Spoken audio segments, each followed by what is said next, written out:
This is Cats and Dogs at War. Here we go. Nice and clean. And right there. Yes! This time, a year-old pint-sized Yeah, puppy baby. is terrorizing two cats. One house, divided, and their owners at the very end of their tether. It does cause a lot of stress and tension, and it makes everyday life very difficult. And the once feral feline stray who moved into a turf on a 43 kilo standard poodle. And just wants to live in peace. With no time to waste, and with both cats and dogs' safety at risk, they've called us in, the pet professionals, to break up the war. I'm Nancy. I've dedicated my career to improving the lives of dogs and their owners. And I'm Chirag. In this series, I'm focused on the behaviour and welfare of cats. With 29 years' experience training dogs and cats under our belts, we're on our way to Cheshire for a behavioural intervention. Did you see on the news this morning they were saying that David Attenborough was asked, what's the best pet? What do you think he said? If he had a choice, he would always pick puppies over kittens. Cat all the way. So you're going to break into some. We're meeting Julie and Ben.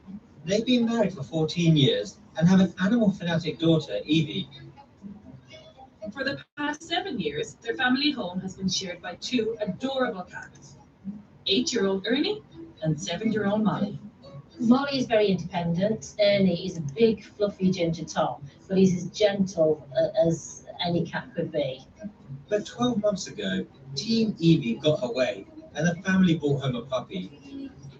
And Teddy the Yorkshire Terrier Cross joined the well-established cat family. What's this? What's this? Oh, good boy. Okay.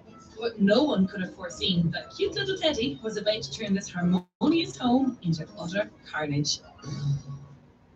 Teddy never misses a chance to chase the cat. The cats and the dog are at war all the time.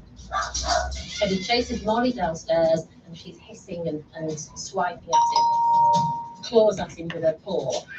Fur and paws flying everywhere, complete battlefield. Things are so bad. Their warring home is now divided down the middle, as the cats and dog have to be separated. It is absolutely a military operation to do anything. We have to close doors and segregate the animals and make sure that they can't see each other. So it does cause a lot of stress and tension, and it makes everyday life very difficult. Teddy, stay there. Now the family have to face up to a painful decision. Unless we can fix it, rehoming might have to be an ultimate option.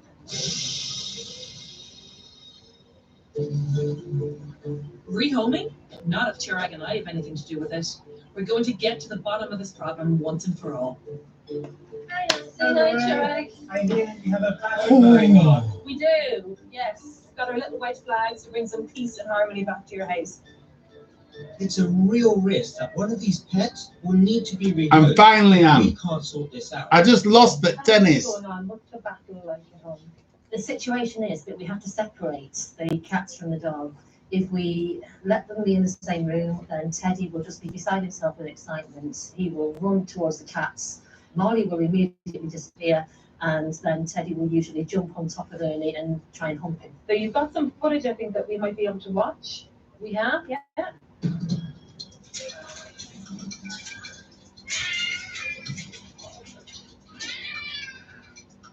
Teddy's way too rough there with Ernie.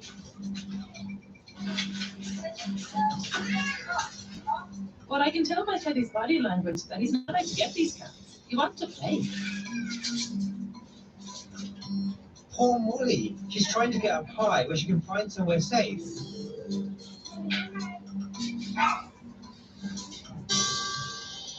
And when they're not fighting, Teddy, don't hump the cats. Teddy, get up.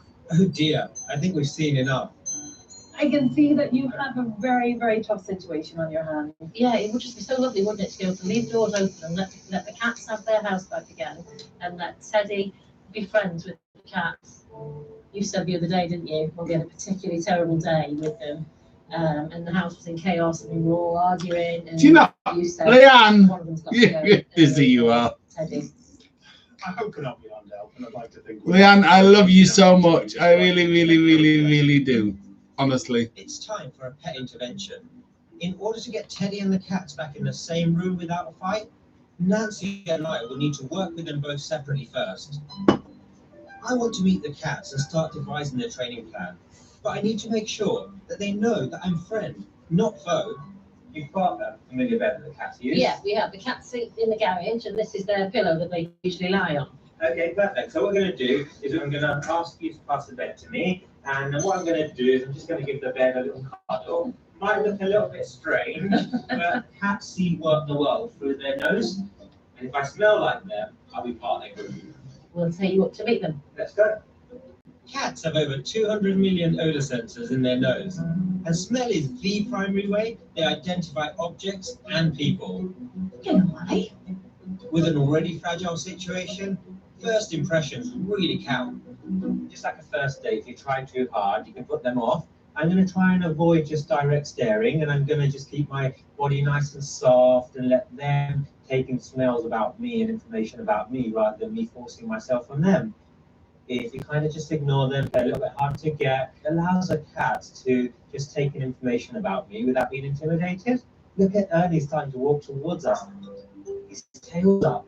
When cats are relaxed and they want to say hello to someone, they approach with tail up. And for cats, that's a relaxed approach. This is fantastic. Great. Now that Chirag has bagged himself a second date with the cats, I need to meet Teddy to figure out how I'm going to connect with him. Teddy! I just want to build a little bit of a relationship with Teddy, so if I'm expecting him to work with me, I need to make sure he likes me. And food, How's that isn't it? huge So penis of yours do? He is frustrated, and he's using that built-up energy that he has as almost the motivating Ebo, behavior.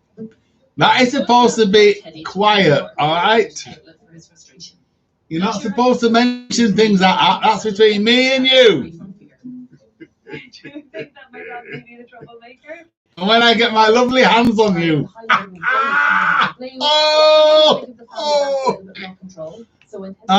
Ebo, you might be old, but you're not cold in my books. I think we need to have a house that the cats feel comfortable in. Can we look at how we can design the house so that the cats have access to different rooms? How can we give them the best Anyway, around in a safe way? when are you going to be man enough to come over and see me? Teddy gets put to the test. Teddy never will. Children. And Chirag and I need to settle the score between a rehomed stray cat and a boisterous 43-kilo dog. Get that? Before someone gets hurt.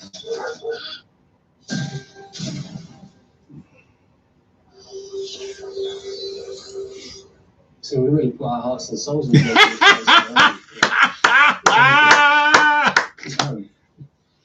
Do you know, you can beat up half of this world, yes?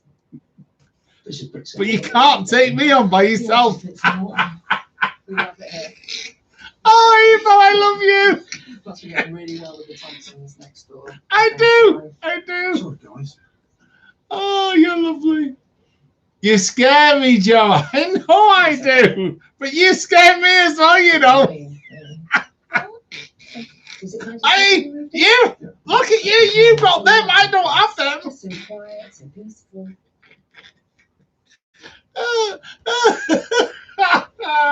Mind you, it can be a bit. Oh, gosh. Chip Nyholm. Ah. See if it's time to sell. That's I'm all telling right. you. Nyholm. Hey, Bo, you always, Put a home is you always bring me some good fun, you know. 50% off all sale items. The next sale, now on in-store and online. Amazing deals now on at Currys PC World. Save up to 170 on Shark anti-air rat vacuums. This And plus, is now $199. And this cordless with with me living in Preston now, you see, the wife will never know. 100 on a range of Nestle Supercell and coffee machines. Just £60.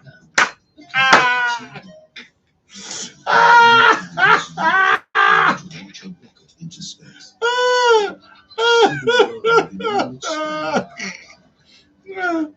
Just through the billows like a tiny nose. Oh, gosh. Even laughing roommates needs 99% UK coverage. 3. Life needs a big network. Where's my glasses gone? What else? Can I be your toy? Regular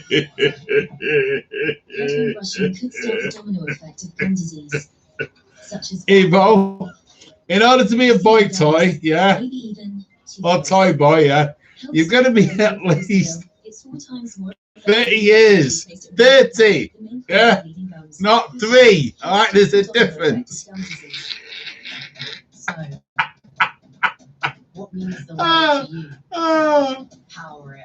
So if you want, Find what yeah, drives you most and count on it. I'll be your toy boy. All right, because I actually look younger than you. All right, and I'll get away with it. Yeah, Every little thing I'll actually get away with it. Go all in. Power yourself. So your yeah, home, I'll be your yes. home. Power your world. Let me be your toy boy. All right, let me be your toy boy. See that face? Proper good food can do that. So, how can we make it even better? Well, we can get good veg straight from people like Phil to catfish locally. Feed them straight from shore to store. If we care as much as they all do about how food's grown and made, we can make good things happen for everyone, especially for us kids. Morrison's make good things happen. Antoine Dorlo. Bonjour, madame. Bon appétit.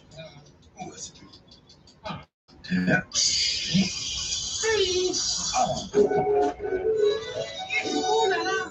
Oh, this guy's got Lost his bills. We could ask what can I say? Expensive days. All we know. There you go. Yeah.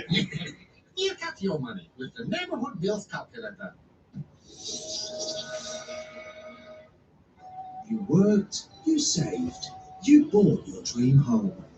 Then There you go, right, next Ebo. door, Yeah, not too bad. you asked, Ah, go in now, mate. Take it easy, Joe. Hey, who are you? you take care. Ebo, take care of yourself, won't you? All right, look after yourself. All right. Have a good night tonight. All right, take care. Neighbour Next Door. Bye. Monday at 9 on 5 Star. Also streamed Right, on now my then, what was I going to do then? Oh, yeah, going to put that back on here. Chirag and I are animal behavior experts on a mission to rescue homes that have been torn apart by cats and dogs. In Cheshire, there's a war raging. We're trying to save a family of 3 with a dog and 2 cats tearing themselves apart. Ah. Teddy, the 1-year-old pup, is obsessed with the 2 cats, Ernie and Molly. Tired of Teddy's chasing and aggressive play behaviors, the cats are fighting back. Unless we can fix it, the rehab might have to be an alternate option. Hello, Mr. Ben. Canine coach Nancy has assessed Teddy the dog. And cat consultant Chirag has evaluated the cat's behavior. Oh. Hi guys. And now it's time to reveal some hard truths to the family. My concern is that lack of control that you guys have over the environment and have over the situation and have over Teddy. Okay? From a cat perspective, the cats have been here for 5 to 7 years, and during that time, they've had this safe haven where they had predictability, they had control. Now, suddenly, overnight, control that they've lost and the stress that they've gained has just become huge. And so I need to look at how can we get control back again. It makes me feel even worse really about what's happened and more determined to make them, feel better again. But in order to make the cats feel happy again in their home, we need to start with Teddy. Whenever a pet shows extreme or unusual behavior, it's important to first go to a vet to rule out any medical issues. Once that's done, we can crack on with the training. Yay! There I am, yeah, baby! Is designed to help Julie and Ben de-escalate any confrontation between the cats and dog. This task is called Squeak and Retreat. What we're going to do with this game is use it in situations where Teddy's just not listening. If he's focused on the cat, you'll use the squeak and you'll get him to retreat and you'll treat him for that new behavior. So.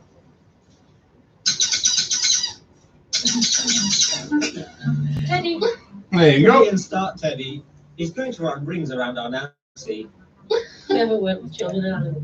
So Teddy's getting a little bit distracted. So we're going to try this again. Right, good So on you. I want you to There we are. squeak treat the nose and move quickly down the patio and then reward once you get to the end. Don't squeak too soon, Chirag. Teddy's a quick learner. Good boy. Boy. That was absolutely perfect. So what I want to do this time to make it a little bit harder is I want you to squeak that toy, storm off, and Teddy follows you through it. Loads of praise. Good boy.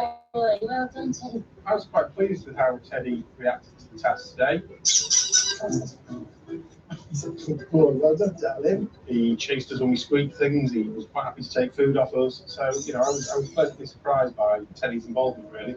Good boy. Now Nancy's making progress outside, and with Teddy busy with the squeak toy, I want to work on reducing stress levels for the cats to help them enjoy their home once again.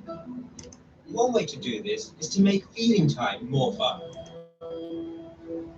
So at the moment, we've got these food bowls over here. How long does the food stay in the bowl for? 20 seconds. Yeah. 20 seconds, not a very long time. So what I'd like to do is spread this enjoyable activity and make it last a little bit longer. Press the food down in the mat and give it a rub. So he gets to enjoy his eating for longer.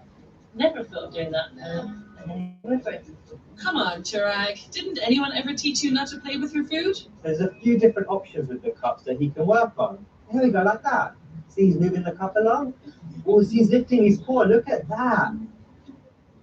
Him using his paw is so wonderful because we're replicating him to be able to do natural behaviors like he would if he was a wild cat. Varied feeding mimics how cats would naturally eat in the wild, which makes them happier and reduces stress. I was really surprised at how well they both reacted because we hadn't really realised that adult cats like to play that much, but clearly they do, so that was lovely to see. With so much of the family's focus on Teddy's behaviour, working on de-stressing the cats for the sake of their long-term health might have been forgotten, but allowing the cats to play and be relaxed is something important that they'll need to work on over the next few weeks. But now it's up to Nancy to work on Teddy's focus, and she's brought her secret weapon. Now, Kitty is my friend that I use to help dogs who can't really cope around cats. What I want you guys to do is use Kitty as an opportunity to start introducing Teddy to cats, but in a safe way, okay? What a great idea.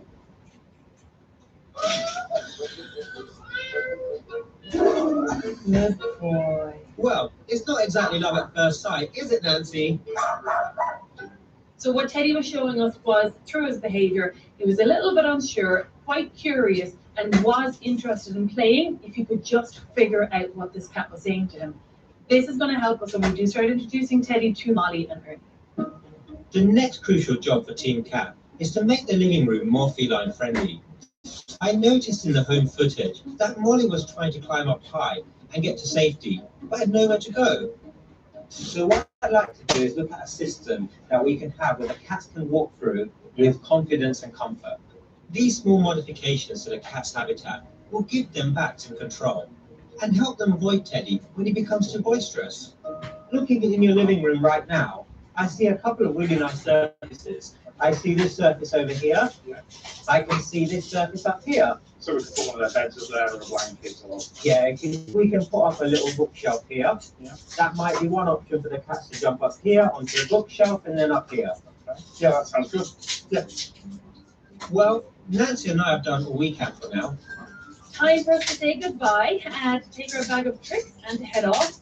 But before we do, we're leaving our trusty pet cam with the family to capture every moment of their progress. They'll be working with Teddy on the squeak and retrieve task, as well as his exposure to his new friend Kitty. And I want the family to lessen the stress for Molly and Ernie using fun feeding activities 4 to 5 times a day. Very best of luck. Thank you very much. See you guys later. Bye. Thank you. Bye, guys. Bye. For now, we're needed by another family desperate for our help. In Ledudno, in North Wales, lives Tracy, who owns and manages holiday homes, and her 24-year-old daughter, Joey. Yeah, I like that one, don't you? Tracy has always grown up around dogs and now owns 43-kilo, 3-year-old standard poodle, Eddie. And his mini-me Peanut. It was love at first sight when I saw Eddie. He was just so adorable. He's bouncy and loving, and he's very cuddly. He's a gorgeous, gorgeous boy. But everything changed a year and a half ago. When they decided to take in and bring home a stray cat, they named Olive. You know, he's a dog, she's a cat, and they don't really go together. The much-loved pampered pooches had been lords of the manor, but now their territory has been put under threat. I mean, it's mental half the time. Barking's going on, Eddie's scratching the doors, and he just wants to get to her, so it's pretty stressful. Let me get past. I do strongly feel one of them's going to get really badly hurt. It's mainly Eddie that needs the help, really. He's quite badly behaved. But it'd be nice to have a complete family rather than Olive excluded outside in the garden. Nancy and Tarek can't help us. I mean, nobody can. Okay, no pressure then. Hi guys, thank you so much. Thank you for having us. Sounds like you've got a big dog inside. We do, yes. And we really need your help. We better get to work. After you, Chirag, this is not going to be easy. So I believe you've got footage of how Eddie and Olive behave around each other. Yes.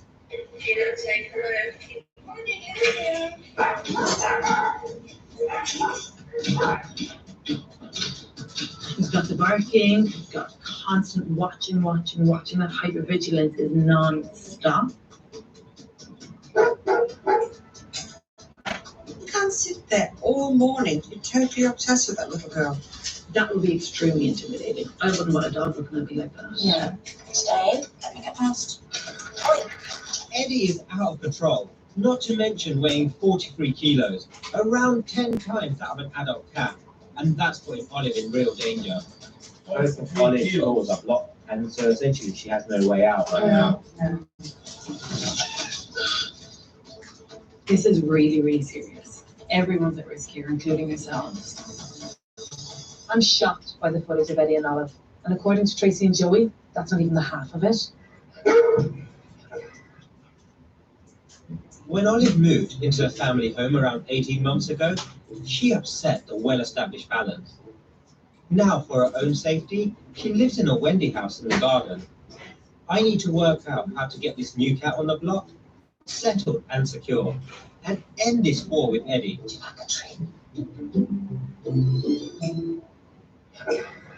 It's time for me to meet deposed King Eddie, but before I do, I need to see how he reacts to me opening the door of the Wendy house.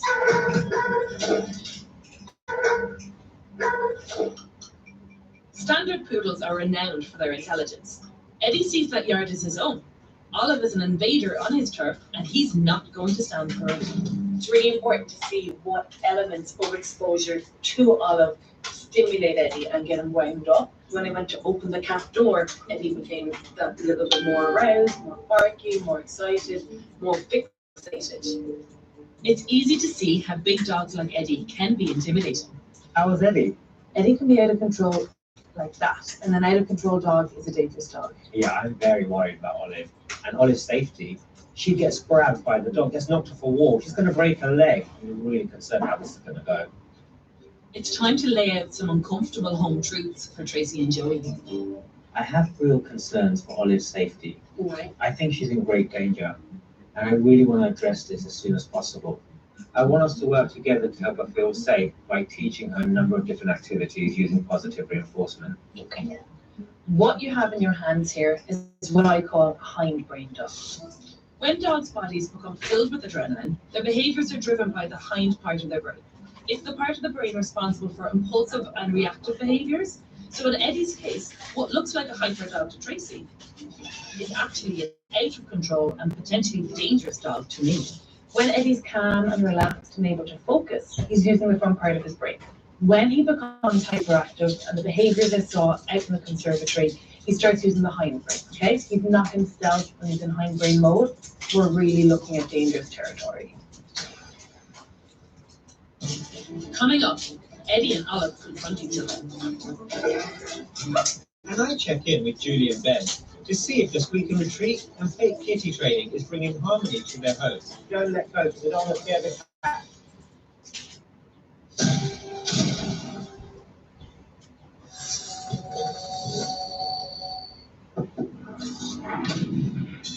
Lemon, the taste that can bring any dish into sharp focus. Or go to you, Dr. Deliveroo. The next sale. At least 50% off or more on all next sale items. The next sale. Now on in-store and online. This is perfect for finding great deals on bills when you move home. Oh, hey, should we tell our new neighbour? No. Sometimes I feel I've got to run away. I've got to get away from the Indulge in Magnum Double Raspberry.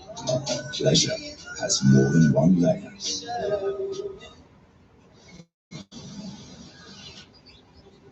There are some things that only come alive when they move.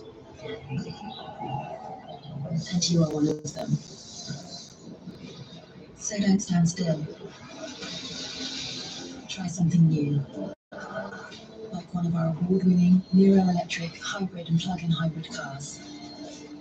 The Kia Nero range. This way feel. Kia. Movement that inspires. At Iceland, the land of price cuts, we've cut the costs of loads of products like these great flaky flavorites. Now only £1 each, in-store and online. At Iceland. Lovely people, I color my hair and it makes me feel super fresh, and I've been using the Tresemme Color Revitalize. Oh. It makes my hair look vibrant, professional quality. Oh, without the price. Tresemme, professional quality for your salon at home. Tresemme Color Revitalize. Available at Tesco. Waxed. Natural. Unique. Shaved. Sensitive. Tattooed. However your underarms are, they deserve the best care. Discover our advanced formula with omega-6 and 48-hour sweat protection. Dove Advanced Care. Our best care for all underarms. Yes, hello, I'm so...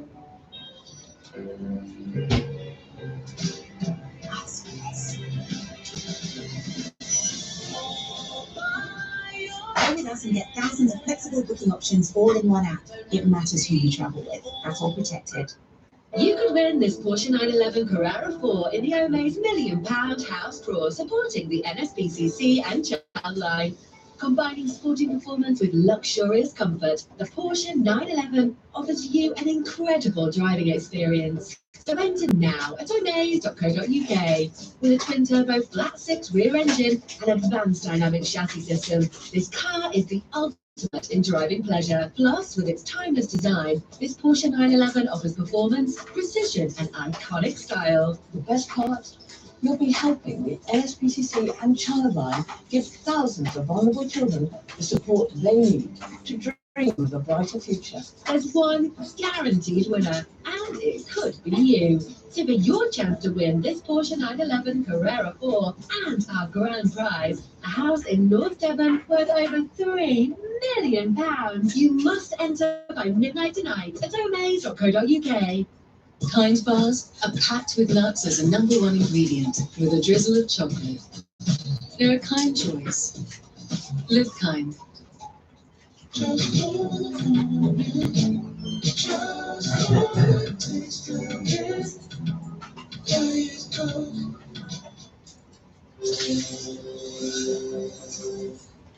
I've had a bump on my forehead for the last 3 years, and I'm more than ready to get rid of it. Whether you squeeze it, scrape it, poke it, pull it,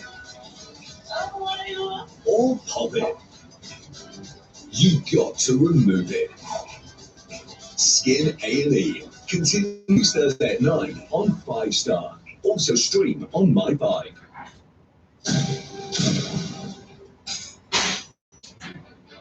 Chirag and I are animal behaviour experts on a mission to save homes that have been torn apart by cats and dogs at war.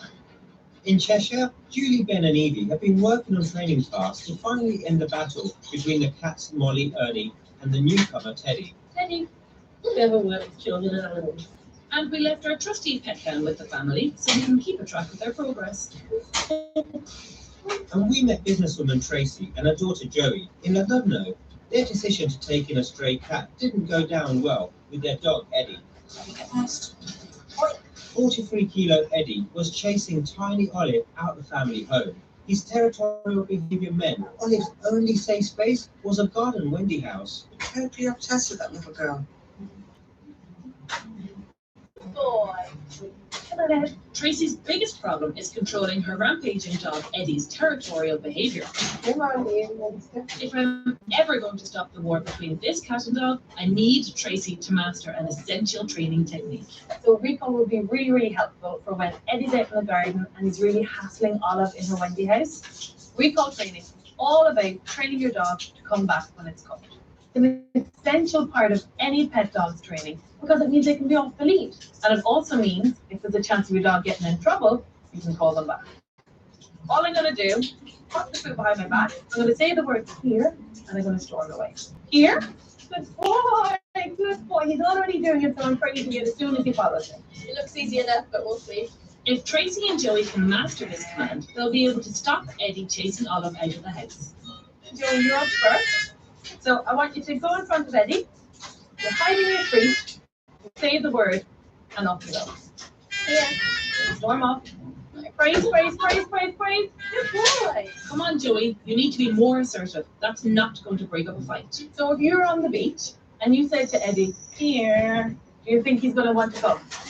Okay, so more energy, more dramatic. Hide the treat, say the word, and storm off. Yeah. Much better.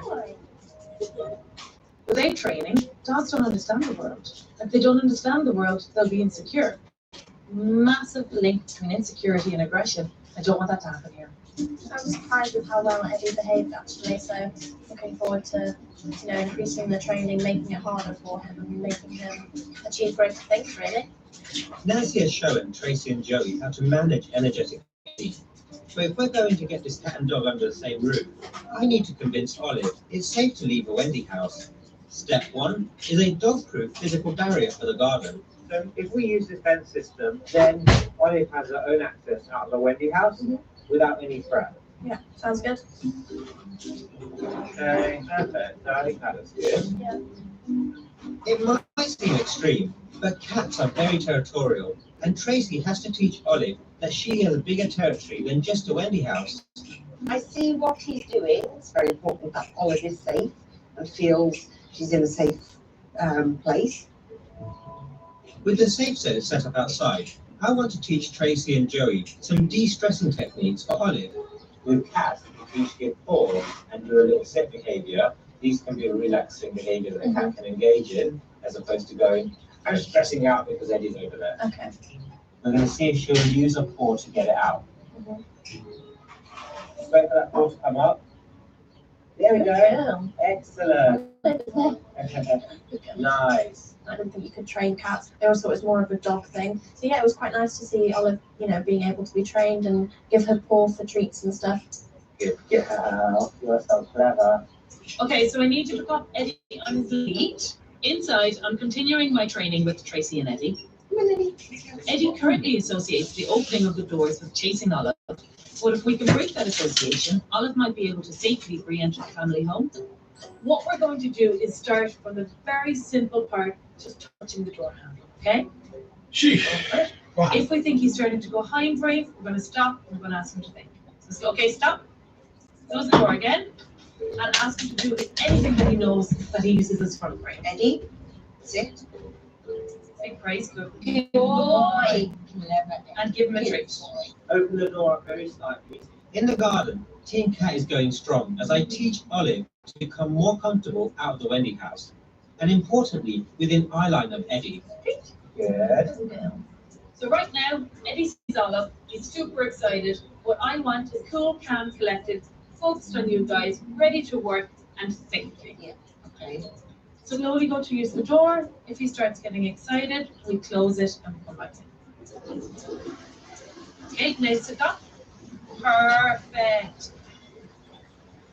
So we're going to use tiny bits of food to ask Olive to do some nice calm behaviours. Just being around, looking, gets treats. We can also teach Olive to do a little sit. So we've got the food on the nose, take it up in the sky, And as a head follows, a butt hits the floor, give it a treat. Okay. Like that. And then she gets the treat. Inside, Eddie's quickly learning that he doesn't need to chase as soon as the doors open. He's oh, doing really good. So come again. Okay, you can take a little step outside and come back in. That was a little bit harder, so it looked like he gosh. get up, but he didn't. So lower the praise. Good Good boy. Good boy. Great job, Nancy. I'm shocked at how well Eddie's actually doing. Before he'd go completely frantic, he sort of calmed right down. So I think, I just have to keep at it. It is time for us to leave you guys and for you guys to start your hard work. You ready for the challenge? We are ready for it. I think so. Tracy has to get Eddie to master his recall and door exercises if she wants to mend the relationship between him and Olive. And Joey must continue to build Olive's confidence when leaving the safety and security of the Wendy house. We're leaving them with our trusty pet cam to capture all their progress. Oh, thank you. Bye. Take care.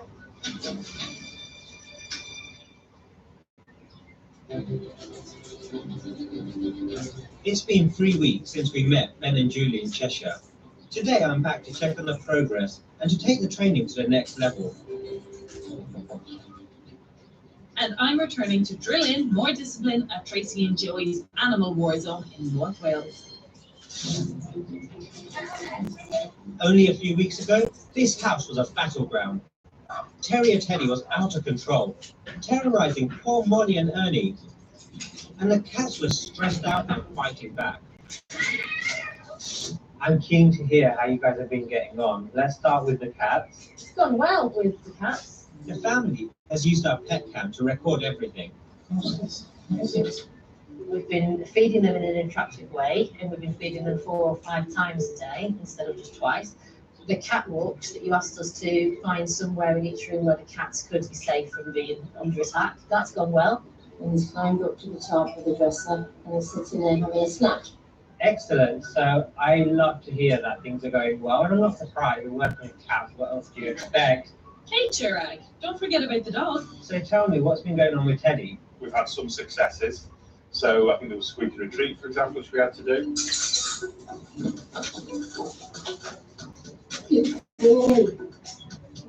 He will trot after us quite happily and get his treat when he hears a squeak. Okay. But it can't all be plain sailing, can it? Are there any major problem areas? We have to keep Teddy separate from the cats while we're feeding them. We have to lock him in one room while we go and put the cat's food out in another. Obviously, it takes longer to put the cat's food in different interactive feeding tools that we've used, and he's getting really agitated and barking, and once or twice he's peed, hasn't he, because he's wanted to get to where we are. I appreciate that is a challenge. When we ask you to do these things, they're not necessarily easy. I'm concerned about Teddy's well-being here, so I think it's time to call Nancy for some doggy therapy tips.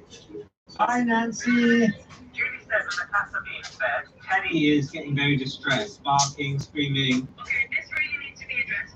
What I want you to do is that when the cats are being fed, I want somebody to stay in with Teddy and carry out a sort of mental stimulation exercise. It can be a food puzzle, it can be some foraging, it can even be some training. Give him an alternative behaviour to chasing the cat. Oh, excellent. Consider that done. Well, Chirag puts the plan into action in Cheshire. Here in North Wales, I'm with Tracy and Joey. When we last came here, we saw how rescue cat Olive had been living in fear of menacing giant poodle Eddie. Okay, so tell me how his training was going. So I can call him from upstairs and he'll come up. When he's downstairs and in the garden, he's quite good as well, isn't he? The pet cam we left here last time has captured all of the homework in action. Eddie, good boy.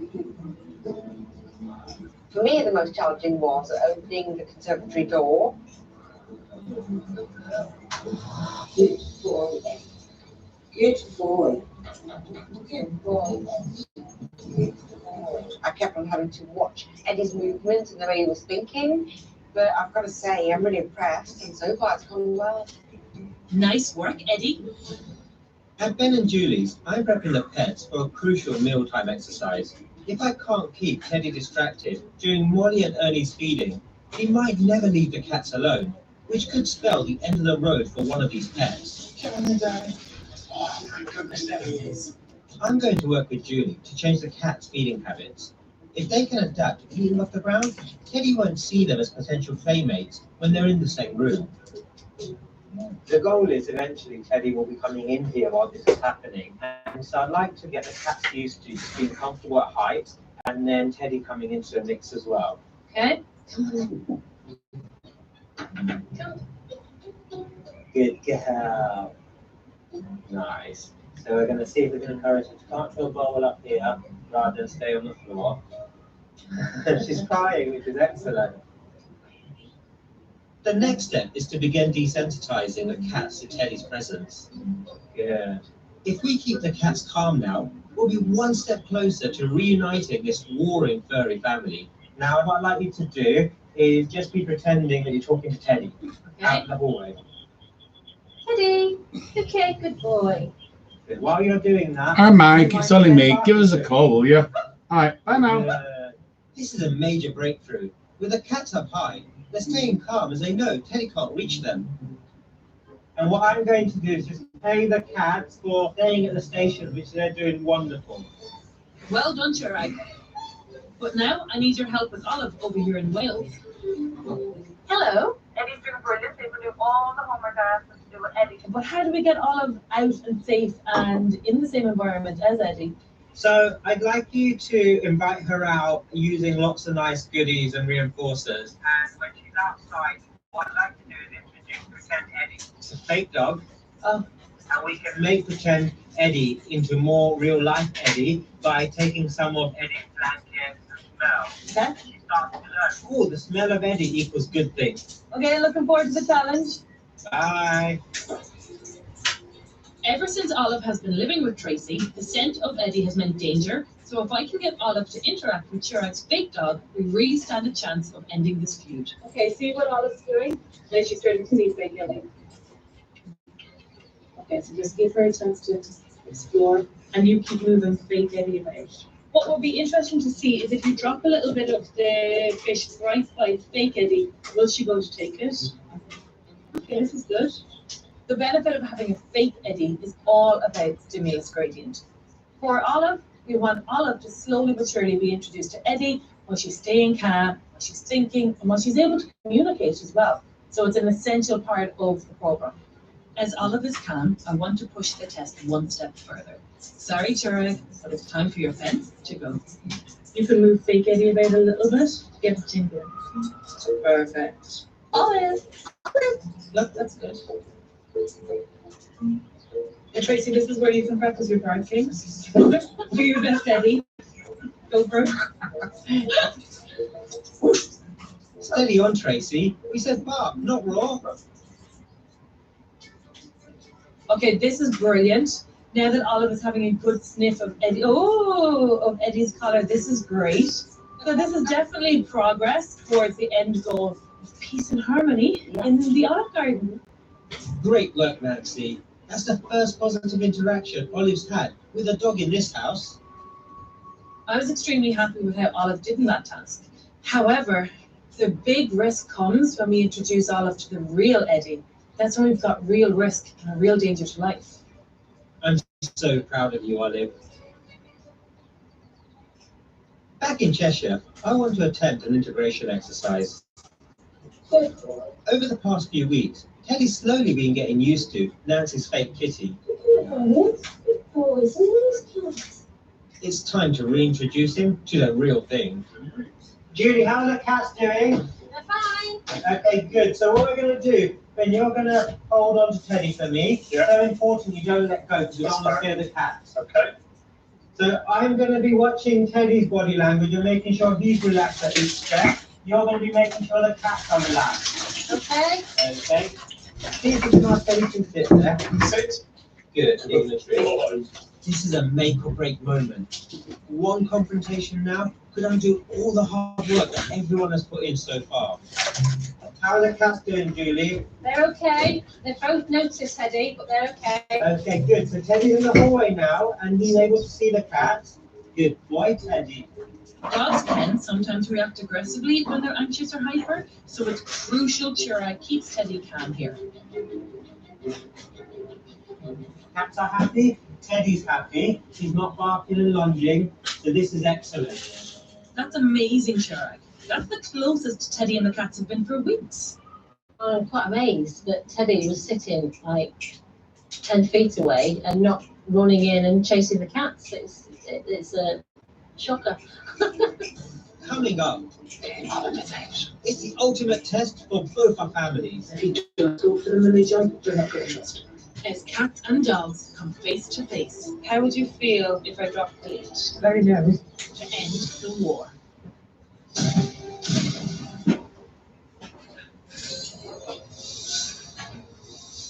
This summer, Virgin Media is dropping mobile deals like it's hot.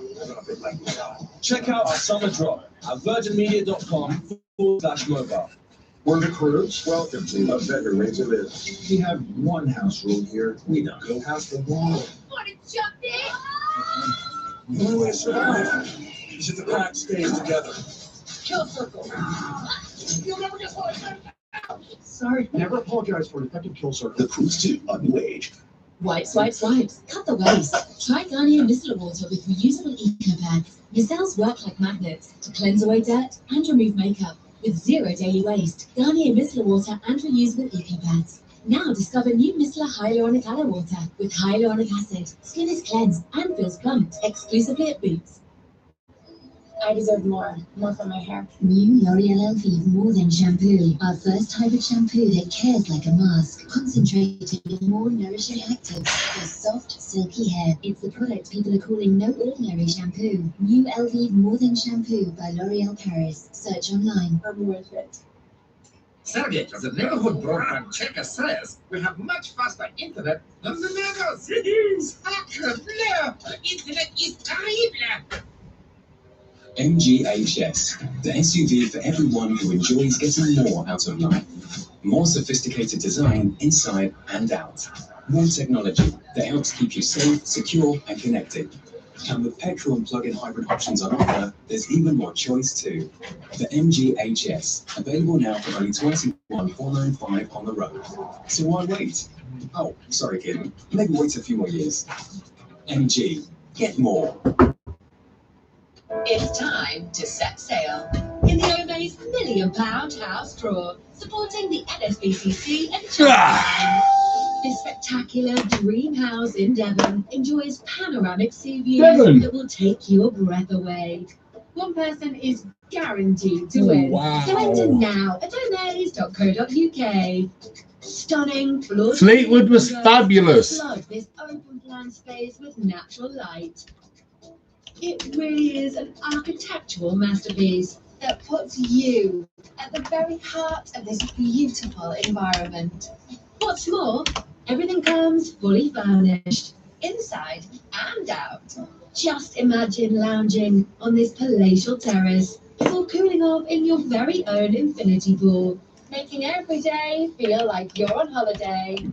And what better way to unwind than by watching the sun set over the ocean?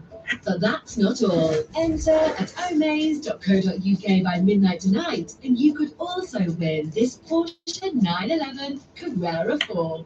The best part? You'll be helping the NSPCC and Childline give thousands of vulnerable children the support they need to dream of a brighter future. For your chance to win this grand prize worth over £3 million and the car, you must enter by midnight tonight at omaze.co.uk.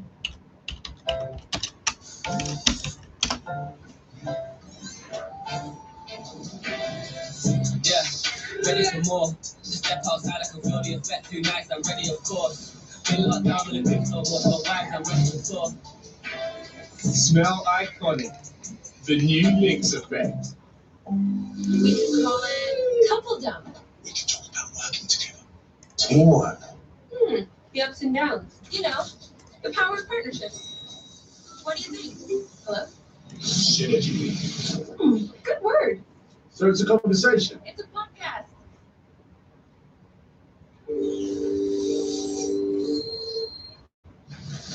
Dang it, where did you start? new wife. Jay cheated on me in London, and now I think he's doing it again. This is Ricky. Ricky is our wonderful new nanny.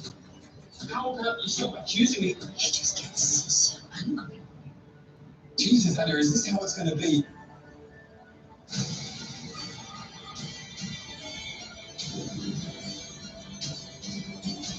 This country is full of things that can kill you. A brand new 4-part drama, Lie With Me, starts Monday at 9 on Channel 5. Also stream on Wi-Fi.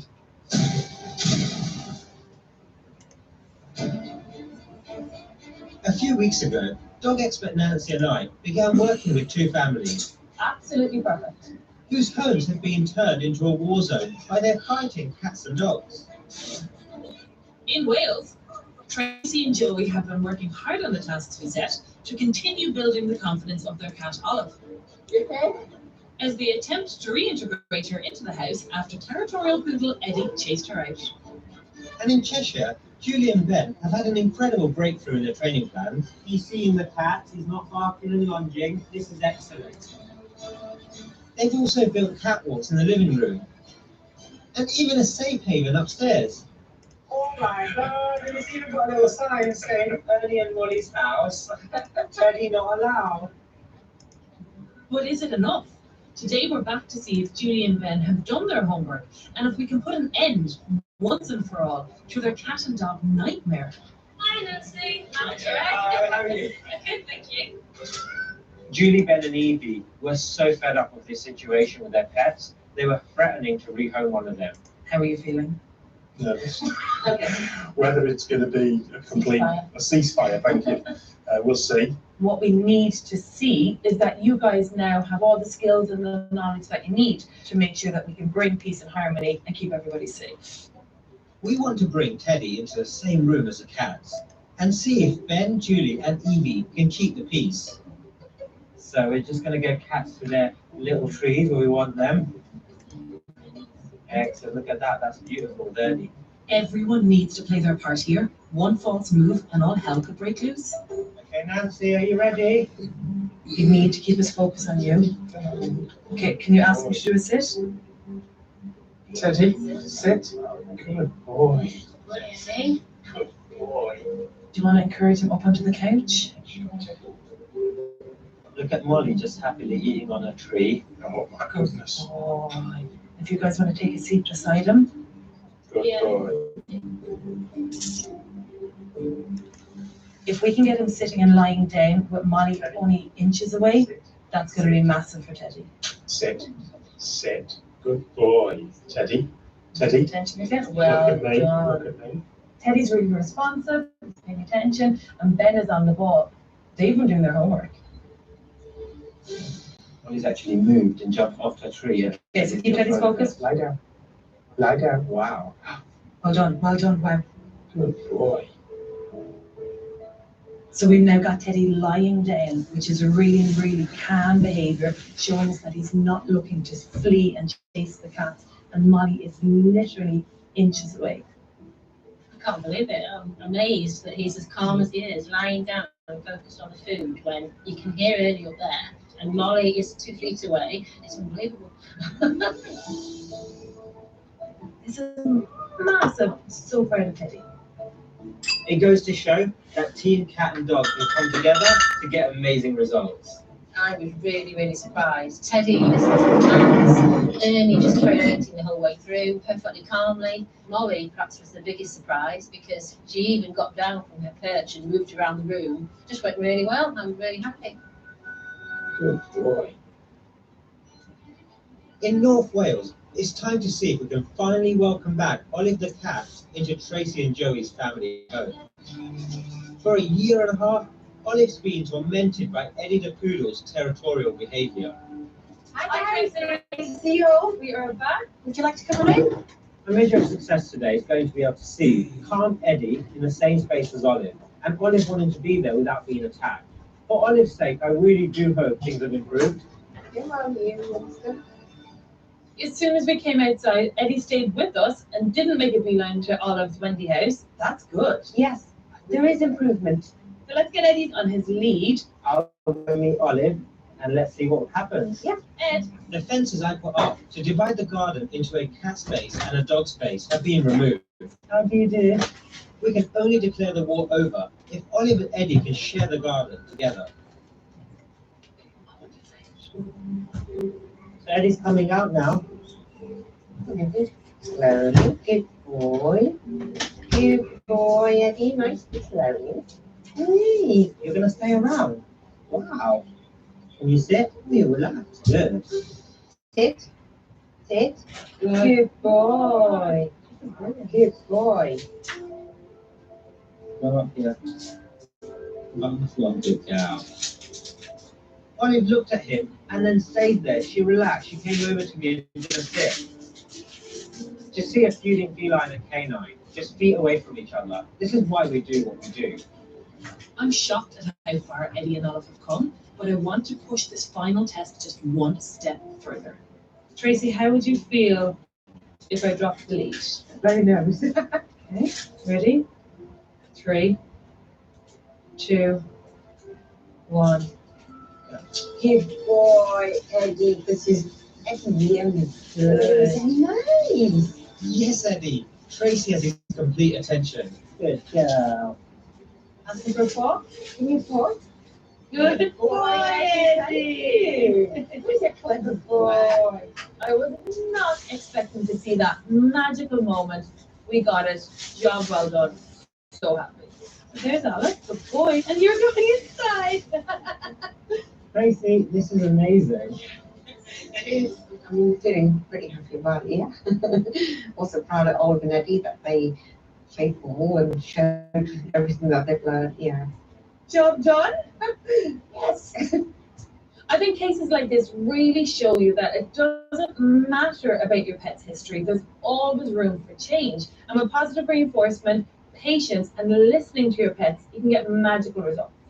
Since helping our pet owners, I'm now confident Olive is spending more time in the family home, although Eddie still has a little bit to learn.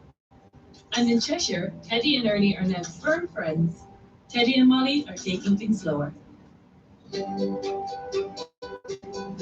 Turning high kicking in heels into an art form, Cam, Drew and Lucy Lou are busting out the muscle and going full throttle as Charlie's Angels next on 5 Star.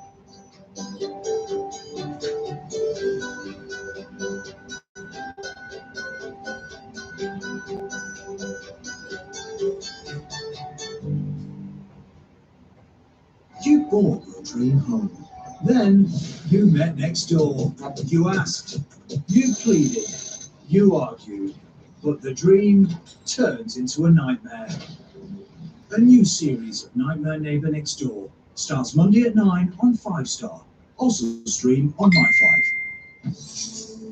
Gina Davis and Susan Sarandon are Thelma and Louise at 9. First, Charlie's Angels, full throttle. And angels they certainly are not. So kids, grab a grown up. They're about to kick some bad guys into shape. Dave laughed in the face of danger until he dropped his phone. Tesco Mobile sponsors evening movies on 5 Star.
it onto the babysitter.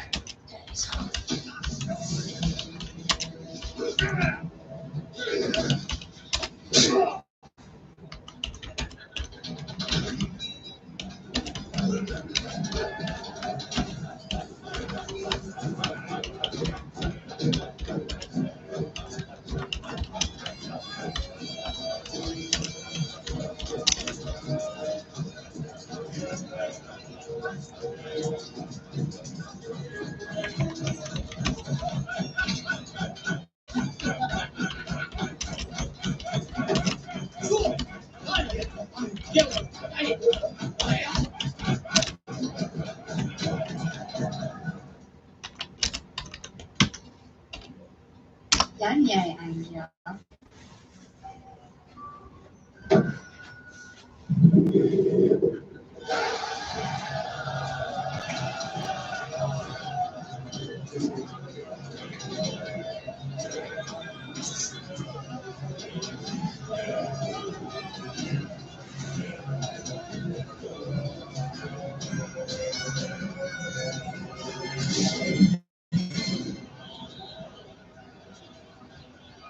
This is hostile, Mom.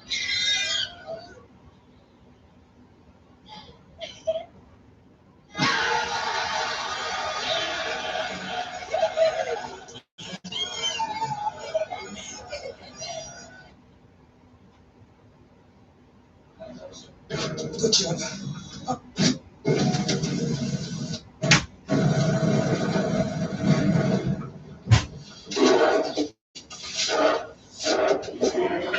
When we're ready.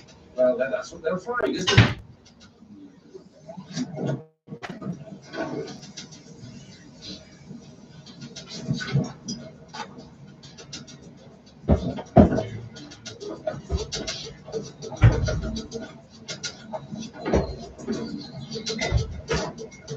Good job.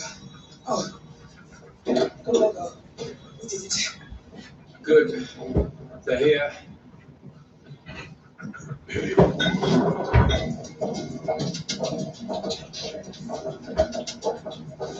Regina Marriott, lead inspector of CQC. Nice to meet you. Henrik Hansen, CEO, and the pleasure is all mine. Ms. Marriott, on behalf of the Trust, I'd like to welcome you and all your team to Holby City Hospital. I'm sure you'll find everything to your satisfaction.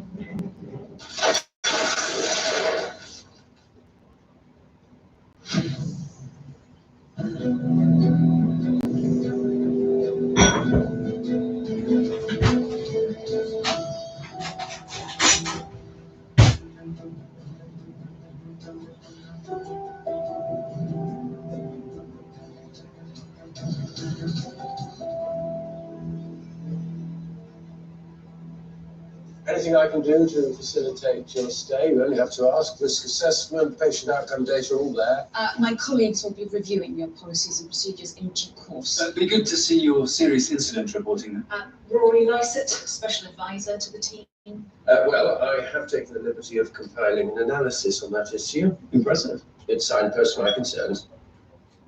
Our goal is to observe and submit a report based on our findings. Our intention is the same as yours, to ensure that all clinical services are provided in a safe, caring and effective manner with clear policies of governance. Which I believe is something we have always strived to provide. Then, luckily for both of us, this should be plain sailing.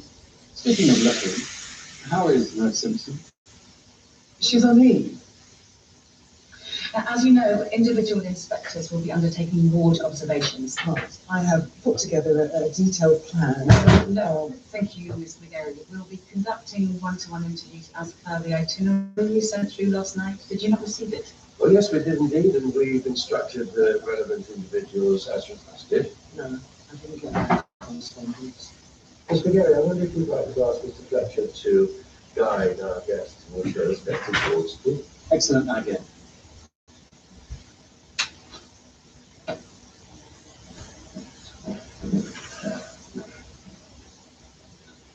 Participants twice on this form. Sorry, mind up the interview. Right, can I have everyone's attention, please? Sorry. We've got a lot to prove today, but we are ready and we are more than capable.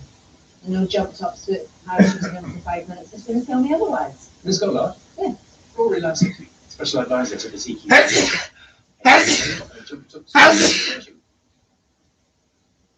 Sorry about that. Well, the only way this won't be any more efficient is if you've got rid of all the patients. Days like today will make me so glad I'm no longer clinical lead. Are you all prepped for your interview? Oh, it's plenty in my hands. Mr. Copeland, can I get your opinion on something? Sure. Richard Peterson, admitted with a puncture wound to his neck. Mr. Peterson, I'm Mr. Copeland. Please, come here, Rich. May I take a look?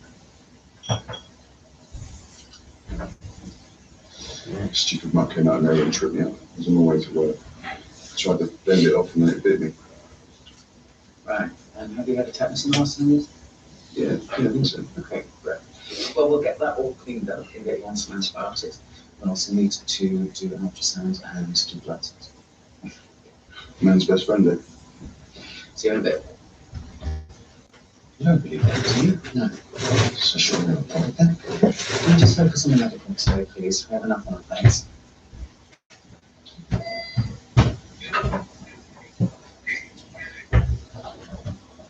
I'll tell you what, if you keep going down there, catch up in 2 minutes.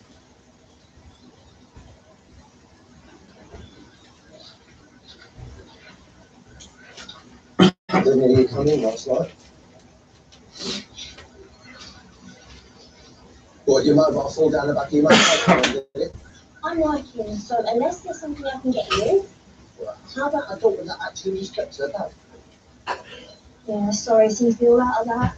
Along with fathers who trust their kids. How about lunch? What about it? 1 o'clock. Sam will give your old man out here in the sunshine. Please, I love you. Evie, Gertrude, you're my firstborn love. Right, I'm good. You need to be so extra.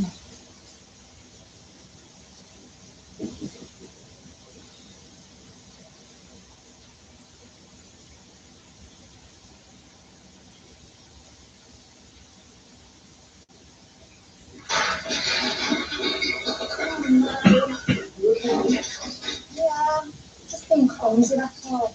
No, I need you to use something for good luck. Nurse Madam, could you show Mr. Lambert to the pharmacy, please?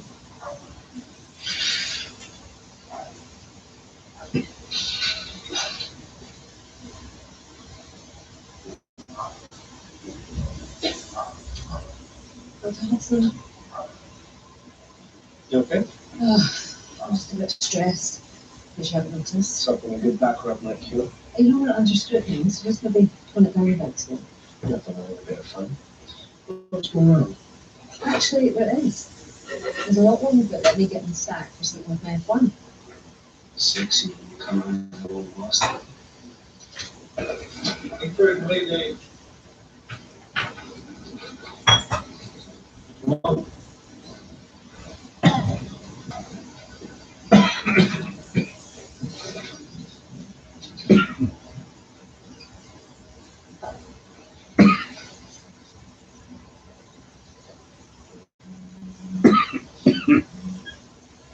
Michelle. All right, slow down. Choked you. Where are you now? All right, come on and get out.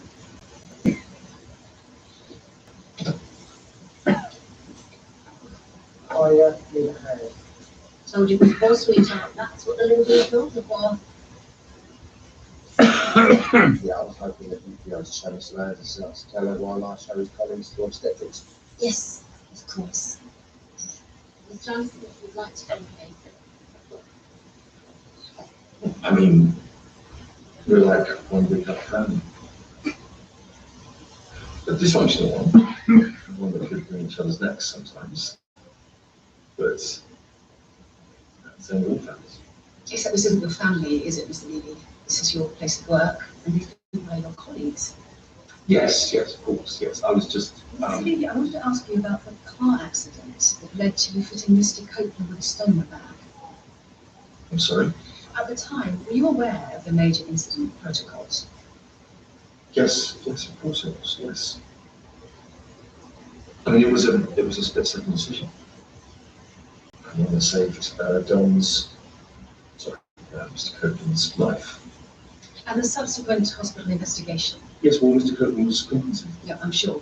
But I'm particularly interested to hear about how senior management, perhaps the medical director, implemented. Sorry. With all due respect, I find that prejudicial. Such things. I see. And have you been involved in any other incidents which have required management intervention? No, absolutely not. Really? So what do you mean about Jodie? Is that what you mean?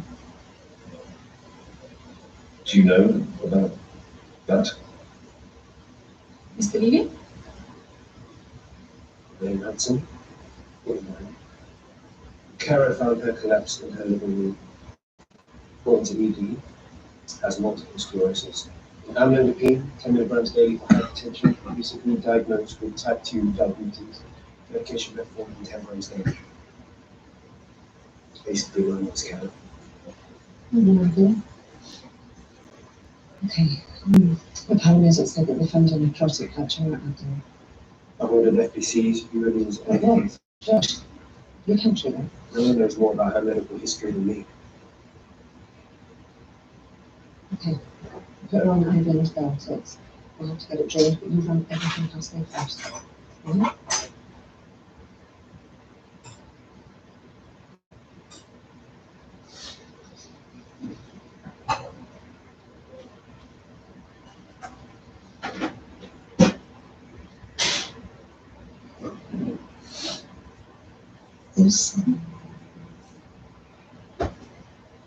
The ultrasound showed a hematoma in his neck, and it's already expanded by centimeters in CMRI. Well, okay, then I need you to give a really close eye on his half-hourly odds, please. Hey, how'd it go? Yeah, piece of cake. Mr. Copeland, this is Mr. Anderson from the CQC. Mr. Anderson, this is Mr. Copeland, clinical lead on Keller. Mr. Anderson, welcome to my ward. I'm so sorry. Please excuse me, Jessie, please. Is this a cell? Joe? Wait, hold on, no, it's not my crutches. Last thing I remember is that step that it's trying to change that stupid. Mrs. Hudson, I'm Miss Goddard. Thank you. So now, thank you. Her crutches were rubbing, but she doesn't have any sensation. Not because of the MS. Blood sugar? 25. Would that explain the loss of consciousness? Infections making the diabetes worse. I've asked for IV paracetamol and cold. Okay, well, we'll need to drain the necrotic patch, okay? But we're still waiting on a theatre stop. Good work, Dr. Hudson. This was the Brights Balloons Club. I'm clean. I'm only telling the truth, Joshie. It's just a shame that Joshy can't use that big brain of his for our cleaning rotor at home. Ah, but it's not my hair. I feel like the fucking morning, is it? Live together. An old married couple, aren't we, Joshy? So this is the Ange I've heard so much about. What? No, Mum, that's not every bit of pretty as I pictured. No. That's not Ange. This is. Hi.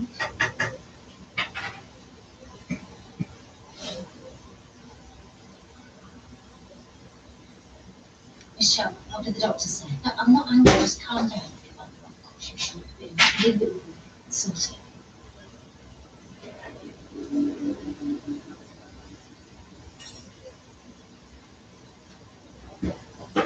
You look at me. May I follow? You win her around you. Me? Look, I know it's not ideal, but what she thinks is important to me. You run around then. She's built this picture in her mind. Yeah, you'd be able to tell her how it all Didn't come up. I understand the boy still runs too. Ange.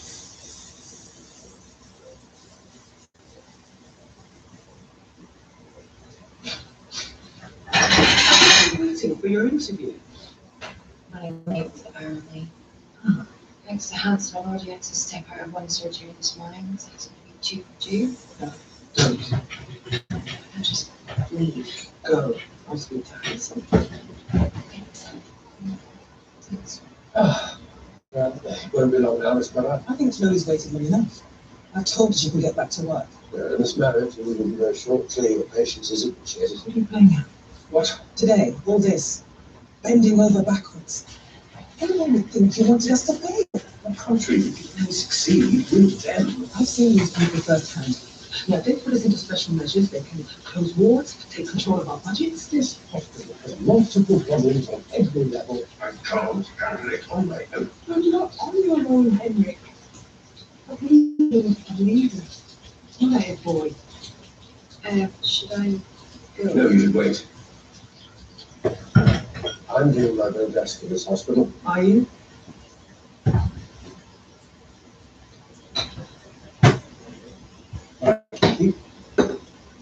If you have a foot fetish, it's probably best inspectors don't find out. No, it's not.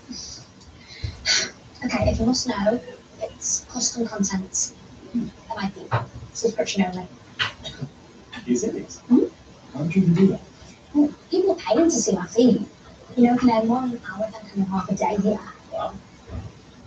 Don't mind me. We're all in the business of trying to make people feel better.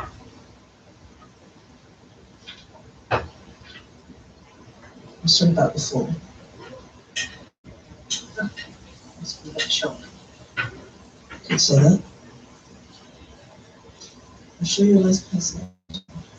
Or it's Angel. Either way, you're too old for my son.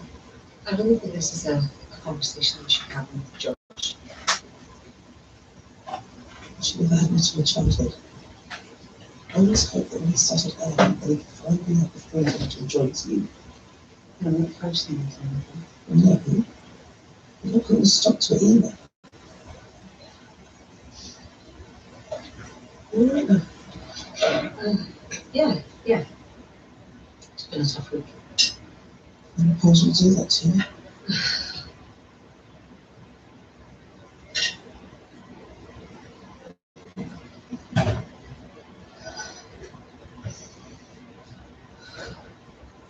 Miss Goddard, I don't want to break any confidences. It's something we should not want to remiss. You know, I'm just really not in the mood to tell them to you. Is your problem with me, with the CQC? No, my problem is with someone who would not politically if he stood on it. Now, if you'll excuse me.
Well, you can relax. The coast is clear. It's pretty quiet on our TV streets. You may want to know about an electric massager and a chill vibe in the video room in 40 minutes. Now, we head to Holy.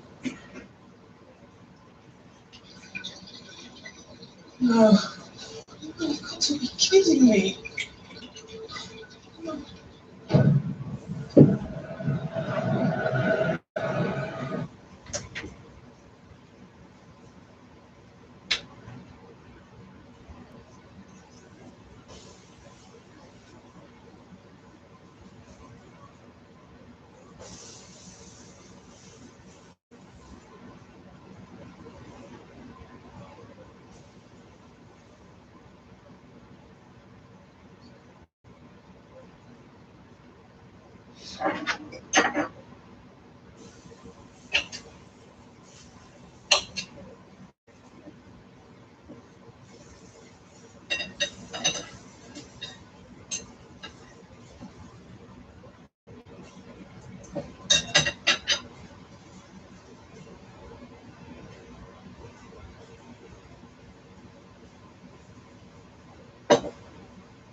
We're nowhere near ready. Well, then that's what they'll find, isn't it?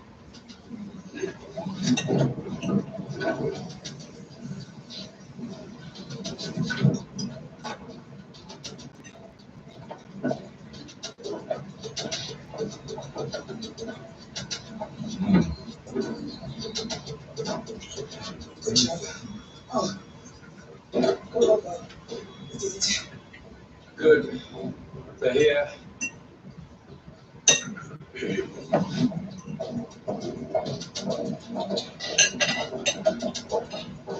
Regina Marriott, Lead Inspector of CQC. Mr. Milligan. Henrik Hansen, CEO, and pleasure is all mine. Ms. Marriott, on behalf of the Trust, I'd like to welcome you and all your team to Holby City Hospital. I'm sure you'll find everything to your satisfaction.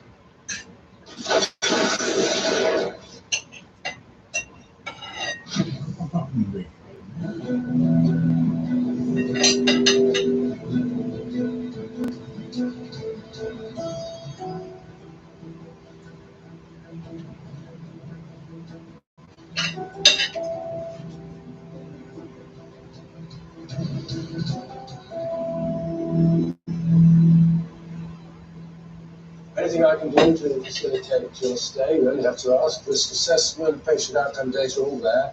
My colleagues will be reviewing your policies and procedures in due course. It'd be good to see your serious incident reporting. Rory Lysett, Special Advisor to the team. Well, I have taken the liberty of compiling an analysis on that issue. Impressive. It's signposts my concerns. Our goal is to observe and submit a report based on our findings. Our intention is the same as yours, to ensure that all clinical services are provided in a safe, caring and effective manner, with clear policies of governance. Which I believe is something we have always strived to provide. Then, luckily for both of us, this should be plain sailing. Speaking of lucky, how is Nurse Simpson? She's on leave. Now, as you know, individual inspectors will be undertaking ward observations. Right. I have put together a detailed plan. Oh, no, thank you, Ms. McGarry. We'll be conducting one-to-one interviews as per the itinerary we sent through last night. Did you not receive it? Well, yes, we did indeed, and we've instructed the relevant individuals as requested. No, I didn't get that correspondence. Ms. McGarry, I wonder if you'd like to ask Mr. Fletcher to guide our guests with their respective wards, please. Excellent idea.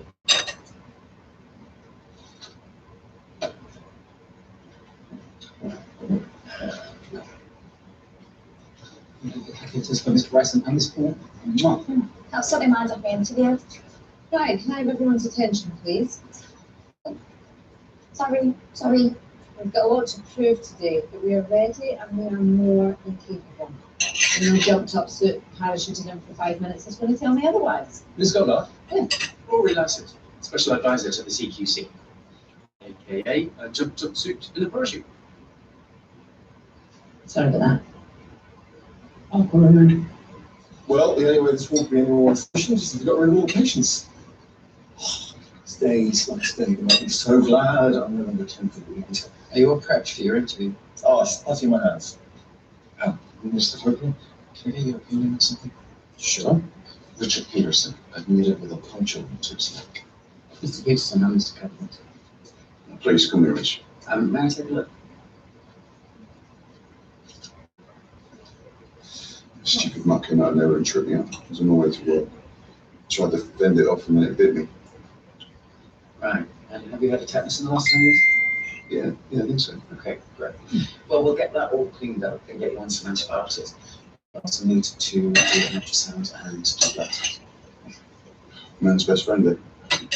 See you in a bit. You don't believe that, do you? No. So shouldn't we report then? Can we just focus on the medical today, please? We have enough on our plates.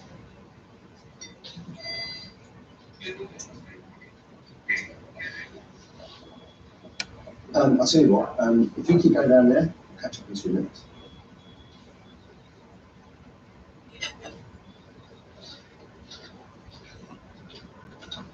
I didn't hear you come in last night. What, your mobile fell down the back of your mate's sofa again, did it? I'm working, so unless there's something I can get you. How about a daughter that actually respects her dad? Yeah, sorry, seems to be all out of that. And only fathers who trust their kids. How about lunch? What about it? 1 o'clock. Same as every old man out here in the sunshine. Please, I love you. Evening, Fletcher, you're my firstborn. All right. All right, I'll meet you. You need to be so extra.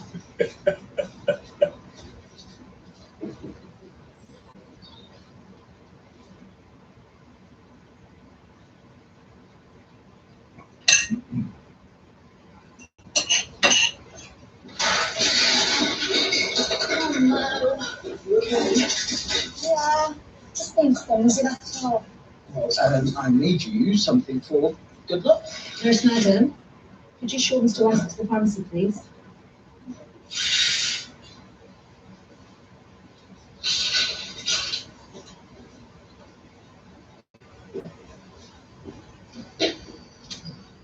Dr. Hudson, You okay? I'm just a bit stressed. You've had blood test. Something a good background might cure. You're not under scrutiny, so just maybe tone it down a bit today. Nothing I won't get found. What's going on? Actually, there is. There's a lot wrong with it, like me getting sacked for sleeping with my F1. Sexy when you come over all master. You through completely. Come on.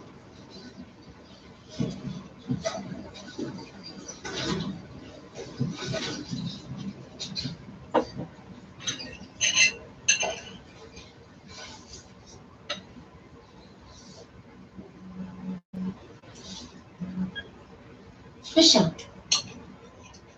All right, slow down. Choked you. Where are you now? All right, come on and get out.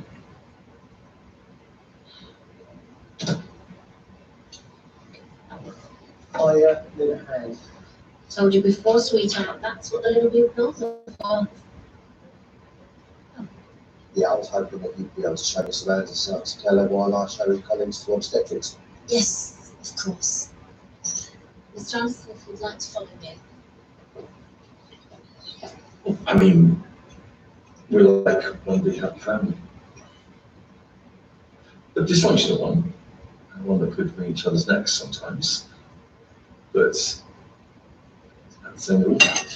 Except this isn't your family, is it, Mr. Levy? This is your place of work, and these people are your colleagues.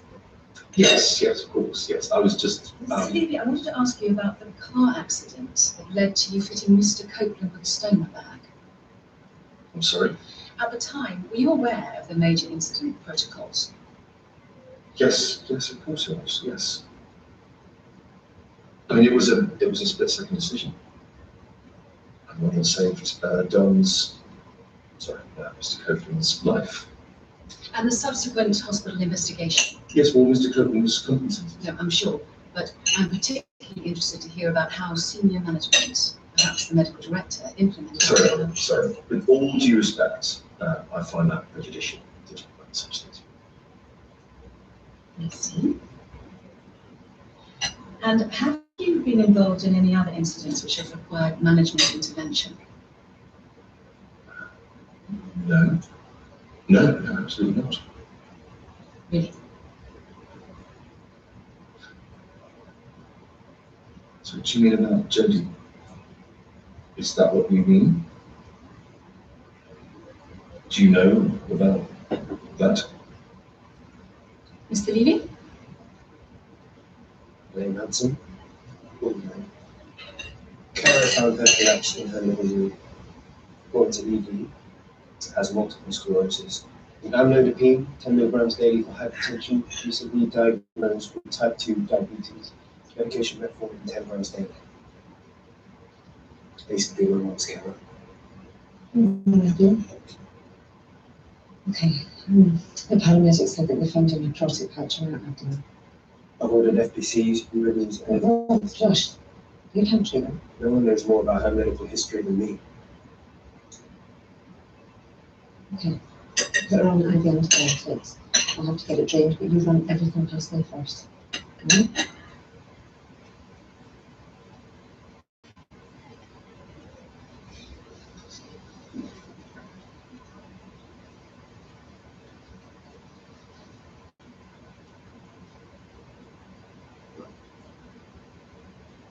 Lucy. The ultrasound showed a hematoma in his neck, and it's already expanded by centimeters. Right. Oh, well, okay. Then I'm going to need you to keep a really close eye on his half-hourly odds, please. Hey, how'd it go? Yeah, piece of cake. Mr. Copeland, this is Mr. Anderson from the CQC. Mr. Anderson, this is Mr. Copeland, clinical lead on Keller. Mr. Anderson, welcome to my ward. I'm so sorry. Please excuse me, duty course. Is this a cell to enjoy? Wait, hold on, not the step ladder for crutches. The last thing I remember was that step ladder trying to change that stupid light. This is Lisa. I'm Miss Goddard. How you feeling? Much better now, thank you. Her crutches were rubbing, but she doesn't have a sensation. Not because of the MS. Blood sugar? 25. Okay, well, that would explain the loss of consciousness. Infections making the diabetes worse. I've also got iron paracetamol cold. Okay, well, we'll need to drain the necrotic patch, okay, but we're still waiting on a theatre slot. Good work, Dr. Hudson. This was the first boy in this class. Half month, please. I'm only telling the truth, Joshie. It's just a shame that Joshy can't use that big braid of his for our cleaning rotor at home. Ah, but it's not my hair for that one, is it? Live together. An old married couple, aren't we, Joshy? So this is the Ange I've heard so much about. What? No, Mum. You're every bit as pretty as I pictured. No. That's not Ange. This is. Hi.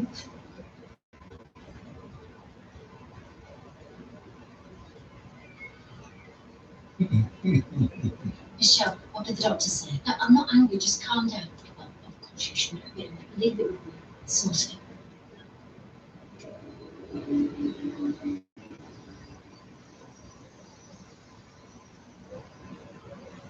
You know, giving everyone.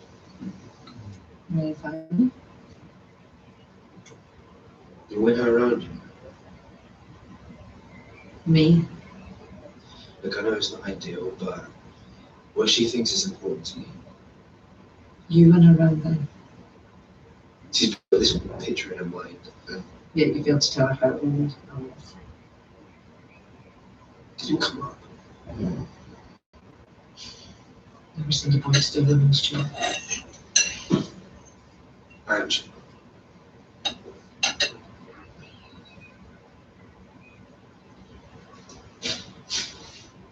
Are you still waiting for your interview? I'm late, apparently. Thanks to Hanson, I've already had to step out of one surgery this morning, so it's going to be 2 for 2. No, don't. I can't just leave. Go. I'll speak to Hanson. Thanks. Well, it won't be long now, but I think Chloe's waited long enough. I've told her she can get back to work. Miss Marriott, you really very short. Clearly, your patience is appreciated. What are you playing at? What? Today, all this, bending over backwards. Anyone would think you wanted us to fail. On the contrary, we succeed with them. I've seen these people firsthand. Now, if they put us into special measures, they can close wards, take control of our budgets. This hospital has multiple problems on every level. I can't handle it on my own. You're not on your own, Henrik. What do you need a leader? Not like a boy. Should I go? No, you wait. I'm doing my very best for this hospital. Are you?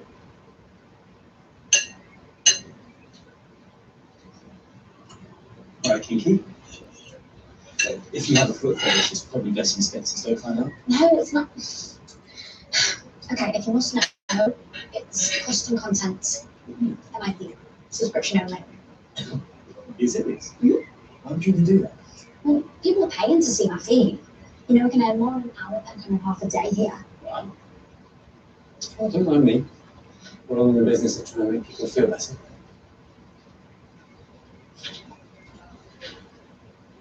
You saw that before. That's a bit of a shock. Could say that.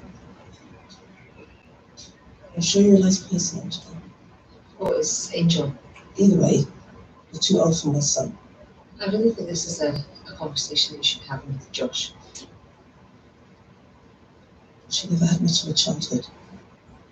I always hoped that when he started early, that he'd finally have the freedom to enjoy his youth. I'm not forcing you to anything. No, you're not putting a stop to it either. You're right now. Yeah. It's been a tough week. And your pause will do that to you.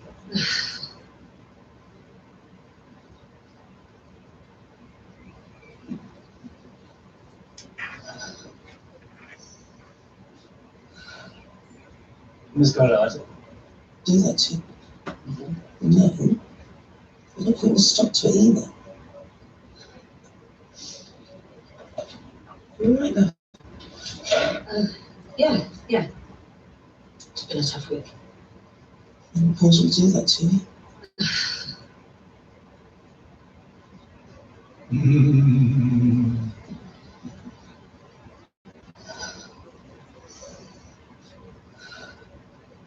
Ms. Goddard, I don't want to break any confidences, but I simply wish you no confidence. You know, I'm just really not in the mood for you to come tell our tales.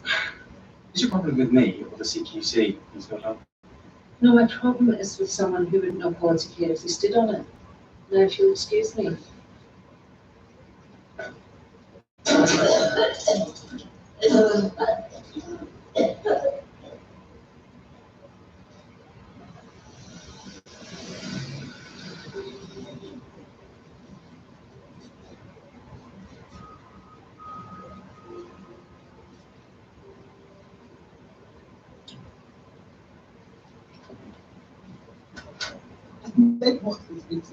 Well, by the time I looked up in the bed, he'd slithered away. I'll have to remember that trick the next time I'm running to Hanson.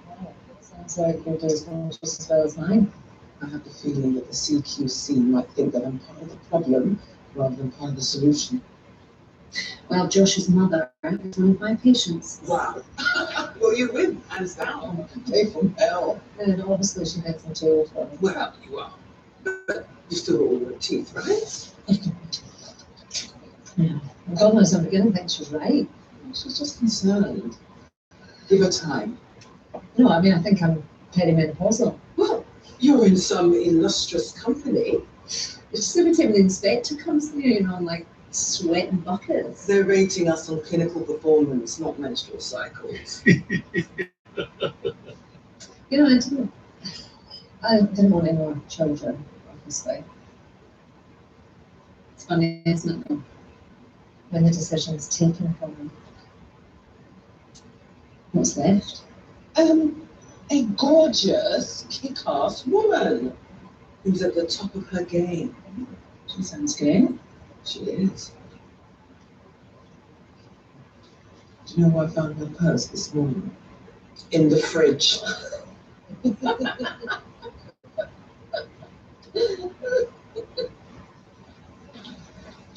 Yeah.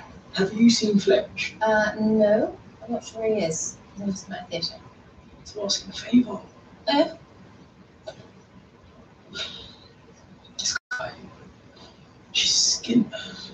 Welcome to the club, mate. What do you think we were out there raiding Packard? Any chance you could convince him to give us some extra shifts? Come on, please, Dawn. He'll probably listen if it comes from you. Okay, fine. I'll see what I can do, but no promises, all right? Thank you. Yeah. Mr. Peterson. Everything's going to be fine. We had to take you into theatre. Where's Mandy? Mandy, Yes, she was just here. Can you get it for me? how about I get you a glass of water, and then we can have a think about it. Okay?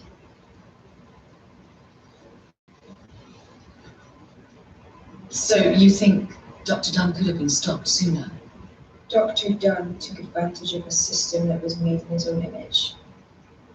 Privileged, entitled, male. So issues of clinical governance and leadership, would you say? And earlier you mentioned Kian Madani. Would you say his case was similar? Kian. Kian was different. How so? Because he was the best of us. Despite his issues. Look, the drugs that Cameron installed to harm his patients, they were far too easy to get hold of. And do you feel like this is something you could discuss with anyone in senior management?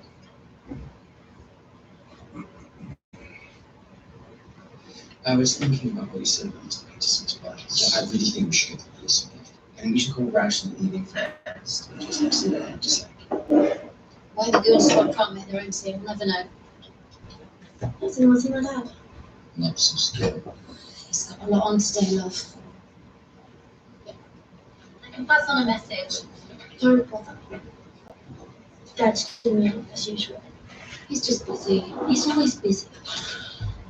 Room not to. Well, let's get back then, eh? No rest for the wicked.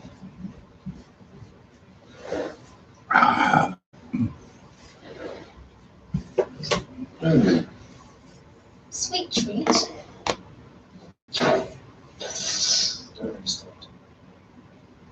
It's been fun. Fun. But at one time, we just couldn't give each other what we need. Madge, I can't keep breaking up with you. I don't want to break up with you. Please, just don't make this any harder than it already is. Like, you have your whole life ahead of you, right? I've been there, done that, like the t-shirt. I think I'd have You know, Josh, these past few months, you've made me really happy. But I want you to be happy too. I am. But I can never forgive myself, okay, if I just stood in the way, so... In the way of what? I don't know. But partying and travel and kids, you know, all of it. I want all of that for you. I've never said I wanted kids, Madge. Not yet. This is all my holiday. We were fine before. Well, maybe she's done us a favour, before we got too involved. We don't know.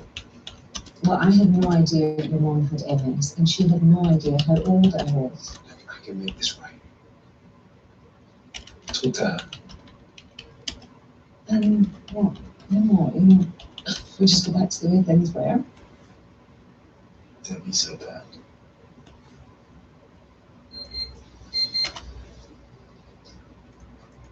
Mom. You should be asking your girl that, Andy. I've told you before, it's Jenny. You don't show up at my place of work, and I don't show up at yours. That's the deal. This wasn't exactly planned. Besides, you've been ignoring my calls. Whatever Michelle did, she was only doing to defend herself. She tell you that, did she? You tried to choke her. That was not on the menu. I'm gonna vet these cards properly. You're jeopardizing everything. The doctors know you're lying. They're talking about getting the police involved. Then you better hope I don't tell them the truth. What's the verdict, Doc? Miss Sinclair, do you two know each other? Mr. Peterson is one of Holby's most generous benefactors. Well, it's looking good. We removed the blood and tied up the branch, but itself, Maybe you could update Mr. Peterson later, Dr. Howe. Sure. Of course. You better think of something. Who knows what one might say to keep oneself out of prison? Neck crash. My process is getting worse. Mrs. Hudson, now because of your diabetes, there's a strong chance that this could escalate, okay? So I want to get you into theatre and get rid of some of the dead tissue. Just don't think she's strong enough for surgery yet. Well, if we don't do something about it now, we're looking at reduced independence. This isn't much to leave it. Surgery is never straightforward. So you have another option? This is one's good efforts for the best. Happy for her to go ahead. Follow on. Hey. You got a minute? Yeah, I have one. Just quite around to my start. About that. Look, it might not be my place to say, but I have some concerns about Dr. Hansen's experience. Go on. I understand he's pushing to involve the police in Mr. Peterson's case. Is that strictly protocol? I asked him to go get some advice from the ED. Why? Mr. Peterson is a significant benefactor of this hospital. It might not look good if we forfeit that generosity just because of one rogue F1. Understood. Thank you.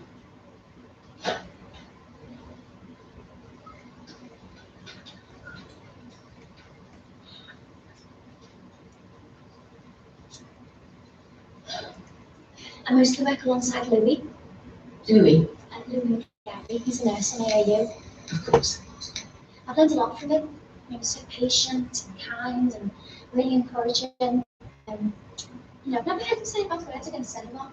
And even though he and his mum and Mr. Gary, they don't always get along, you couldn't hear bad words against her either. You know, he matched all the theft and fraud stuff. Sorry, what was the question? I just asked if you were having a good day. Oh, yeah. Sorry, I'm awful when I'm nervous. That's quite all right. Can you tell me something more about why Miss Gary stole from the hospital? Sorry, what was the question?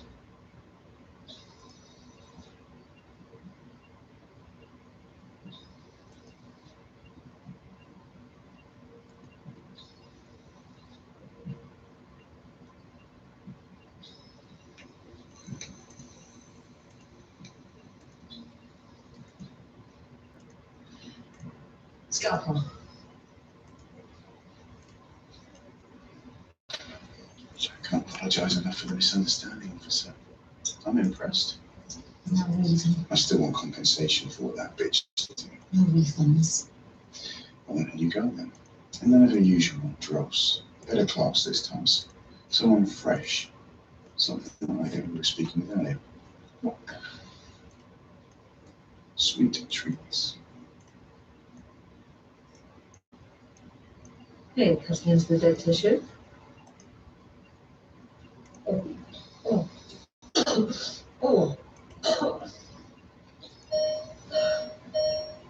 That's Nancy dropping. It's gone on.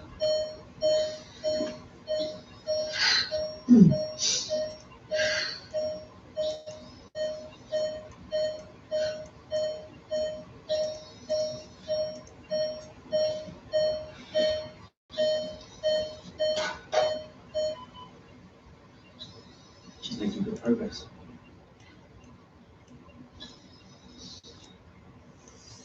Oh, Heidi.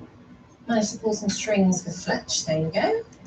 Yes. I wasn't able to get any bank holidays, I'm afraid. It's my first born for one of those, and although that's quite tempting some days, I'm not sure I'd get away with it. Sorry, you lost me.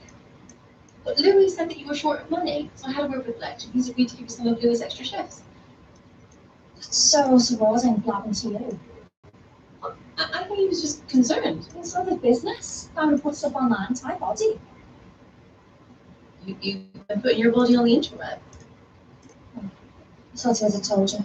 No, you didn't. So, what type of sites are we talking about? I don't need the money, thanks. We can keep shifts. Saucy news. I need some help in here. Charge to 100. Clear. Shocking. Alright, back at Sinus, that's rising. What happened? Where are all your locums? Hudson's commandeered for some inspection shindig. Right.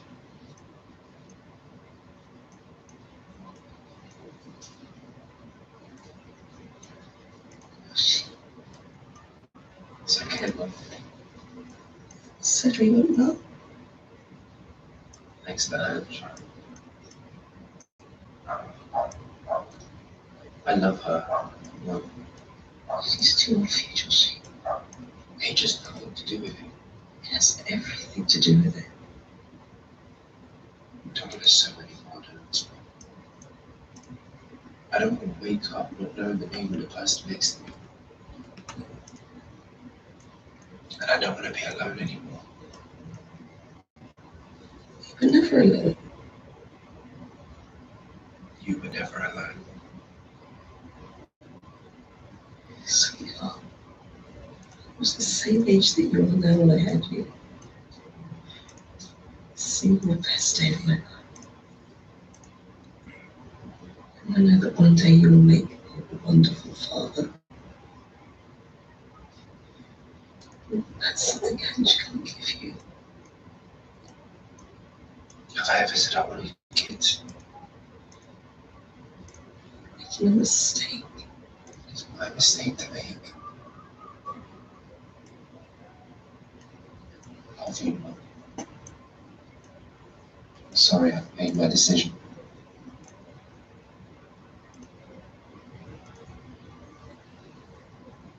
The answer's still no. Surely that's not a hint of emotion I can see. Evie wouldn't be right for you. Evie? Evie? Yeah, I like her.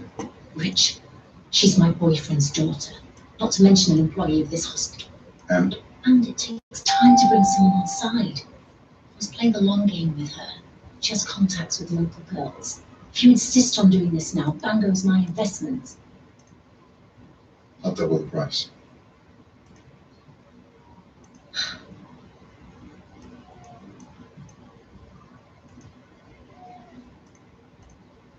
Triple it and you've got a deal.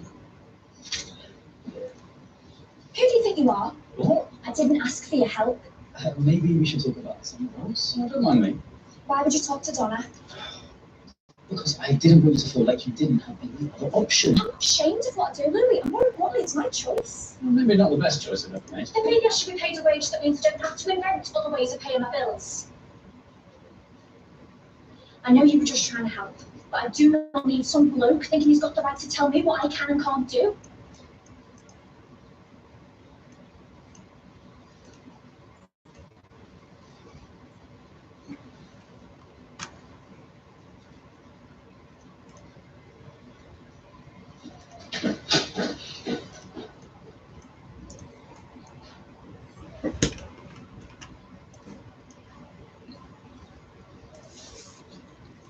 I've just come from Darwin, where for the second time today, Chloe is having to put her timetable on hold to satisfy your desire to prostrate yourself to the CQC. The inspectors can't make an assessment without access to the facts. But not at the expense of the care given to our patients.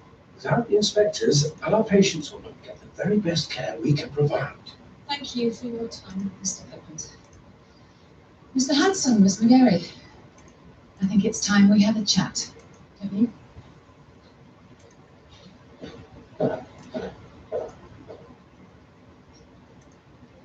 Sweetheart, I wanted to say thank you for looking after me.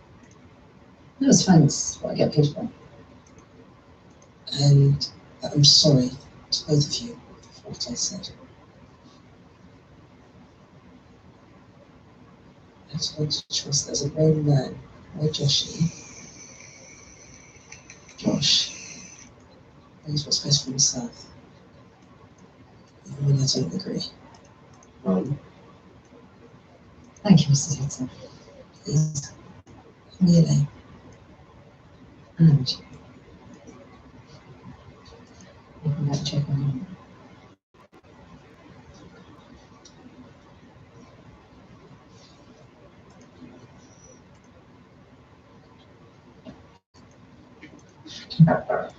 What's going on? Something to tell you. Well, good news and bad news, actually. Good news is I don't care about age. Yours or mine. I spent my whole life being a parent to mine, and I've never wanted kids. I don't care about partying, traveling, or whatever. I only care about this. You and me. And maybe that makes me a weirdo. What's the bad news? Bad news is you work as a weirdo.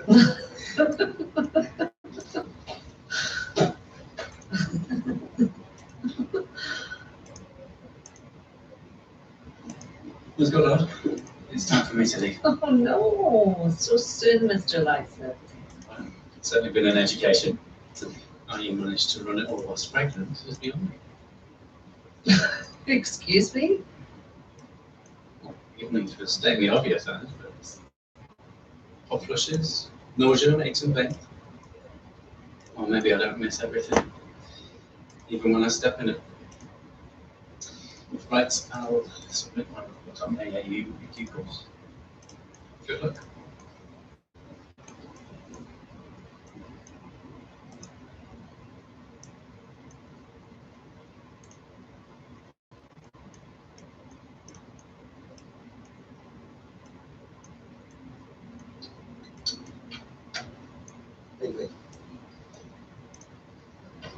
Look, I'm sorry about that. I got called in the theatre. What do you want, Dad? Well, I just found out Mr. Peterson, Jenny's friend up on Keller. His law firm is dealing with one of those cats. Is he serious? We thought you might want to go and catch up with him, see how Andre's getting on. Thank you. Well, what are you waiting for? Cynthia, I'm going on my break.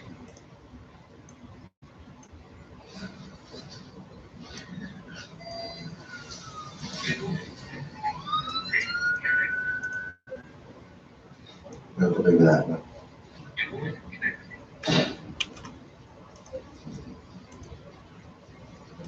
I need to ask how you've been anyway. Ace it, naturally. What happens with Mr. Peterson? Yeah, that may have jumped the gun a bit. Well, I hope you're very good at groveling apologies. Done. I am gagging for a drink. Oh, I am sorry. Yes. Try and stop. Oh, hooray! Whoever's on doctor's wages gets to go to prison.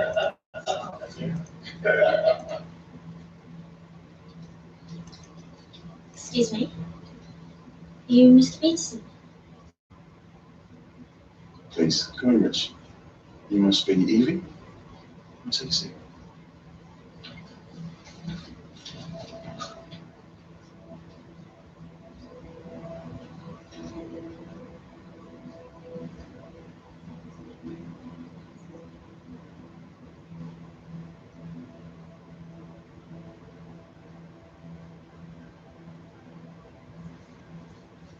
It will take some weeks for our findings to be compiled and the official report published.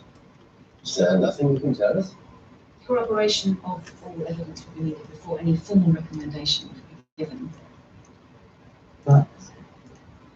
But to summarize my preliminary thoughts, I believe that there is a problem here.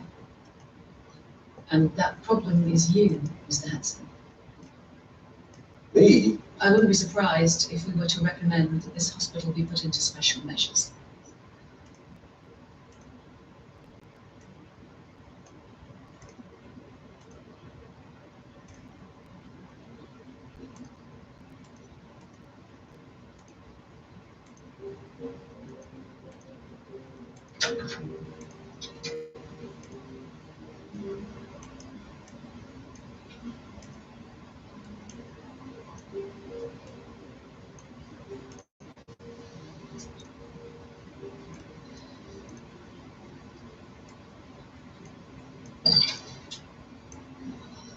Something when you're in the place you can get a bit of peace with the toilets. You okay? I'm pregnant.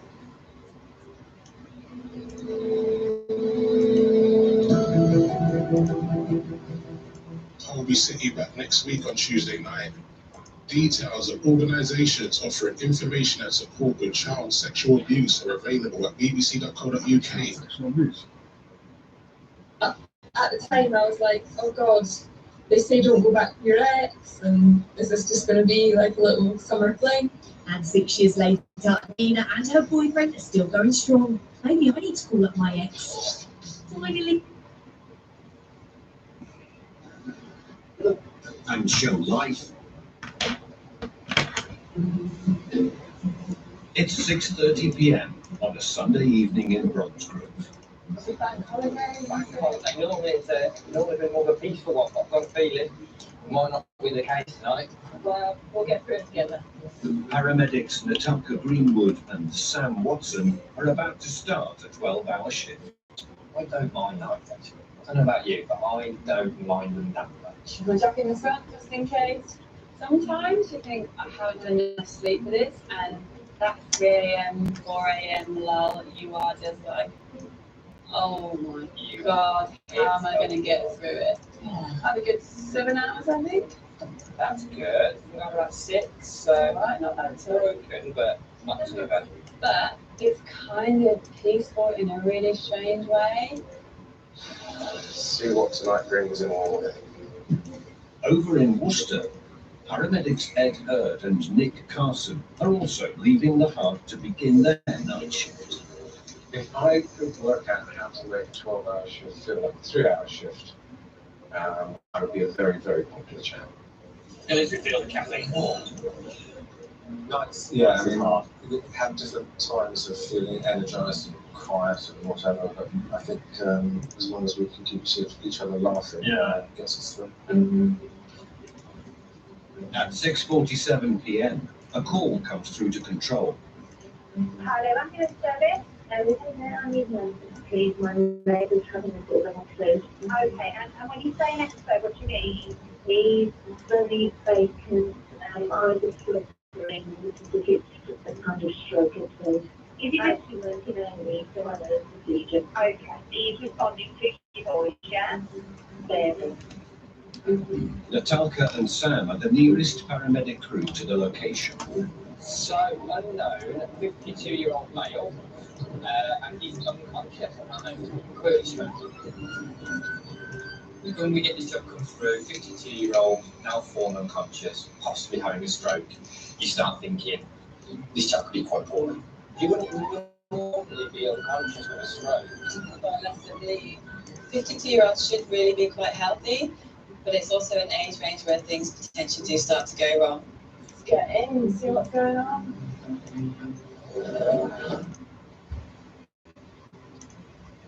Is this where the gentleman lives? Can you tell me what's going on, Peter? Pete, what's happened? Joe came over. Just suddenly felt a bit unwell. Pete and his wife Jo were at a neighbour's house when he collapsed. The neighbour, an off-duty nurse, rang 999. Pete, can you open your eyes? When we walked in, we were met by quite an emotional, chaotic scene. Pete, come on. We've got the patient lay in the middle of the living room floor, appearing unresponsive. The patient's wife was stood near the window, and she was a bit shell-shocked, I think, and a bit kind of overwhelmed by everything that was going on. And the off-duty nurse was doing her best with her own equipment at home to help out and support this patient. Pete, come on. So did he collapse all of a sudden, or did he? Basically, he just went unresponsive, so I got him on the floor. Okay. Any sort of seizure-like movement? Nothing at all. It's always interesting having an off-duty medical professional on scene when you go to jobs. She relayed the information to us in a structured way that made it very easy and clear for us to understand, which meant we could get on the job. Can you open your eyes? Hello, my lovely. Hello. My oxygen. Yeah. Yeah. Oh, hello, Hazel. She had a load of kit. So she'd be able to start doing some checks and some oxygen on, just to try and support the patient as best as she could in the interim while waiting for us. That'll be successful. Temperature's okay, blood sugar's okay. Blood pressure is a bit high. High blood pressure is bad news for everybody and anybody.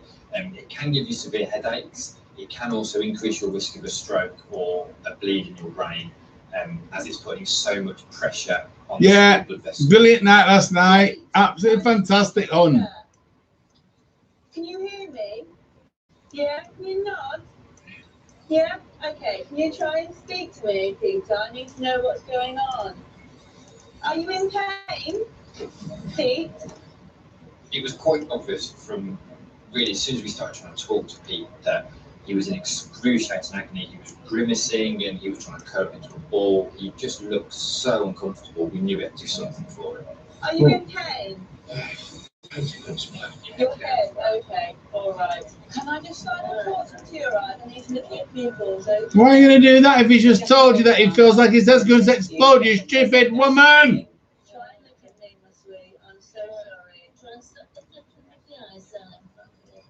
It can be a sign of a significant event in the brain. Yes, yes, come on. It's a really, really bad place to be. What's it called? Subarachnoid hemorrhage, by any chance? Yeah, whereabouts? Stupid woman. His hand. Is it at the front? Or at the back? Or everywhere? Everywhere, okay. Feels like whatever's in there was too small to contain. It burst out.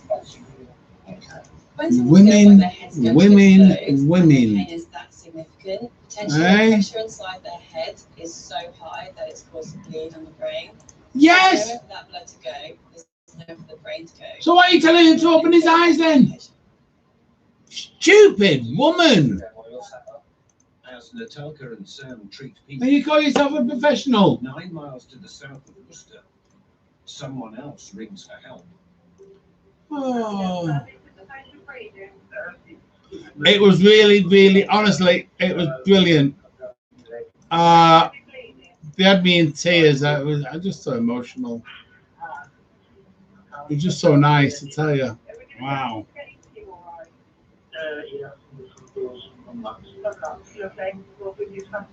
Hazel. I just wish more of my fins were more truer. How easy it is to break a bone. Just a certain amount of Yeah, pressure is you know what I mean. for the bone to snap. It is quite common to see people just Because there's so many of them that just want to be your friend for the sake of being your friend, and that's it. They don't want to get to know you. They just want to be your friend, and they can say, "Oh, guess who I'm friends with?" You know what I mean? Doors open. There's lots. So doors open. What's he say? When we arrived the front door was locked, and the back gate was locked, so we had no way of getting in. Hello? Oh, what happened to you last night anyway? What did you get up to? Yeah, it's locked. Where are you, buddy? The only communication initially was me speaking to him through the last box. Did you have a good time? The back door open. All right, mate, we'll try and get the back door then, yeah? It's down to either Ed or Nick to climb over the fence and let themselves in through the back door. Come here, you up and over. I'll up and over if you like.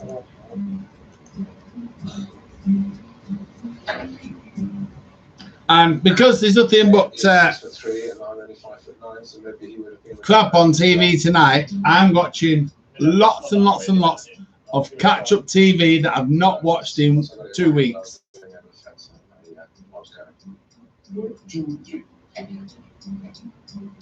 And I might even treat myself. Yes, treat myself. Probably at one point. I was like, mate, your legs are broke. Well, listen, right? And effectiveness probably. I am Could have done better, but you know. I am 20 stone. Not 20 stone 1 pound, 20 stone 2. No, I am 20 stone. Finally, Ed and Nick can get to their patient. So, Hello, guys. What's your name, boss?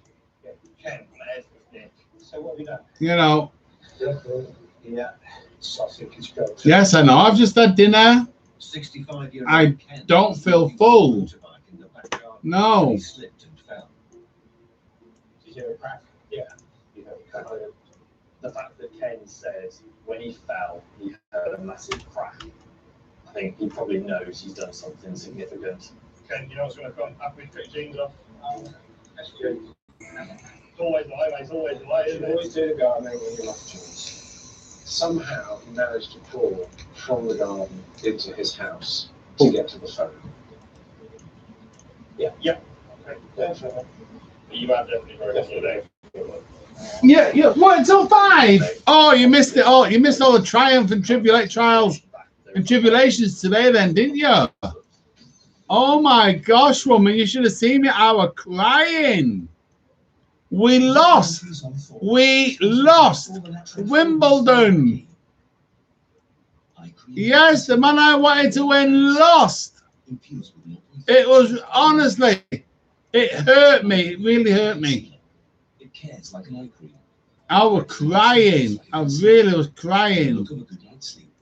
But you know what? If he comes back, if he can get next year, he is the winner. Next year, he is the winner. Without a doubt, he will win it. If he can get through it next year, he's the winner. No problems about it. And you know what I've done? I've gone and cheated. I've had a bet on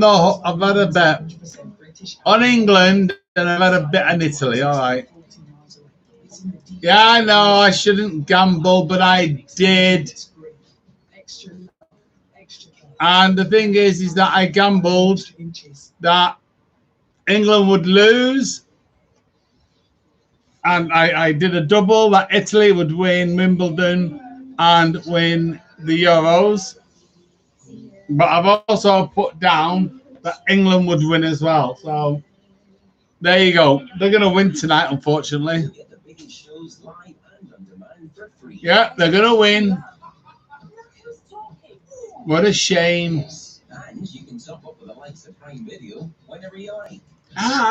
So be prepared tonight, Hazel, for lots of screaming and shouting in the streets, all right? Fireworks and everything else like that.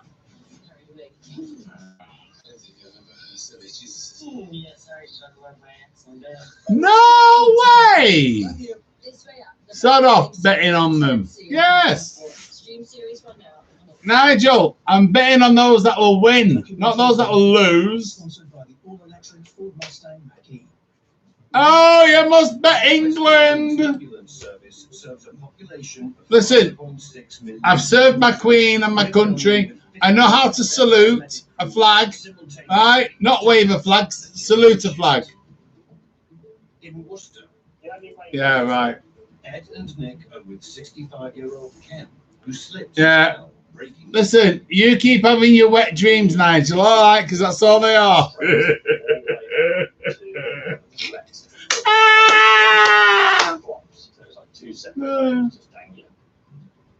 At the same time in Bromsgrove. Anyway, what are you doing on here anyway? Being treated by Natalka and Sam. Hey, you're not supposed to be on here. Hasn't that thing kicked off yet? Hey? Oh, God. When our patient's saying he's got pain everywhere, all over his head, and this intense feeling of pressure, time is of the essence. Of course it is. It's a subarachnoid hemorrhage. Natalka performs the FAST test on Pete to look for symptoms of a stroke. We're looking at two ends of the scale, really. We're looking You at are really stupid. You take my hands and just give them a tight squeeze. Or something a lot more serious, which would be a stroke or bleeding on the brain, which is causing this significant headache and potentially life-threatening situation. It's a subarachnoid hemorrhage, you stupid cow. Yeah. Are you watching this on TV? Oh, no, you can't. It's pre-recorded. It's a subarachnoid hemorrhage. And she's, oh, I'm fine, thanks. Sat here having a bud, watching. Go piss off. Oi, off. Listen, look, watch this. You're going. Delete comment. There you go. If he is suffering from Go on, set off. in the brain, he needs the hospital. He doesn't need anything that we can do. No, listen. Oi. This is not on for idiots, all right? This is on. Yeah, if you want to talk to me, right? Nothing to do with that crap in the background. It's only in the background. Get back to it and turn me off. You can't have the both, all right? Is your vision all swimming? Or spinning? Can you see my hands? How many fingers? You got it, Jeff. Come on, mate. Come on. Right round and down. Exit. Exit. Alright. Good, mate. You could tell he was extremely distressed by what was going on. Does it just feel like pressure? Doesn't it? You're going to be sick. Did this just come on very quickly or slowly? Quite suddenly. Did that pain just shoot out of nowhere? No, you can't, because you know what? I've already deleted part of your conversation. Excruciating pain. Right around it. Could not get comfy at all. And probably a little band around your arm, right, Rita? The priority for Natalka. Why don't you put some bands round his eyes to take the pressure off the brain? This could just be, and it's just not pain, but it could just be a really bad migraine. That does sometimes happen, and sometimes migraines do mimic these kind of symptoms. Natalka tries to reassure his wife, Jo. Let's have a look. You've got 3 on that one and 2 comments. Right. Joe won't like that. No, I won't like it. I've told him. I've already deleted him once. Like this, it's really very distressing for loved ones or relatives of the patients as well. And if they've never seen it before, it can be shocking for them. So it's quite important. How do you think I'm not putting anything on? Because I'm not having stupid football interfere with my night. Yes, I didn't interfere. Listen, tennis didn't interfere with your night. Yes. So why should you, right, do something to me that I don't like when I didn't do anything nasty to you?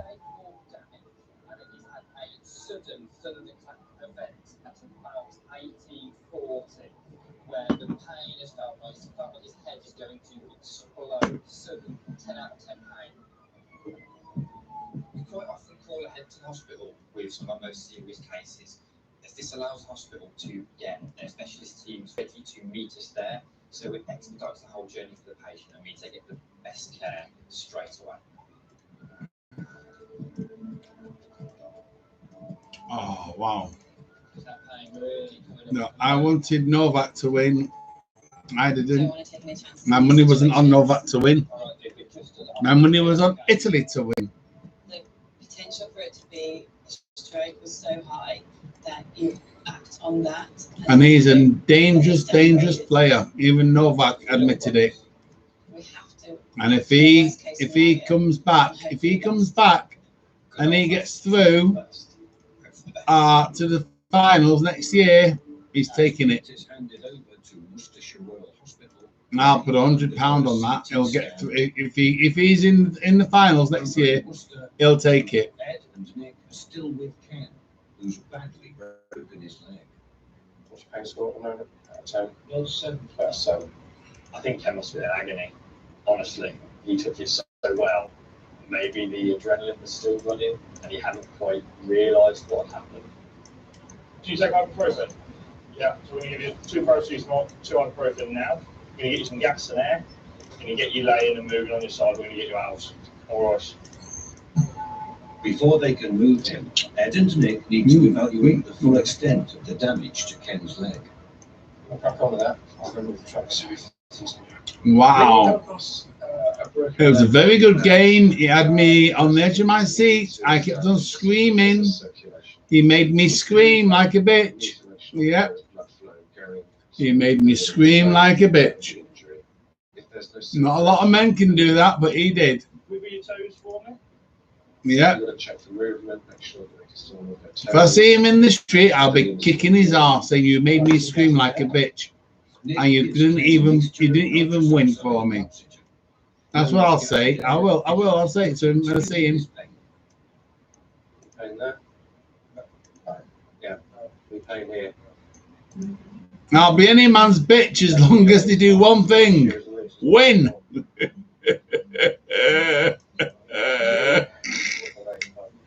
Without touching you, I'll make you scream in Blackpool. Yeah!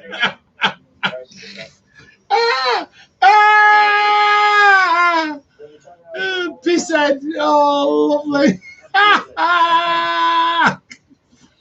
Listen, you wouldn't know what to do if I laid there naked in front of you. Oh, no. No, Hazel, this This is not me. This is him. This is him doing it, not me. All right. Don't blame me for this. Don't blame me for this. Oh gosh, no. Very useful piece of equipment. Oh. This is going to get really tight, really squeeze it. You Oh. around the injured area, and then you. Do you know where does he get it? I want to know, Hazel. Where the hell does he get it from? Because I tell you what, he honestly he rocks my boat sometimes. Not in a nice way neither. All right, he's like, whoa, baby. What's he doing to me? Nigel would run and shit himself. What, at the same time? Oh, I wouldn't like to see that. Oh, no, no, no, no. As Ken is taken to Worcestershire Royal Hospital. Nigel, don't run and shit yourself. It's not nice, all right? Have just finished their first job of the shift. Sorry, Hazel, you naughty girl. Oh. I can say almost anything to her. Oh gosh. You're a bit fart in your arse. Tries to feed me a lot. Oh. And then leave. Oh, no, I don't. You're not going to get me to you. Oh. As Mary and Lucy wait for their next job. Now, also, where did I get it? From my granddad, then my dad. All right. Yeah. Oh, wow. I love you, Nigel. I love you. You're getting good. You're getting good, Nigel.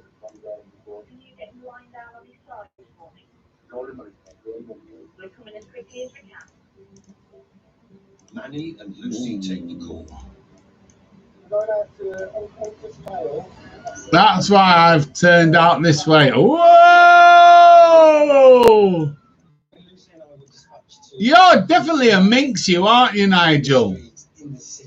You know, I mean, well, this is a minx, isn't it? Other drugs. Yeah, a minx. West Midlands Ambulance Service respond to. I mean, that's what you'd call a female, a minx, yeah? But you're the male version of a minx. All right, yes. And you're naughty. Need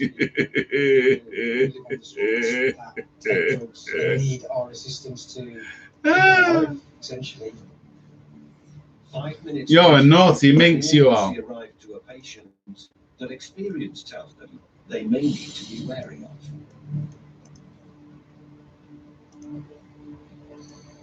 They've got a potential to go from happy, just high on drugs, to aggressive, to unconscious, to stop breathing. A member of the public found the unconscious man and dialed 999.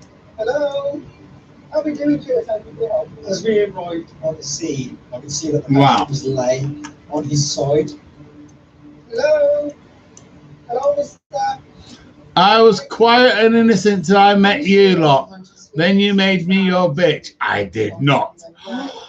How could you say I made you the bitch, eh? Eh? Oh, that sounds like, oh, you, come here, I want to show you something. I'm like, ah! It just happens like, no, Nigel, that's naughty. People are going to be thinking that, oh, what did Joe and Nigel really get up to then? Oh, Nigel. Nigel, you naughty boy, you naughty boy, you. This man collapsed is a mystery. Everybody, can you sit up? The ambulance service. There we go.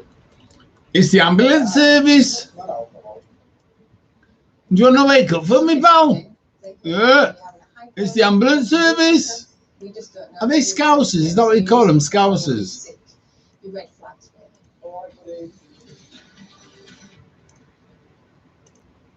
Documentaries on Ford, sponsored by the all-electric Ford Mustang Mach-E.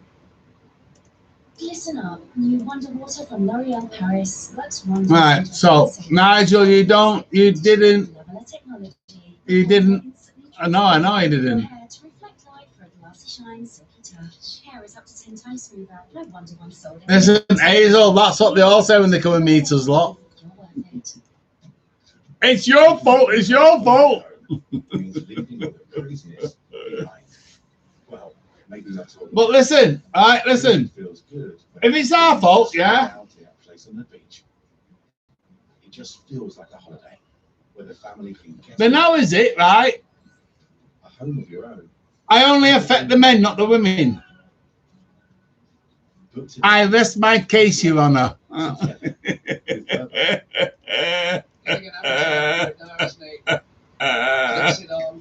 Hazel, we don't need to answer that one now.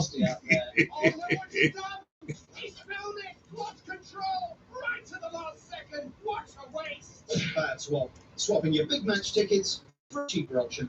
Swap. Swapping to Aldi this summer with barbecue favourites from Aberdeen Angus burgers to Italian lager. Swap to Aldi and save 35% on this big family shop. It's taking it on. No way! Da, da, da, da, da, da, da, da. Where it began, I can't begin to know it, but then I know it's going strong, going strong, going strong, going strong. When you get 5 minutes, it's the elbow song. Watch that music video by Vidian. When you get 5 minutes, who's Vidian? At 6:52 p.m. Who's Vidian? I will be good, Hazel. Hazel. In which part of the English language are you going to be good?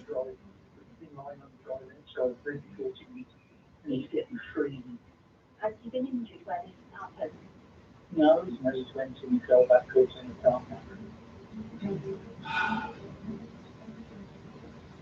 Right, Paul, we've got a 67-year-old male. He just says, Right. Midian was the guy on X Factor years ago. Oh no, the one who can't sing. No, thank you. No, thank you. Listen, we don't listen. You know the Spice Girls? Yeah, there's one of them on there that's mega famous. She lives in America. Will never come back to England yet. Why? Because she can't sing. Right? And same as Midian. He can't sing.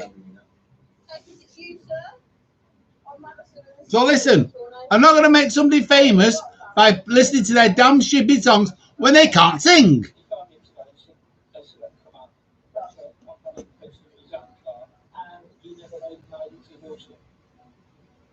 A neighbour was giving 67-year-old Barry a lift home from hospital when he suddenly collapsed on his driveway. When we first arrived on scene, Barry was on the floor eating what seemed like what would. Listen, I don't like people who can't sing but made money by having other people voice over for them. My initial thoughts are, is he injured and how are we going to get him up? But he collapsed. And people went, Spice Girls, bring him back. No, thank you. Apart from you've done that time, any other medical conditions we need to know about? So high blood pressure and these collapsing episodes, did they give a diagnosis? Did they know what it is? Oh, they can't do anything about it. Okay. He's very severely disabled. Can't be walking. Barry has a problem with the nerves in his spine, which makes him prone to falls. Barry had some back issues. Him being on his own was very difficult because he'd fall over quite a lot. Do you know, I'm hungry again. And it essentially just moved up after we distinguished he had no pain, no neck pain or anything like that. But it's been good to get him up. Yes. He might do, you never know. When people like Barry falls. Do you know what? I think I'm going to go and get some. It's a case we can't make a promise that, oh yeah, we can just get you back in the house. KFC. We need to assess him first and make sure there are no injuries there. So do your blood pressure while Paul sets up the cushion for you. I think I'm going to get some KFC. Barry has high blood pressure, so Maddie wants to check his What do you reckon? Caused it to rise even further. Yeah, it's a bit high, isn't it? 217 over 60. 217 over 60? Between 90 and 120. No, the blood pressure's between 80 and 120, damn fool. Not 90. 217? You need to get him in hospital straight away, woman. Gosh. You have to control your blood pressure. It's important because it can lead to strokes, heart problems. So it is quite a big thing, really. And don't let him stand up neither. You start to bend your legs in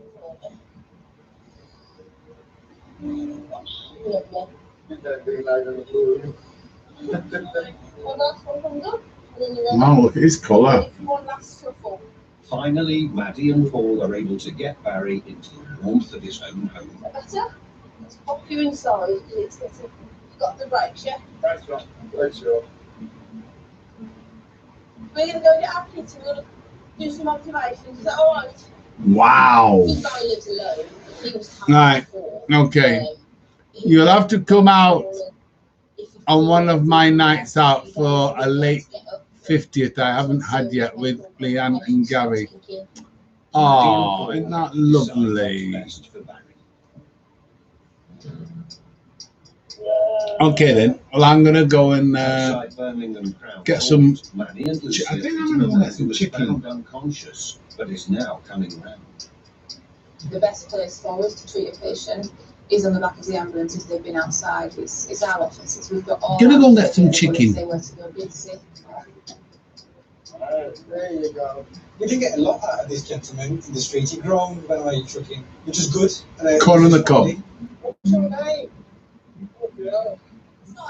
I know. They decide to move him into the ambulance. A lot of the time, with the majority of our patients, you have to pay detective.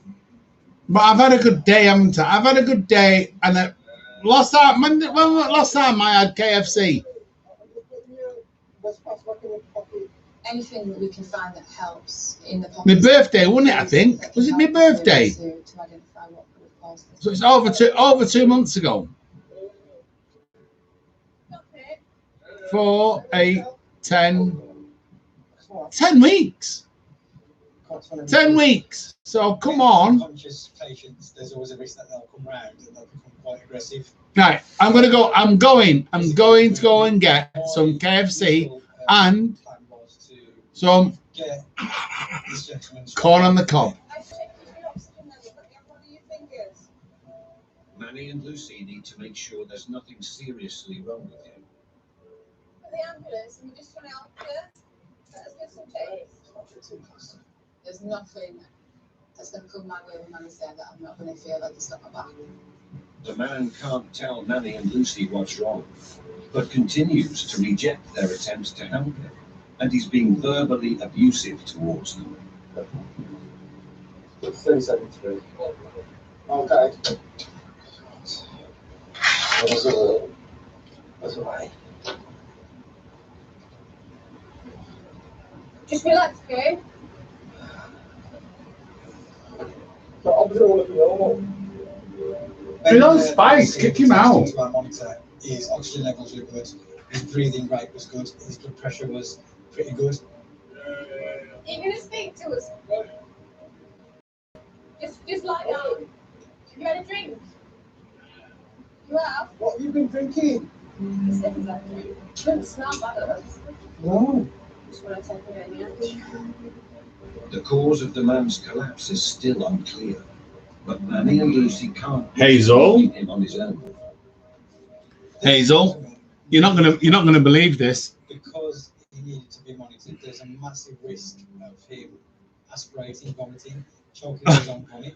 Yesterday when I was getting ready to go to John and Shelley's, yeah, I put my mask on, yeah. Right. You're not going to believe this, honestly. You will not believe this when I tell you. All right. Remembering I've lost weight as well from when I first putting it on to now. All right. Where have you been? I don't think he was. I put it on. But I think there was something else. All right. And it was like a carry-on comedy set. Yes. And all you could hear was. Get the right help. So, yeah, it's what you come to work for, I suppose.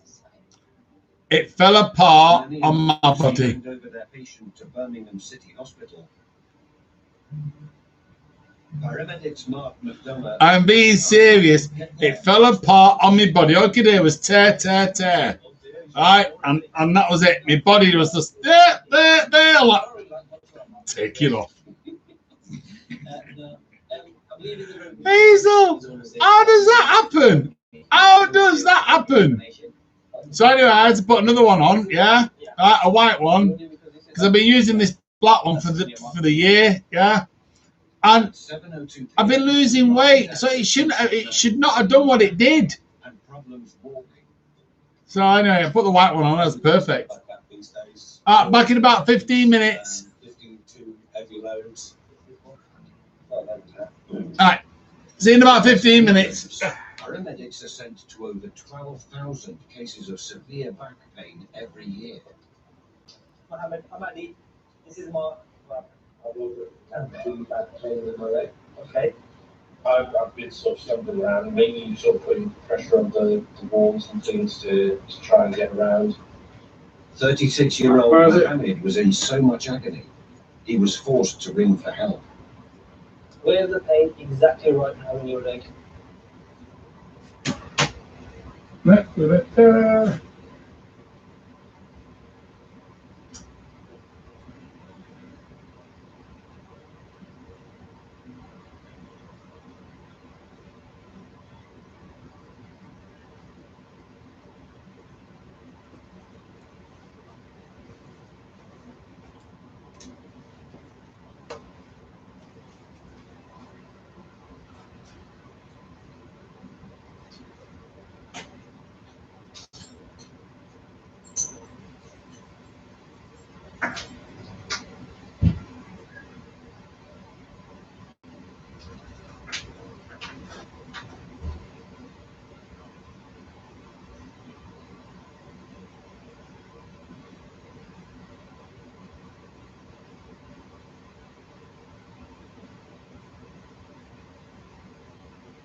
I'm back.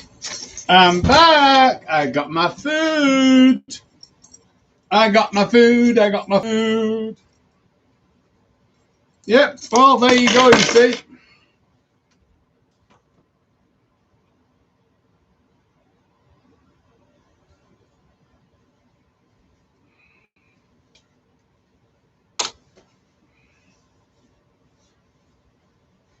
Yay!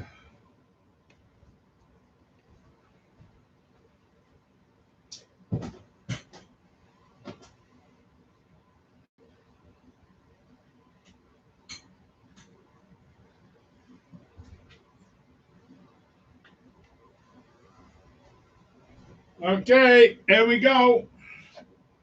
Back to the TV.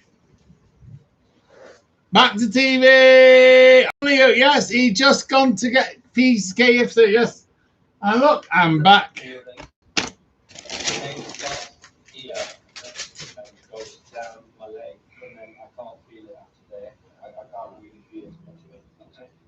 Mohammed described the pain from the buttock into the leg, the shooting pain. That was ticking boxes for sciatica.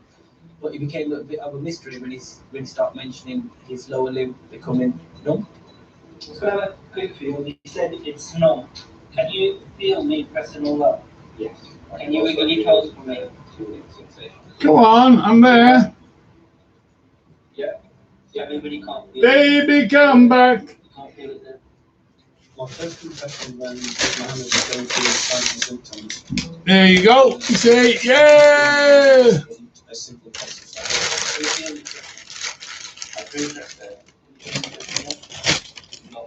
It's very unusual. KFC, that's what we want. That's what we want. KFC, KFC. Oh, yes. Oh, oh. My favourite piece. My favourite piece.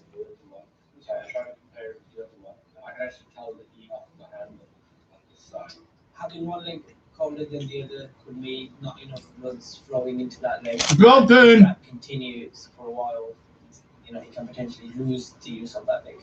I'm just going to pop this leg up here. Yeah. This all feels perfectly fine. Yeah. There's no numbness or anything around here. Going to the toilet, you've not had any accidents and I was depressed myself. Only because I didn't realise that I needed the toilet. I was standing at the sink. I sort of fell back into the toilet and I had no control over the motion. Well, Mohammed said he was going to the toilet, but he didn't have the need to go. I think he started thinking a little bit more out of the box. Is it? Are you thinking? Yeah, well, that's what I'm thinking with the toilet. Neurological leak, anything to do with the nerves, anything to do with the brain. And since? I haven't been. You haven't been, you're not needed to go or... No, I've been drinking loads, but I don't feel as though I'm in the toilet. I can't eat too much. Oh, see? He mentioned he was drinking a lot of water and he didn't have the need to go. That has to go in there. I can't eat that. Not allowed to. Not allowed to. That's a big red flag. So even though I'm having my KFC, I still have to be careful. Entries on 4, sponsored by the all-electric Ford Mustang Mach-E. FC. It's red. So not to say we're just thinking of we hope for the best, prepare for the worst. Quadriponia is the compression of the spinal cord, which forces the ends to become splayed, similar to the horse's tail. That can reduce sensation in your lower limbs and potentially can be quite dangerous. It could be nothing, it could be something.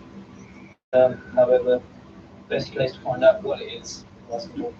Quadriponia untreated, you can potentially expect the worst case scenario, paralysis in the lower limbs. Yes. Corda equina has many causes, one of which is a ruptured spinal disc.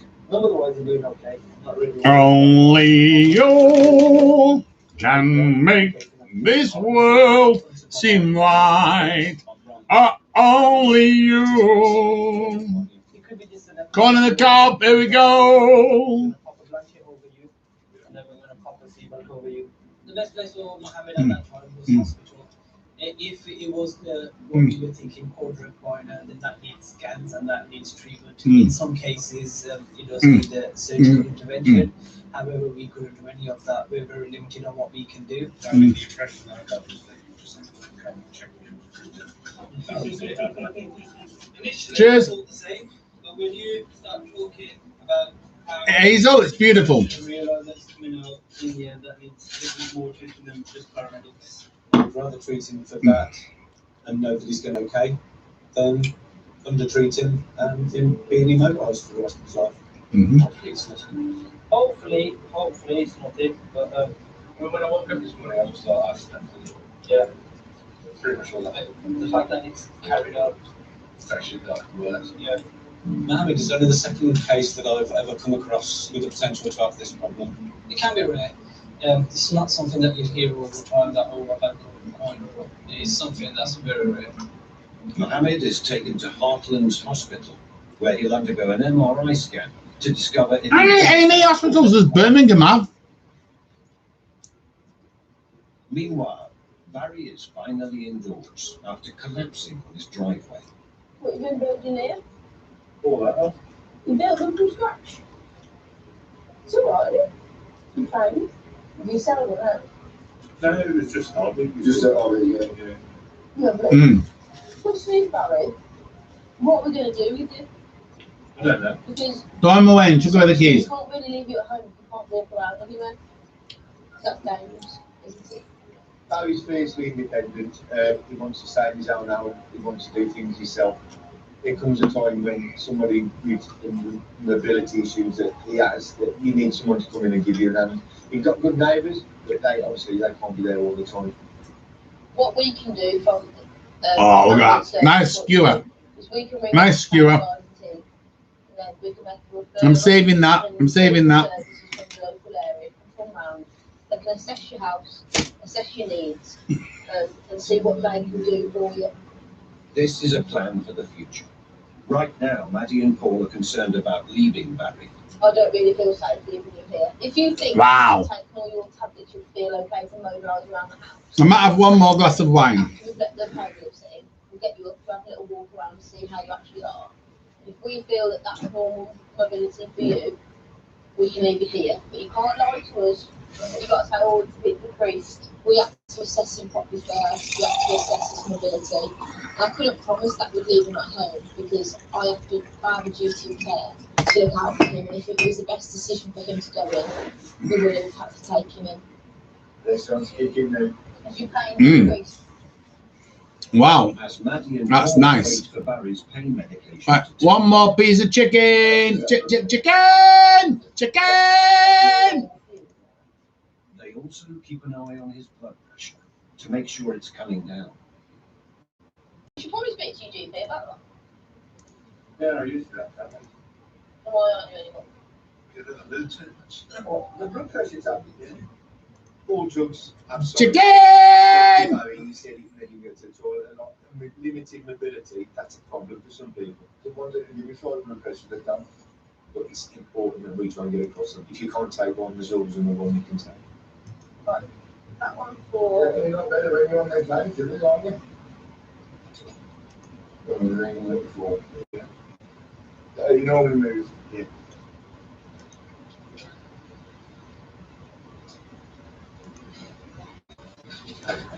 Oh, God, that's all. Is it? You've got to get a more ground. You shouldn't get it. It's up a few stairs. She walks slowly, walking her knees. Normal for you, yeah? With Barry now able to move around freely, Maddie and Paul decide it's safe to leave him at home. We did see him out, but so there was no obvious injuries or anything like that. So on this case, it was probably better for Barry to stop at home in the comfort of his own home. Right then. Okay. We'll see ourselves out. That generation, they are very stubborn. My granddad's very stubborn. You see a lot of your grandparents being patient, and that's one of the reasons to do the job. After referring his case to social services, Barry received a visit from a carer once a day for 6 weeks. Since then, he's been looking after himself with the help of his neighbours. He's not had any more forms. Mohammed spent a day in hospital and nearly 6 weeks in bed. Doctors discovered that a childhood accident had left him with fused vertebrae in his spine, which resulted in trapped nerves. He's currently awaiting surgery. 52-year-old Pete, who was admitted to hospital with severe headaches, was given a CT scan which came back clear. He doesn't know what caused his crippling headaches, but so far they haven't returned. When Ken arrived at hospital having broken his leg, he discovered his injury was a lot more serious than he first thought. They took me for an X-ray and they told me that I've broken both bones in my leg, tibia and my ankle, which was quite a shock. They said I'd done a proper job of it. The main operation, which they actually opened the knee to drill down into the joint. Your third act is a game. 18 months before I'm paying for it. But at the moment, I can walk my dog twice a day. I can get about. It doesn't cause me any problems. I'd just like to say to the paramedics just a big thank you. They were really friendly, and when you live on your own and something like that happens, it's a big relief. It's just to know there's somebody there. Next time, I'm just touching some fresh on it. paramedics treat an elderly man with a bleeding head wound. Downtown dead. Just 24 hours.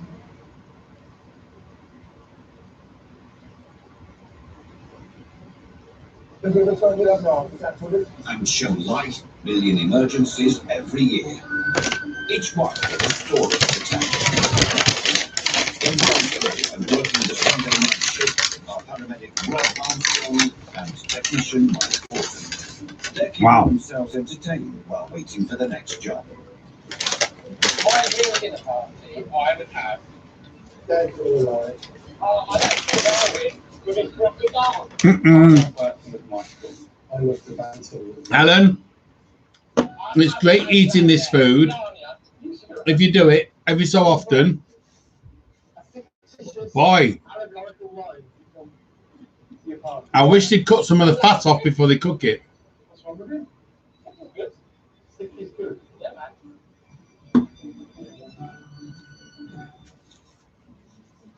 Yeah, sick is good. Birmingham and working the 12-hour night shift are paramedic Rob Moore and technician Chloe Walker.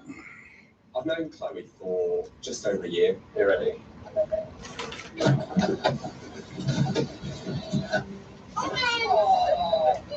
We just get on really well. We just check.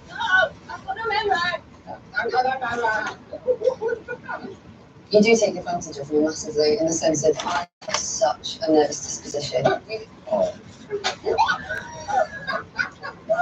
I do not find that very amusing. Apologies, my crewmate would be coming to blow a fire pop at you. 5 minutes later, Rob and Chloe get their next job. Ambulance control have received a referral from the 111 NHS helpline. Wow.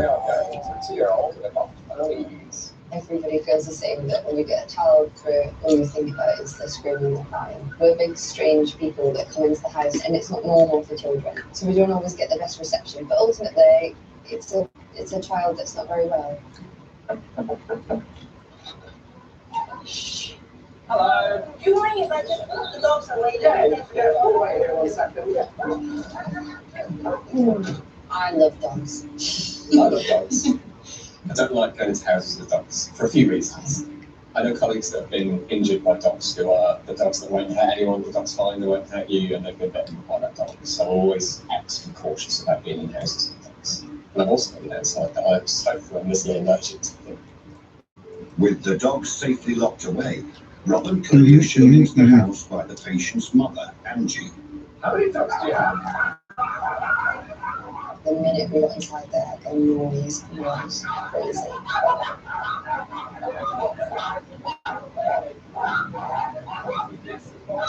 There were a lot of dogs. It was really difficult to hear myself even think, never mind speak, and try to find out what might be wrong with the patient.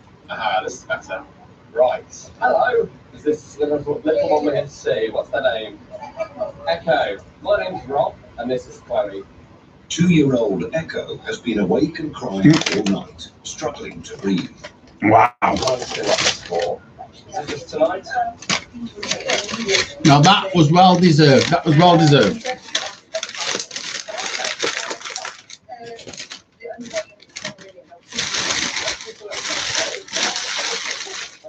I know it's a cheat. Okay. Yeah, let's pop this on your thumb like that. Well done. Super brave. But just wait. Just wait until next week.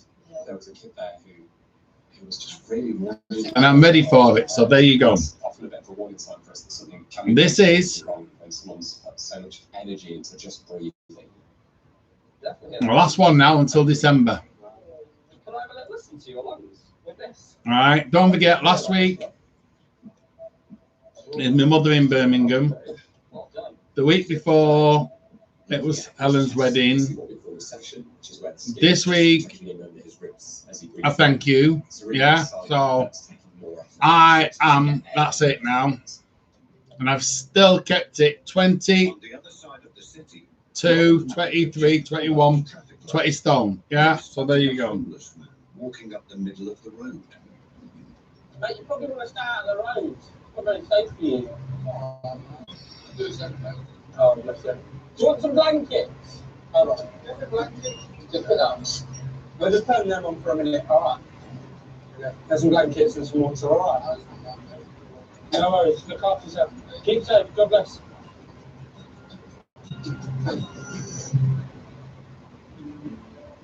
At 3 minutes to midnight, Control receive a call from a woman in a hotel room in the centre of Birmingham. Wow. Ambulance service, what's great for the call? Well, I'm 36 weeks pregnant. And I'm having some contraction, please. The baby hasn't come out yet, has it? No. Well, yes, contraction, please, no. Okay, another 5 minutes or less between the contractions. There's a comment like that. We are going to be with you as fast as you can. The call is passed to Rob and Mike. Right, John. Contractions, 2 to 3 minutes. Yeah, you're telling me there's nothing wrong with cheating now and again. Thing is, I don't get to cheat that much. Is more risky. If anything should go wrong, there's just the courage around to do it.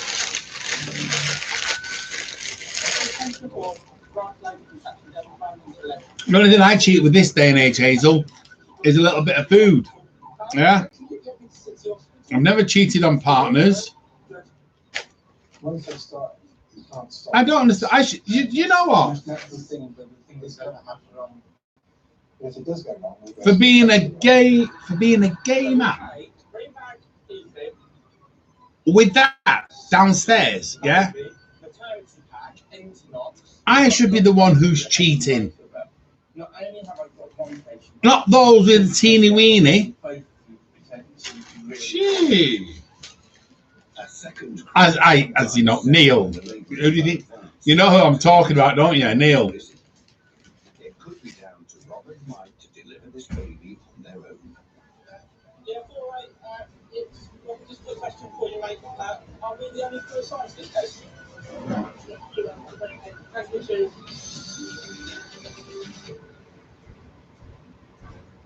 Documentaries on Ford, sponsored by the all-electric Ford Mustang Mach-E. Anyway, Hazel, diet changes tomorrow, like I'm saying, yeah.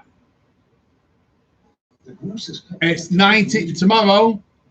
Today could be a good day. It's 90%, no, 95%. Keto only food. To capture the kind of emergencies they have to deal with. So there you go. In Birmingham, Rob and Chloe are treating a 2-year-old with a chest infection who's So, struggling to breathe. and look,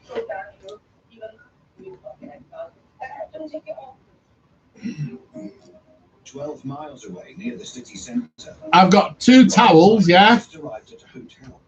while I'm training on this. Hazel, You are not going to believe the amount of sweat that's coming off my body. Whoa! Do you know the chair is absolutely saturated? 24-year-old You wouldn't believe it. You would not believe it. And the electrics are costing me nearly 30 quid, but they're getting delivered. Oh,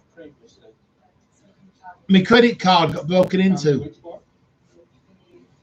Okay.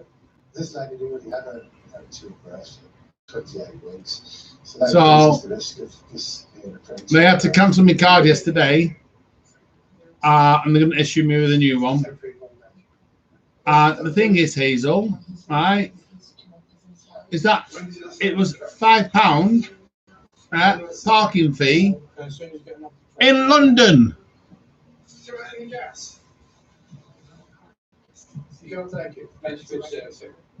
Gas and air is a drug that can help with labour pains, but for some women, it causes sickness. What is sickness for most people? Why do you make it out as though it's only for women only? For goodness sakes, it makes me sick, but I still take it. Rob may need to deliver this baby. He rings a midwife at the hospital. Hi, triage. My name's Rob. I'm currently for the ambulance service. She has now got contractions about 2 minutes apart now. She's having water's drawn. The contractions last? With Roxana likely to give birth at any moment, the midwife stays on the phone to give advice. You happy the baby's movements have been normal?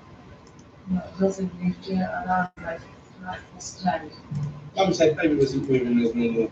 Therefore, that's a concern to us. So it was important that we got to assess the intensity of it. Rob and Mike have a decision to make. Giving birth in the back of an ambulance is even more difficult to deal with than in a hotel room.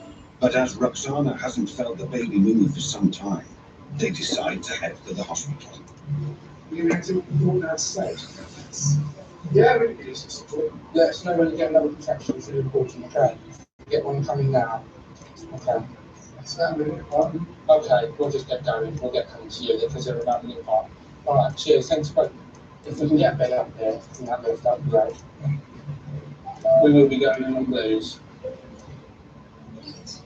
Okay. On the other side of Birmingham, Rob and Chloe are treating 2-year-old Echo, who's struggling to breathe. So this is the medical report. The hospital report shows Echo was diagnosed with a chest infection and given a course of antibiotics. And it's just got worse. Yeah, and basically I was going to take him to the GP tomorrow, but I don't think that next person was really. Yeah, definitely. When we got to a patient that's already been diagnosed with something and is already under some kind of treatment and that treatment doesn't appear to be working, sometimes we have to consider that maybe that infection's just kind of taken a hold of that patient and that patient needs the treatment in a different way. So those type of things can only happen in a hospital environment. Yep. Before they get Echo into the ambulance, Rob and Chloe try to ease his breathing. Echo, how are you? You okay? I think you're doing a great job. Pretty worn out by the looks of things. You can sit up for us. Oh, well done. You got a high five. Yeah, great high five. You're a fist bump as well. Excellent. Patient positioning is really important. As paramedics, we can make a patient a lot more comfortable and we resolve a lot of symptoms by making sure they're in the right position. For anyone with breathing problems, the best place for them to be is sit upright. And I put this in your ear and check your temperature. Is that okay? I've just poked you in the ear just here. You are super brave. It's a little beep. You are 37.9, so a little bit warm, but not too much. Can I do the inside? Is that okay? I bet sick. Just do here. Slightly high, you damn idiot. Rob needs Echo to inhale a drug called salbutamol through a nebulizer. This will help reduce the inflammation in his lungs and should make breathing easier. Can you hear this really loud noise? So, you feel this? I know, Hazel. I know. I'm sick and tired of it. I know. I shouldn't watch a program like this. I'm going to slate it all the time. I know. You sit up this way. Excellent, well done. And do you think you can put this on?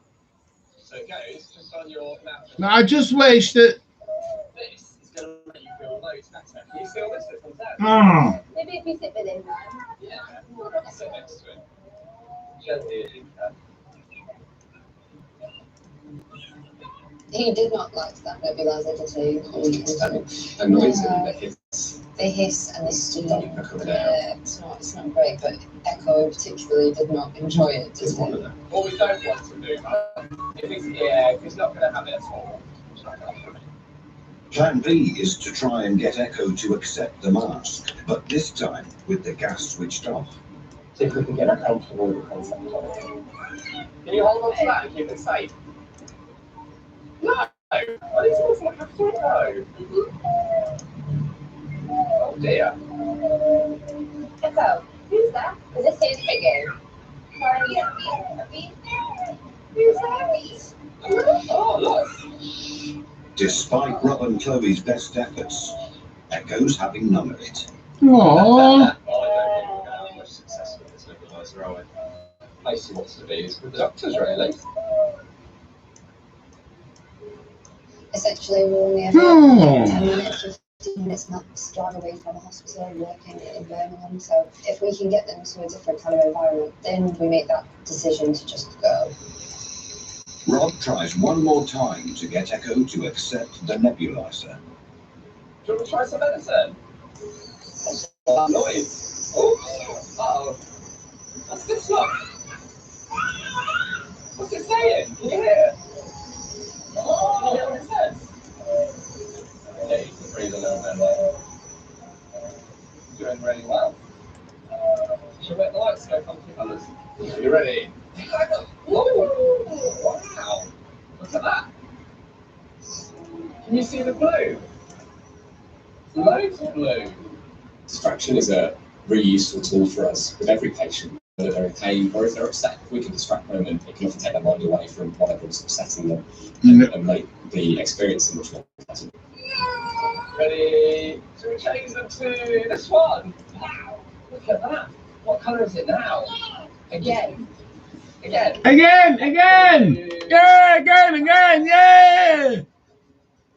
I know, I'm behaving like a big child. I know. Echo has inhaled enough of the salbutamol to make a significant difference to his breathing. Yeah. Is that a confection? I was absolutely amazed from closing them back doors to opening them again when we got to hospital. And he looked like a different child. He looked much better in himself. He was laughing. Robert definitely hit the nail on the head. I don't know what he did, but it worked.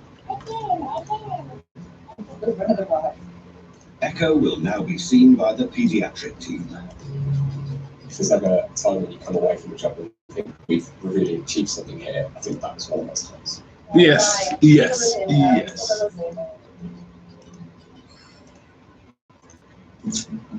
Over in Coventry, paramedics Floss Corcoran and Orla Barber are also on the night shift and waiting for their next job. I think I make all laugh sometimes when I'm not even trying to. Like now. But TJ's I would know that. My favourite one is what's ET short for? No, so we can fit into his little spaceship.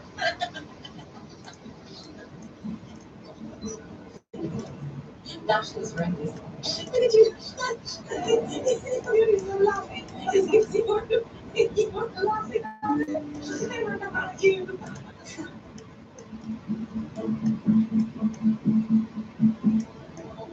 With just under 3 hours of their shift still to go, a company that provides personal alarms to the elderly rings 999. This is the patient breathing. Yes, he is. He's fallen, we're not sure how. He's bleeding from somewhere. The neighbour is on the way. Floss and Orla are 5 minutes from the address. We're going to see William. He's 90. He's fallen down. He's pressed his hair. 9 is his head is bleeding. Arm trapped in your body. Oh no, William. We're on the way. When we get a call come through on the computer of a 90-year-old that's fallen, a lot of things go through our heads, especially when they're 90, because everything's a little bit more fragile. They can do a lot more damage from a simple fall.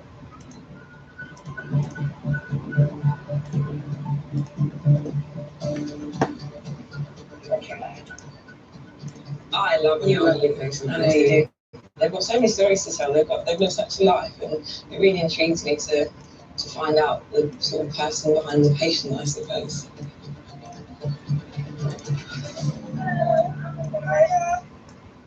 William, my name is Orla. This is Flop. Hello. Hello. Oh, we're in a bit of a pickle. Oh, bless you. Do you like to be called William?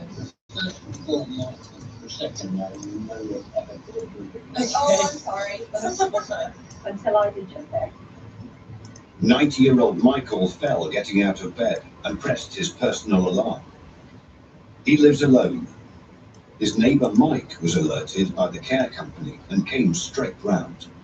Where's the blood coming from? The head, I think. Michael, where are you bleeding from? Right here, okay. When I first saw him on the floor, he was in quite an awkward position. He was trapped between like some furniture. There was quite a bit of blood, so I was trying to work out where the blood was coming from. Have you got any pain anywhere at the moment, Michael? Okay. No problem. We're going to move your bed out of the way just so we can get a bit more access to you, okay? Orla's going to have a poke and I'm going to do your blood pressure. So, have you got any pain here where I'm touching? Still no pain? So no local back pain. Where the blood is coming from, there is a lot of it. There did seem to be quite a lot of blood on the floor and on the pillow, so it can be concerning. Queen of Quite a bit of blood, it can be quite dangerous. With the Queen of Hearts. Floss and Orla need to stem the flow of blood coming from Michael's ear. 25 miles away in a hotel room in Birmingham, Rob and Mike are with 24-year-old Roxana. She's having regular contractions and needs to be in a hospital, not a hotel. You will like take your jacket off because I'm going to probably use a cannula in your arm as well. Do you know what you're having? Perfect. Right. Once this one's done, we need to get you up, moving, and get you towards the ambulance, okay? Roxana hasn't felt the baby move since she called the ambulance. That was over an hour ago. We had no other resources, there was no one else available to back us up at that moment in time. We haven't got the equipment and the training like the maternity unit. We haven't got access to the doctors. Should we have a paediatric pilot to rest on our hands? Okay, let's go. If you need an arm, just give us a shout. Doing really well, Switzer. I'm hospital. As they get to the lift, Roxana has another contraction. They're now coming less than a minute apart. This young lady seemed to be dealing with the situation really well. She was very calm and focused. 20 minutes after Rob and Mike arrived at the hotel, they get Roxana into the ambulance. Come on, guys. Yeah. Nice, slow, deep breaths. You okay? They're now just 5 minutes from the hospital. Do you feel someone down there? Yes or no? Mike? Hello, Mike. I think we might have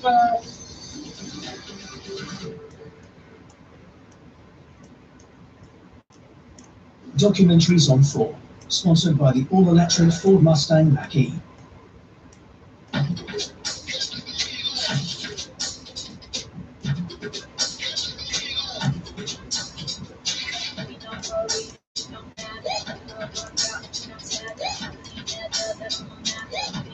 New Extreme Exotic Mango. Enjoy what's next. I'm busy. When nothing. Doing nothing, that's the life of Me. Zero carbon electricity at zero extra cost. We're busy helping put UK carbon emissions to nothing.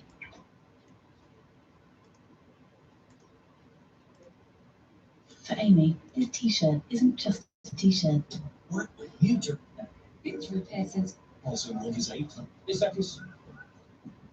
Rob and Mike are with 24-year-old Roxana, who's in the advanced stages of labour. When Rob said pull over, I was thinking, oh no, Mm-hmm. that's it. We're going to have a baby in the back of the truck. Sweetheart, is it alright if I just put your trousers down? Come and have a look, Mike. Let me know if you're in that big push. The pain stopped. I don't think it's going to come. It's what I'm watching. It's annoying me. There's no pain. There's no bulging in there. Oh, we'll keep going. I didn't know. Yeah, we'll keep going. Literally, again, less than 2. What do you call them? Ambulance men were weak and stupid. This time it's a false alarm. But Rob knows the next contraction could end with the baby being born in the back of the ambulance. You do need to push, just push. Do you feel the urge to push? No, I'm slowly breathing through. Of course I can. Of course I can. Holding someone's hand can mean the world to them. Because obviously, she's probably quite upset that her husband's not there. Excuse me. Sorry about that. You're fine. You're fine. You're absolutely okay. Excuse me. Where's all this wind coming from? 3 minutes later, they arrive at City Hospital. Yeah. Where Roxana is taken straight to the maternity department. I remember this job as an exciting opportunity, but I was very relieved to deliver her to where the specialists are to help facilitate her birth in a safe environment. Busy, busy, busy, doing nothing. 90-year-old Michael's head. They need to see where all the blood is coming from. We're going to roll you onto your back. Slowly roll yourself onto your back. That's it. I'm just going to take your arm. Ooh. Oh, yeah. Oh, dear. What have you hit this on? Okay. I'm just popping some pressure on it, Michael, okay, because it's bleeding quite freely. Just going to stand over you, sorry, for just a second so I can see what's happening. There's like a chunk out of it. The deep cut to Michael's ear shows the force with which he hit his head. I'm trying to work out what you've done it on, Michael. There was one rounded crash, and I suddenly found myself on the ground, and then I felt some blood. Okay. We wanted to make sure that the ear was the only source of bleeding because we didn't want to miss any wound that needed to be cleaned or dressed. Just wanted to be very thorough. To properly examine Michael's head, Floss and Dora need to get him sitting upright. How do you want to do that? Longer, because I think it'd be the easiest for him. Okay. Right, I don't get it. Floss goes to fetch an inflatable cushion. This will raise Michael off the floor without risking further injury. Just gonna pop this on a different finger. What medical problems have you got? How many do you want to know? As many as you can tell me. Michael has fallen 4 times this year. He only came out of hospital recently following the last fall.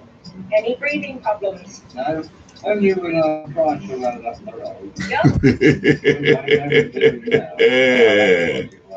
That's absolutely fantastic. That only when I try to run up the road. Carried out an ECG to see if Michael's heart could be the cause of his collapse. Is that your warfarin? What do you take the warfarin for? And then usually something else. A Pixaban. Michael's list of medication shows he's on blood thinners for a heart condition, which can make him more prone to internal bleeding. Once we get you off, Michael, I think it will be a trip to hospital.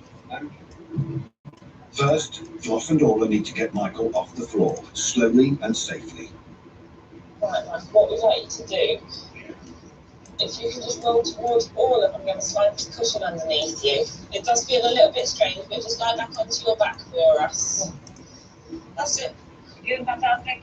On the count of 3, okay? 1, 2, 3. Well done. Amazing. And I'm going to start inflating this cushion, okay? Yeah. That's it. You can still hold on to it. Michael needed to go to hospital because the cut on his ear was quite significant. You're okay. Yeah. It needed to be dressed and potentially stitched. Also, he was on a blood thinner, and everybody who's on a blood thinner, if they've banged their head or have any sort of head injury, needs to be assessed at hospital too.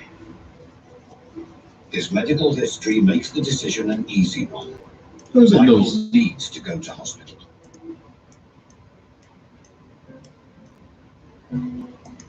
In Birmingham, Paramedic Ayaz Ali and technician Ashley Price are discussing relationships as Ashley has a new boyfriend that he's keen to impress. Trying to be a little bit of a Romeo, I am. Yeah, he's going back Tuesday flying in from Northern Ireland. Right. Now, he doesn't like big displays of life.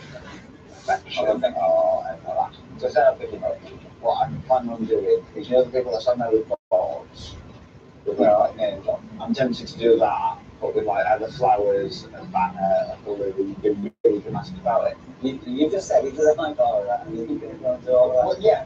Okay, that's the way forward. Just not that bit, so. For ambulance control, it's shaping up to be a busy day as they take their 3,234th call. Is patient breathing? Yeah, she's been trying to do the abdominal pain. She's been in and out of hospital. Is the patient able to speak to me at the moment? She's in severe pain and throwing up. How old is she? She's 13. The call is passed to Ayaz and Ashley. Oh, I've got a female 13-year-old. Abdomen and vomiting. 13, yeah. Yeah. When a job comes through for a 13-year-old female suffering from abdominal pain, it is quite a vague presentation, and there's a large amount of things it could possibly be. Let's have a look. Further information. Patient has been in hospital in the last week for severe problem. Okay, so we'll get some information on that one. I was wondering what has changed for them to call us rather than going back to the hospital. You know, is there something that's really severe, something really changed?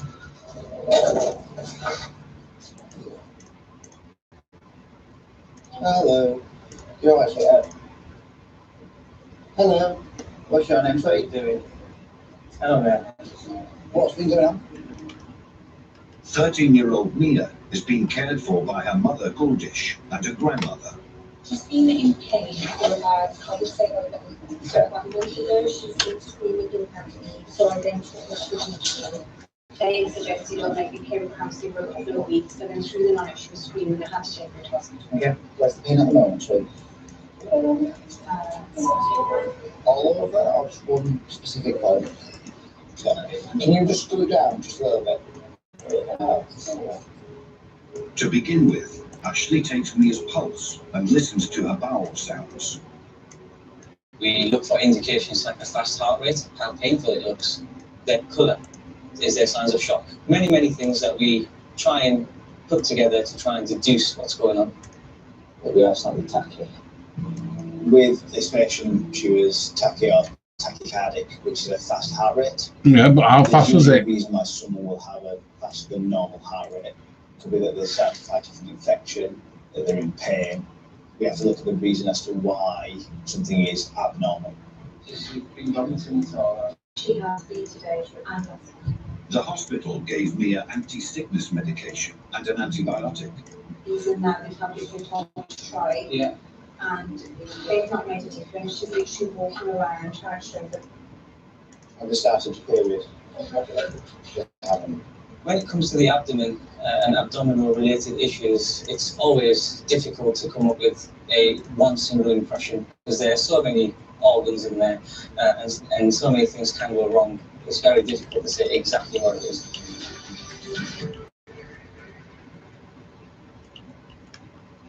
Documentaries on Ford, sponsored by the all-electric Ford Mustang.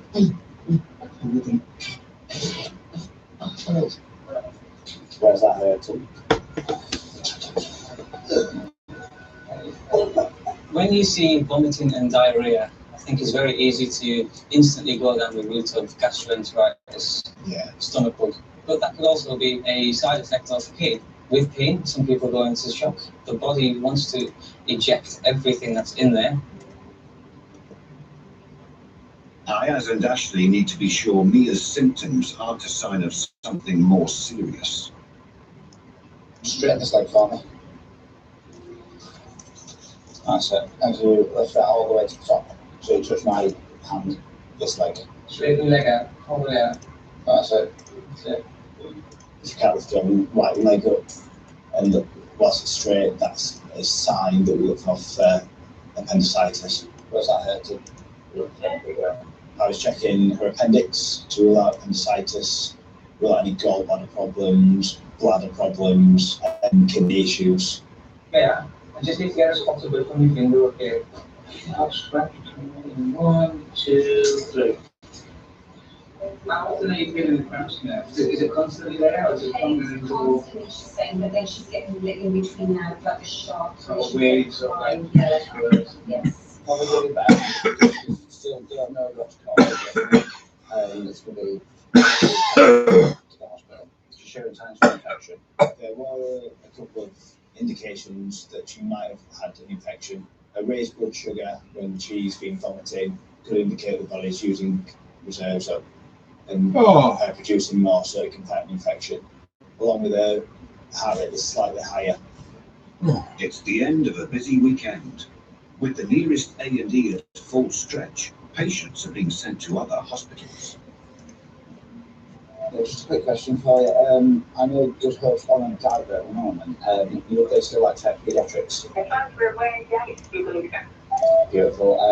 Then we'll be conveying to Good Hope Pediatric Centre.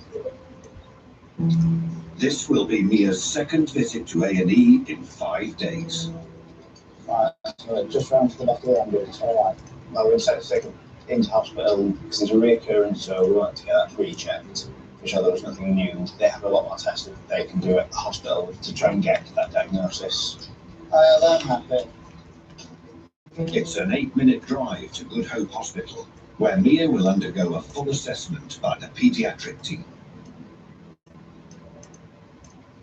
On the other side of Birmingham, paramedics Adi Ahmed and Mark McDonough are also working the night shift, but it's proving a bit too cold for Adi.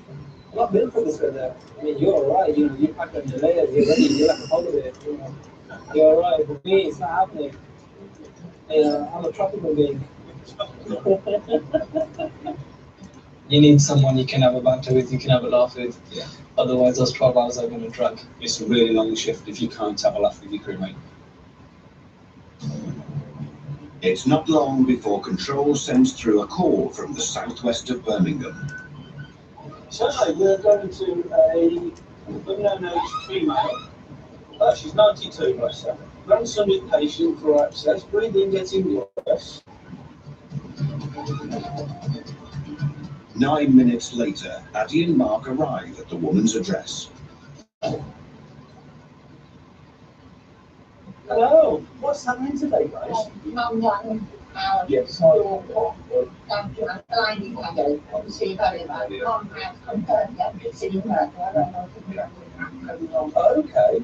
Lillian, your name is right. What's wrong today? Why are we calling out for you today? 92-year-old Lillian lives alone, but is cared for by her daughter Jill and son-in-law Mark, who are both profoundly deaf. I need to listen in on your... Don't worry, I'll do it. Can I have your fingers a second? Looking for a respirator. The respiratory rate is how many times someone takes a breath in 1 minute. A respirator 44 is quite quick. We need to at least halve it before we come into the rounds of normal. Any coughs or colds recently?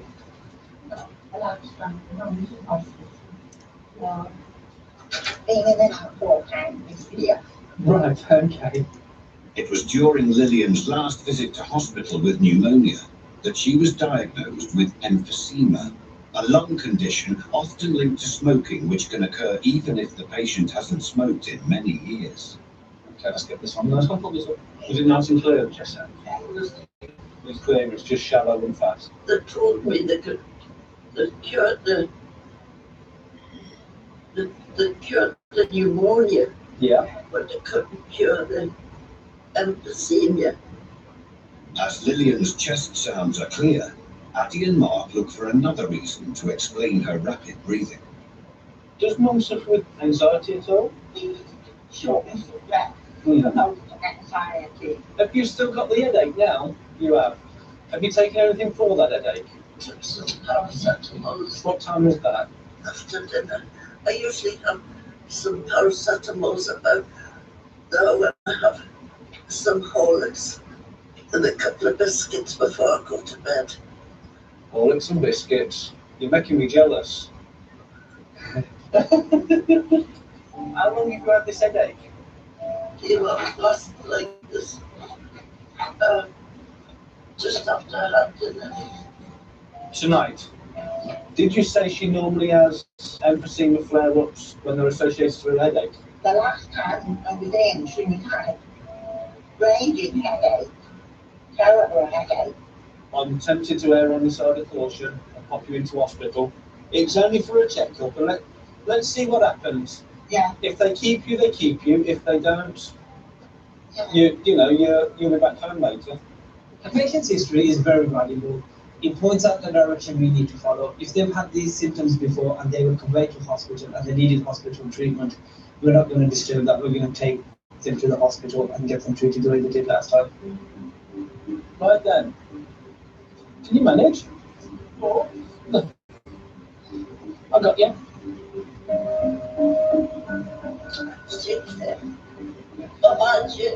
Lillian's son-in-law Anthony is going to go with her to hospital.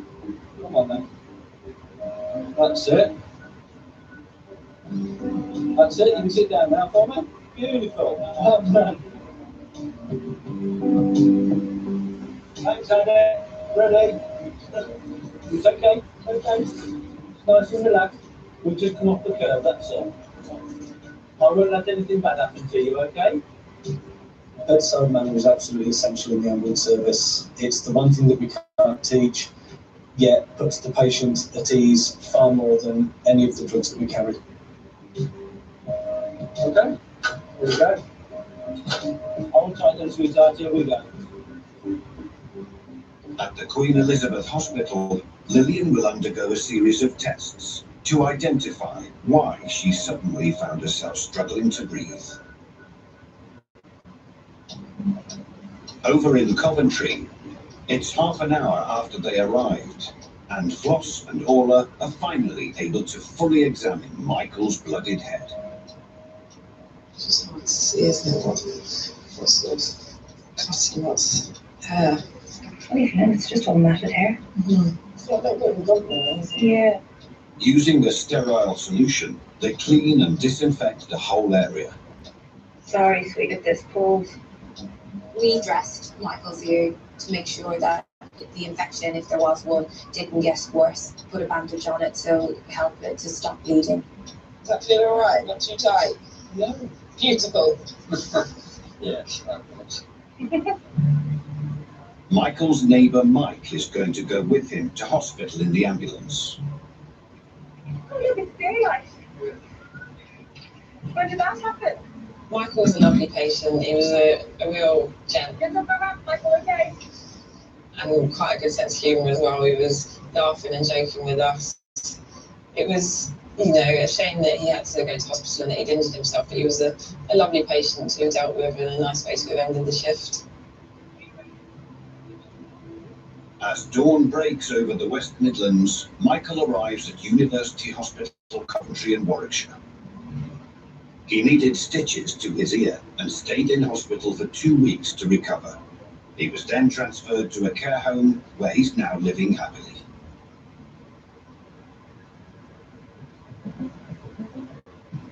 "13-year-old Mia was kept in hospital overnight, but doctors couldn't find the cause of her abdominal pain and vomiting. She's since been back to hospital 4 times with the same symptoms, but recently has been pain-free. 2-year-old Echo, who'd been struggling to breathe, spent 2 days in hospital. He was given antibiotics and an inhaler to help him beat his chest infection. He's now fully recovered. Lillian, who had a severe headache and was gasping for breath, spent 6 days in hospital being treated for a chest infection. She's now back at home being looked after by her family. In Bromsgrove, 24-year-old Roxana was in the advanced stages of labour when Rob and Mike rushed her to the maternity department.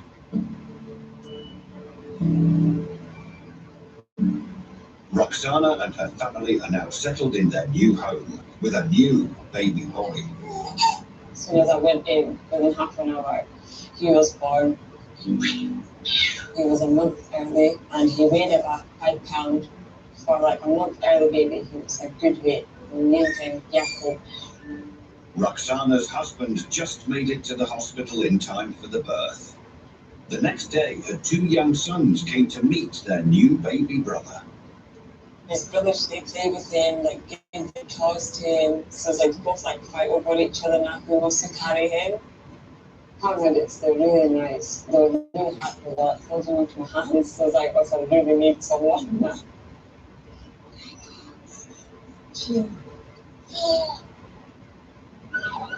Next time, a 28-year-old man on the verge of a diabetic coma. A blood sugar of 20.7 is very important that we get him treated as soon as we can. Whereabouts is it? An elderly woman with brittle bone disease in agony after a fall. What type of pain is it? Is it shooting pain? It's just, what's it meant for, mate? I don't know. And a mental health patient pushes paramedics to the limit. Can we talk to the doctor a minute? Don't want to be in that hospital. I want to be on that. It's probably the most distressing decision a paramedic has to make. Taking culinary inspiration from around the world and start in 1,300 feet up a mountain. Our favourite chefs on Channel 4 this week, Thursday at 10, brand new Gordon Ramsay Uncharted. Then more for this Friday night for engrossing German crime drama that'll keep you guessing till the end. Get immersed in some of Walter's finest with Nordic Murders. That's at 9. Keep with us next, Naked Attraction.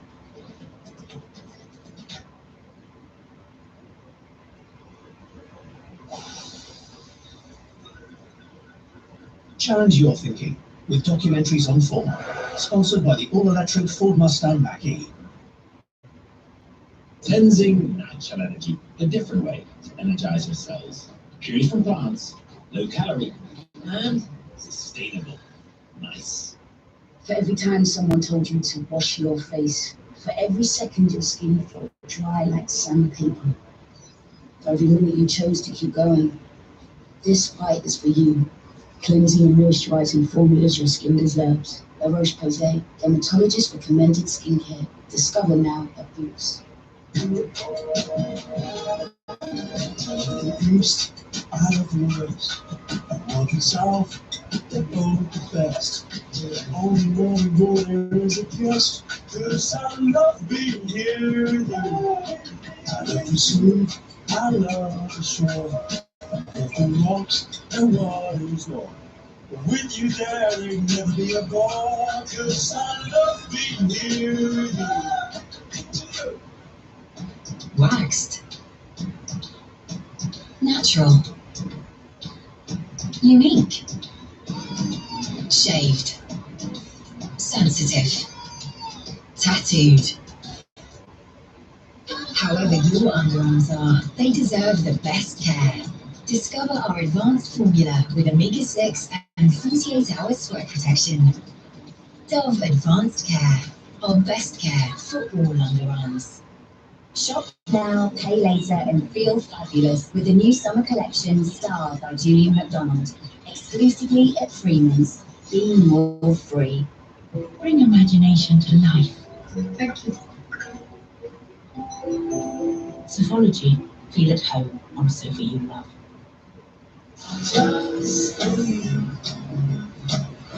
With more choice than any other supermarket.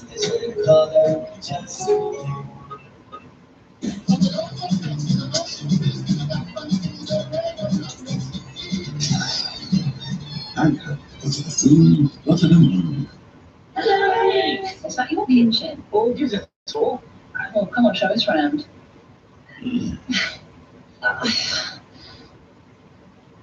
Oh, she's frozen. Her cat's still moving. Let Wix cure your house embarrassment. We'll create your dream kitchen from design to show off ready. Wow! Where's your cat? What? Cure your house embarrassment with Wix. My first time.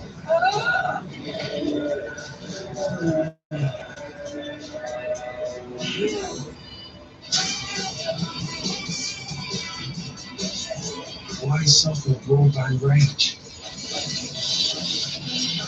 Only BT's hybrid broadband is backed up by EE's mobile network. New unbreakable Wi-Fi. One day all broadband will be like this. Sometimes running a business can feel like running a marathon in a desert. Through QuickSave, Xero accounting software can help keep your business finances running smoothly through the house. Service.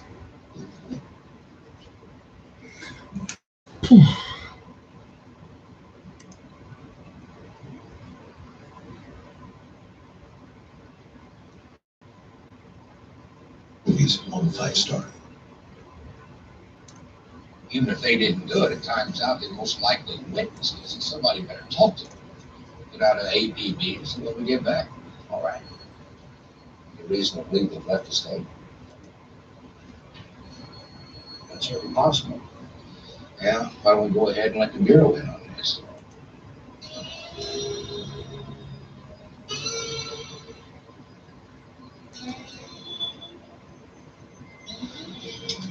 Which, you get mad. Okay, but where we going? Oklahoma City. Jimmy's gonna want to make some money, and then we're going. Jimmy, you talked to him? Did you tell him? What did he say? Is he mad? No, I didn't tell him, and that's what we gotta get straight now. Daryl's been calling Matt as a whore, making all kinds of noise. And when you call him, you gotta not tell him anything about this. You gotta just make sure everything's going normal. You know, I called that, so 4 o'clock in the morning. Before getting home. I don't know what he's got to be mad about. I'm the one who should be mad. Thelma, I'm going to Mexico. Now, I figure I can make it in 2.5 days, but I'm going to have to haul ass. Are you up to this? I mean, I got to know. This isn't a game. I'm in deep shit, and I got to know what you're going to do. I don't know. I don't know, Louise. I don't know what you're asking. And don't you start flaking out on me. God damn it, Thelma. Every time we get in trouble, you just get blamed or pleading sanity or some such shit. Not this time. I mean, this time, things have changed. Everything's changed. But I'm going to Mexico. I'm going.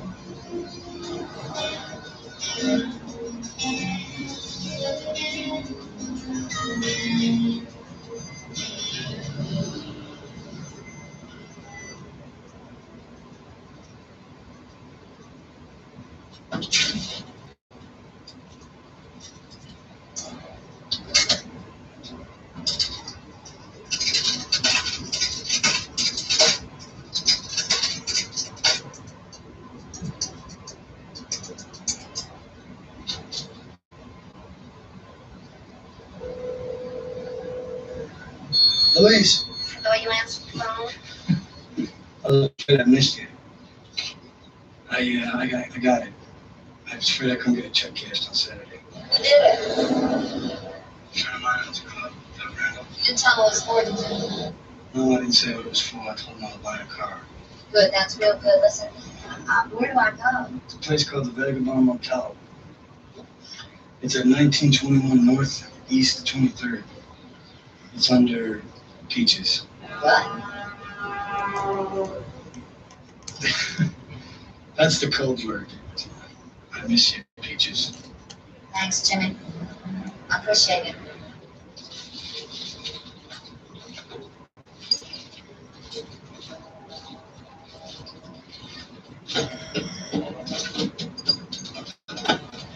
Ma'am, you sure you wouldn't rather have a large economy size? No, no. What are you looking at? Hey, I want you to call Daryl. Call him. Tell me you're having a wonderful time to be home tomorrow night. Will that be? I don't know. I won't. The newspaper.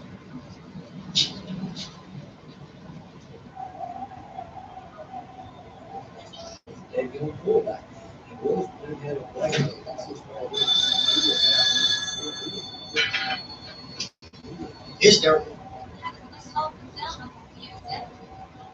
yes, I will, Upper. Sam, how are you? I'm with Louise. We're in the mountains. We're fishing. Have you lunch tonight? Is that it? Now I'll leave for work, and you take complete leave of your senses. Daryl, calm down, please. Don't get so mad. I can explain, okay? See, Louise, Hold on. Just have a couple of beers and Oh, come on, pick it.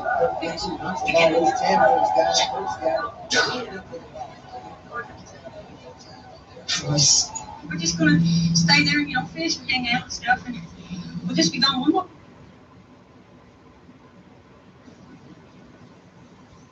Anyway, to come out. TT is ready for us. It's gone over here, officially fully recessed. Oh, sweetheart. Time and time again, day after day, people choose to love. You're in safe hands. You're all good. All right, darling?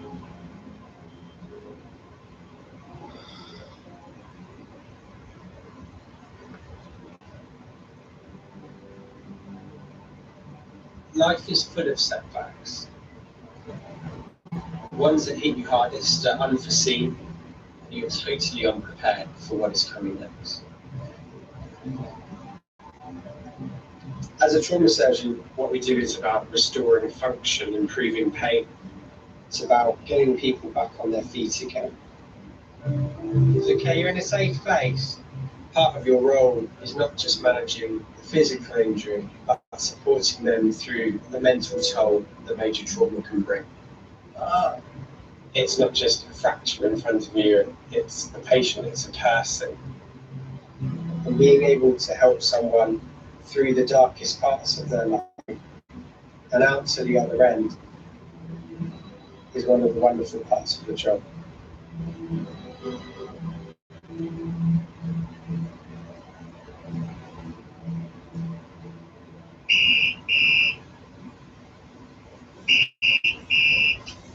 Nice and Georges. Major trauma. Yep. Okay then. Thank you. Bye. Pediatric major trauma for 10 minutes.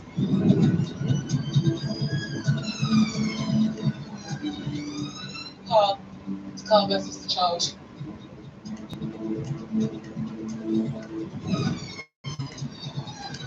Paramedics are rushing an 11-year-old girl to St. George's after she was struck by a car.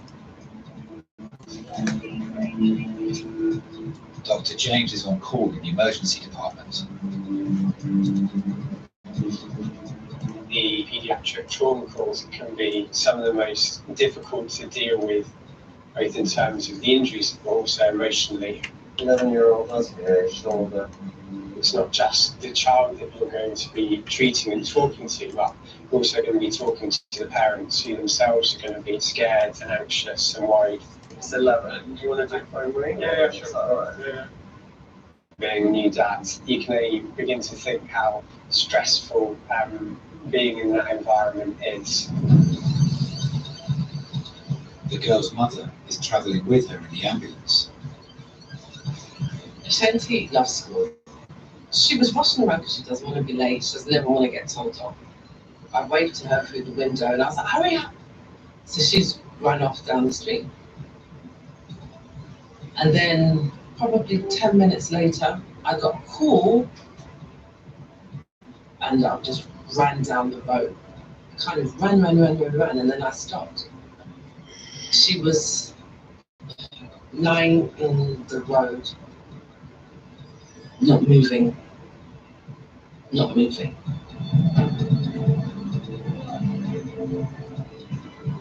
It's all right, I'm wasting all this on to you, but ready for me. Come in, look into my heart. My heart literally left me.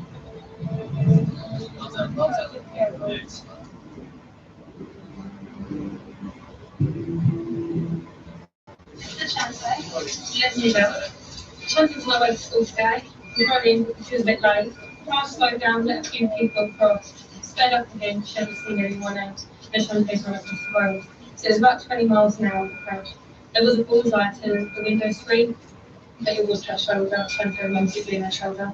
No loss of consciousness. Thank you. Do you want to get off the seat?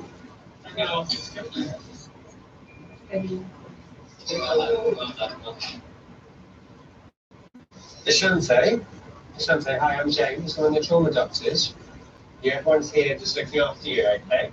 I just need to have a quick look at you just to check where you've hurt yourself, all right? Okay, airways patent. She's in a hard collar currently. Trachea is central. My role is to find where the life-threatening injuries may be. Big breath in for me. So now you're under a lot of pressure to make sure that you don't make mistakes because it's known that children can go downhill so quickly. Any pain in your tummy? There? A bit of pain there? Right, upper quadrant pain. The life-threatening injuries are often within the chest or in the abdomen. Air entry is very hardly reduced on the right side compared to the left, which might break a couple of ribs into one. A sign of rib fracture might mean that they've got a collapsed lung or they've been bleeding into their chest, and that can be life-threatening. Sorry, you're doing well. Sorry.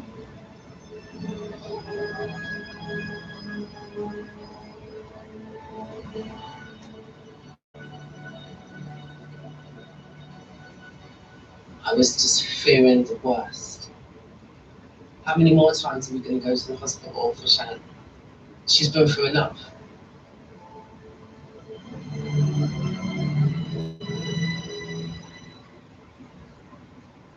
Yeah, seeing them I've gone on my back a few times, so thank you. So, fantastic. Good.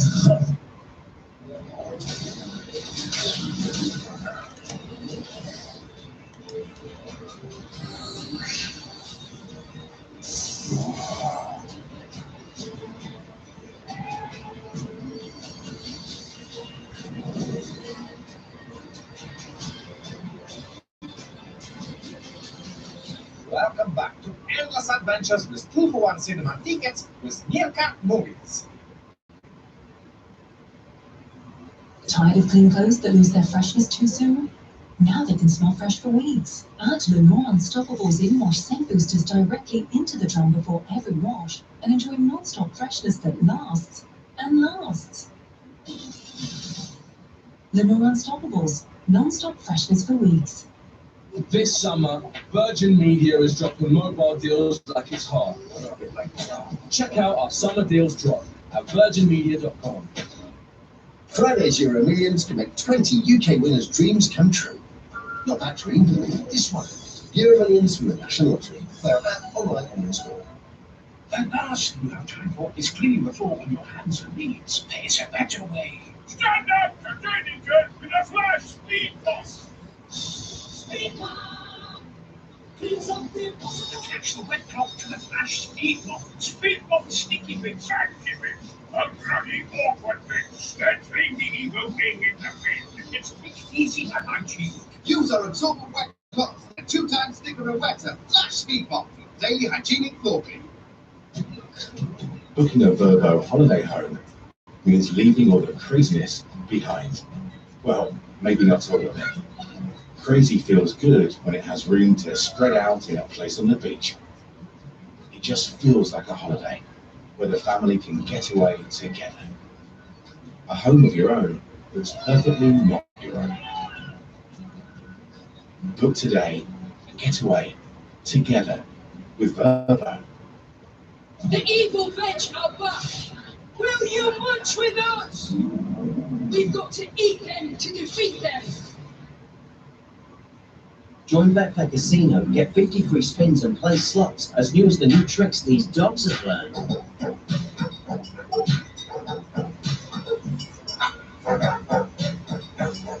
Find your new favorite slots and get 50 free spins at Backpack Casino.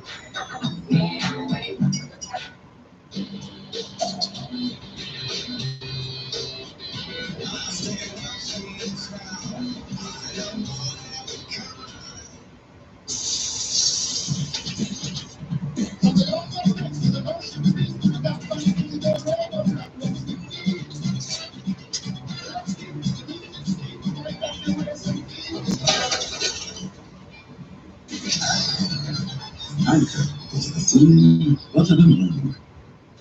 We buy veg straight from the farmer, like our British wonky potatoes for only 89p. Morrison's, make good things happen. I really worry about you getting carried away. Sean, come on. Carried away. I don't think I've ever heard so Jesus. Yeah, sorry to talk about my accent there. Who's sleeping together? Love you. This way up, the BAFTA winning series returns soon on Channel 4. Stream Series 1 now on all 4.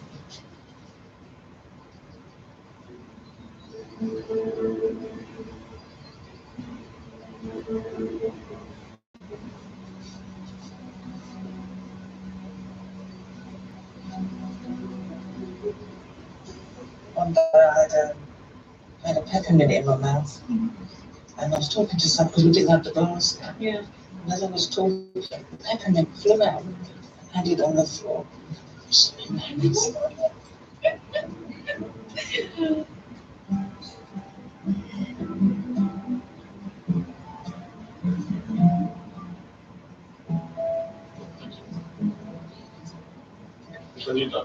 My Achilles went tagging.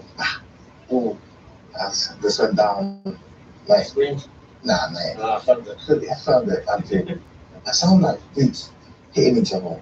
I'll turn around. Yeah, no one's there. I looked down and I was just like, yeah, mate.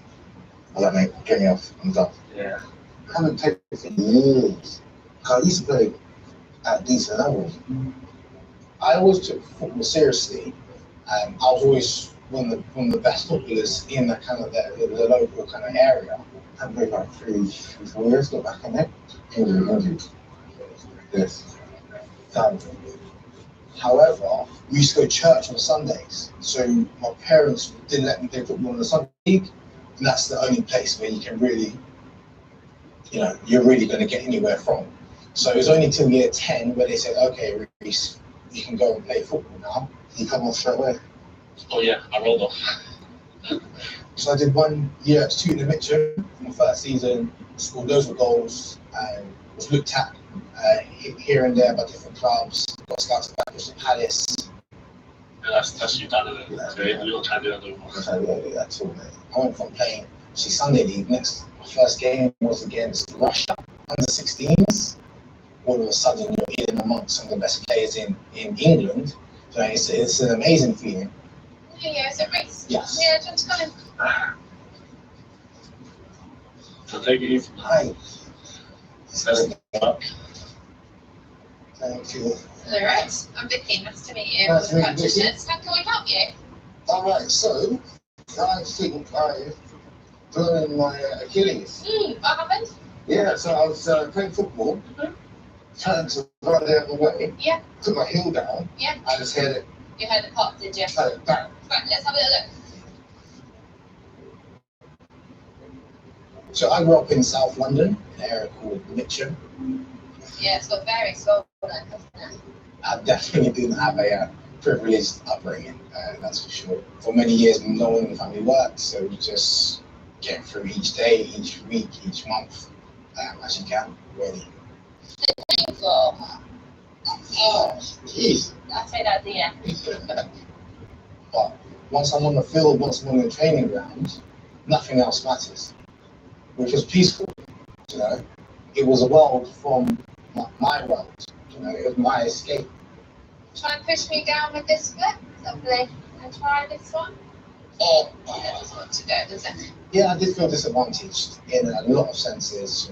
Some kids would turn up, the dads drove them to training, they got Lucozades, they got boots, they got this, I literally trudged from South London all the way to East London, with £1 in my pocket, with just a snicker, and now I've got to go play against some of the best players in the country. Right, yeah.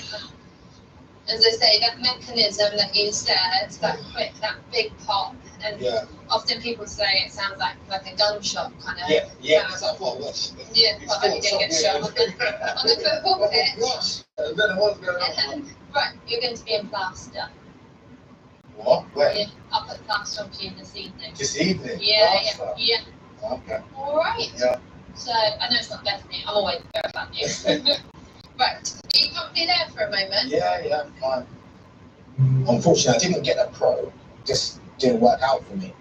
I got released from Crystal Palace, and then I had a choice. You know, what do I do from there? I didn't really know anything else. I wasn't focused on school too much. Didn't pass anything in school. Right, that time, if that's okay. Yeah. Yep. And my teacher at the time, he said, "Look, Reece, how about you look into going over to America, so you can go to university, at least you can play and still get an education, to get it paid for you." So Manchester kind of called you up just. Not yet, I'm still waiting. Leaving family is always going to be hard. However, the opportunity was bigger than that. There's no limit to what I can do out there. As soon as I heard it, as soon as he presented it to me, I was on it. There we go. If you hold that on there for me. And then offers just started coming in.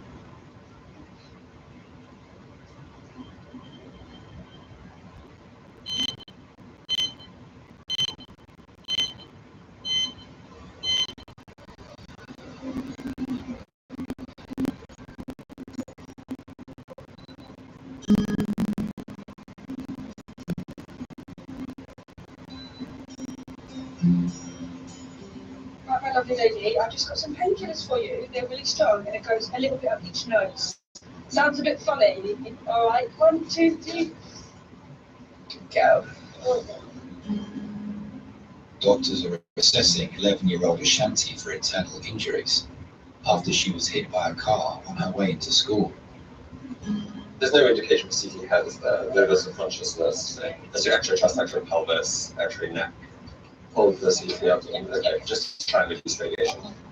An X-ray is very good at giving us a quick answer as to whether one of the lungs has collapsed in the chest or whether there's a significant amount of bleeding within the chest cavity. X-ray.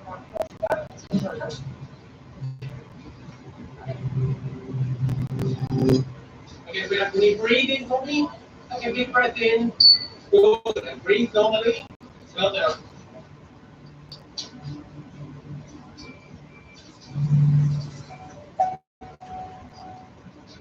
Ashanti is like a little ball of light, a little ball of extraordinary. Yes. Oh. She likes to dress funky. She is just an individual and she doesn't care if it's not. I'll be like, Shannon, are you really going out in that? And she'll be like, yeah. That's what I'm going to wear. She wants to be at the top of her class, and I remember her crying because her report didn't have all A's. Like, it was a good report. And I was like, why are you crying? And she's like, because I didn't do as well as I could have done. Oh, you have stories to tell your grandchildren. The grandchildren, why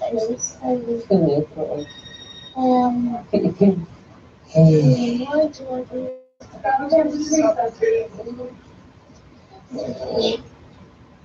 Ashanti's my baby, my third child. Before Ashanti, I lost a baby.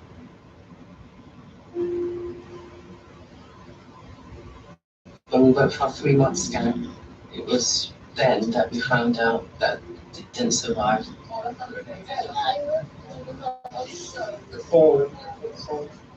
The distress of losing a baby, and then the fact that you can carry again, there's a excitement and happiness, and then the scared. I'm scared.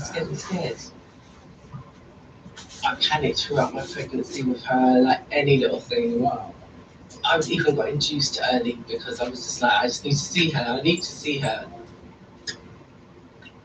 But then when it does come to fruition and you have this baby in your arms, you're going to feel like $1 million. Clever you. That's a good way to get out of school, isn't it? All right, lovely lady, we're going to get you down to X-ray now, so we can do it with your neck. Okay. Sometimes they can do all the x-rays here, but there's some that they just can't. You have to go down to the actual x-ray department. All right, lovely lady. Come on then, Catherine. Well, she was a happy, healthy baby. I didn't see any reason to worry about her. But at 2 years old, something awful happened to Shan. Shanti basically doubled in size overnight. She just ballooned. So it wasn't fat or anything, it was liquid. Basically, her body had shut down.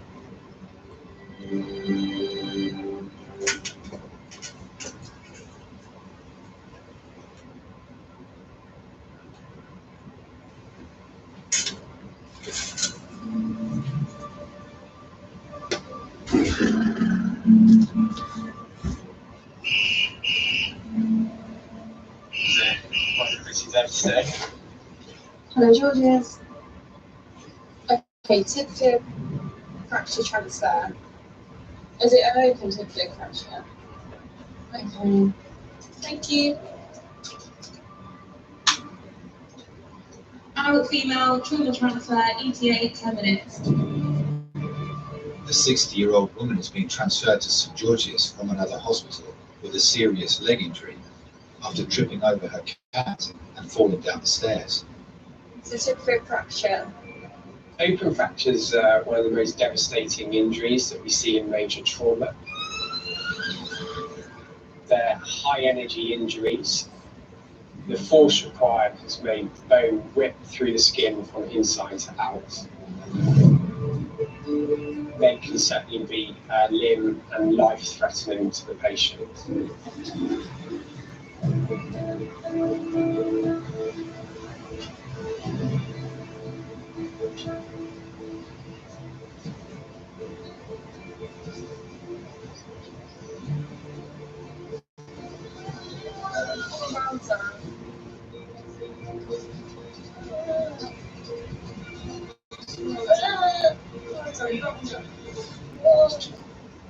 This is Julie. She's a 60-year-old female.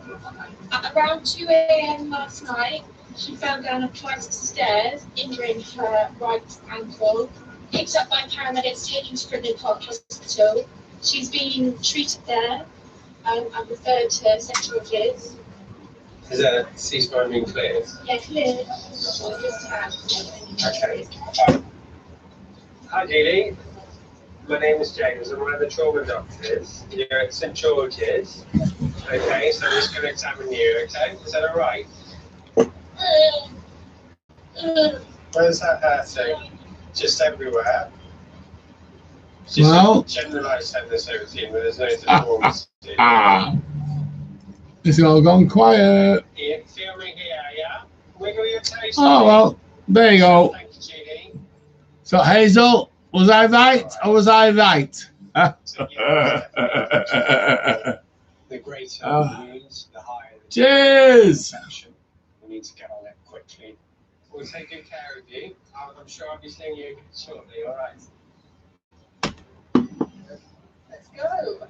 In an older person, their healing potential isn't so great, so you know that there's a greater chance that they may have limb-threatening complications further down the line.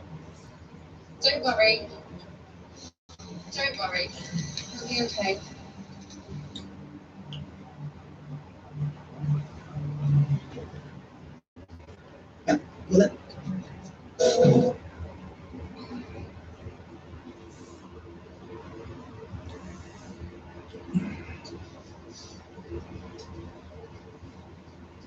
So the trauma and orthopedic doctors will look at your scan, okay? And then we decide what the next plan is, okay? Julie is returning from X-ray with an open fracture to her ankle. Hazel, Hazel, Hazel. So you tripped down some stairs. Oh, yeah. Do you remember how that happened? Yeah, I was stepping over the cat. The cat was lying on the stairs. He's quite big cap on. Yeah. So I stepped over and my legs went and I just went straight down. So, Alright. and there's just blood everywhere in the house. So. How many stairs do you think you fell down? I've got 4 cats. Okay. It's particularly hard when you see someone that comes into hospital who doesn't have someone there. It's about half an hour to call out.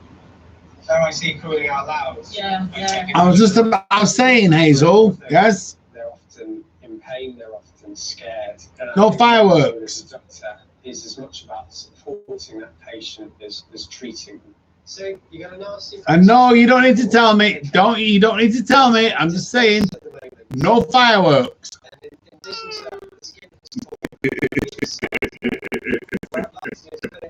Position it is at the moment because I didn't really want to leave it essentially dislocated. Okay, so that's what we're going to do. We'll give you some good painkillers. You see, okay? And then we'll, spoiled my night. Slightly better fitting. We could have been having a nice night tonight, getting it all on. Yes. Position probably be a bit more comfortable for you as well. Is that all right? Yeah, that's fine. So there'll just be a bit of time just before we get all the car stuff ready. Yeah. Okay. Any questions for me? No, No. Okay. I trust you. All right. Good. Guess what? I'm rich. Yes. Ah.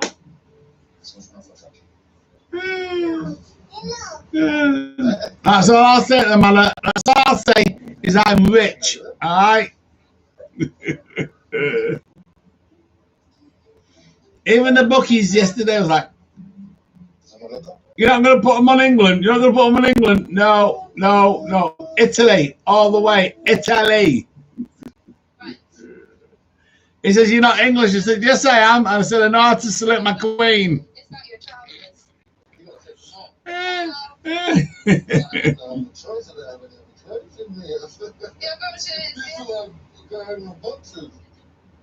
26-year-old Reese needs his foot plastering after damaging his Achilles tendon playing football.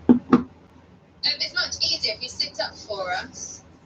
I'm a bit of a messy plasterer, you see. Alrighty. I never went on holiday. Hearing I'm getting sponsorship from this place and that place was huge. It was You exciting. could have told me to prepare myself for your next comment that was coming up.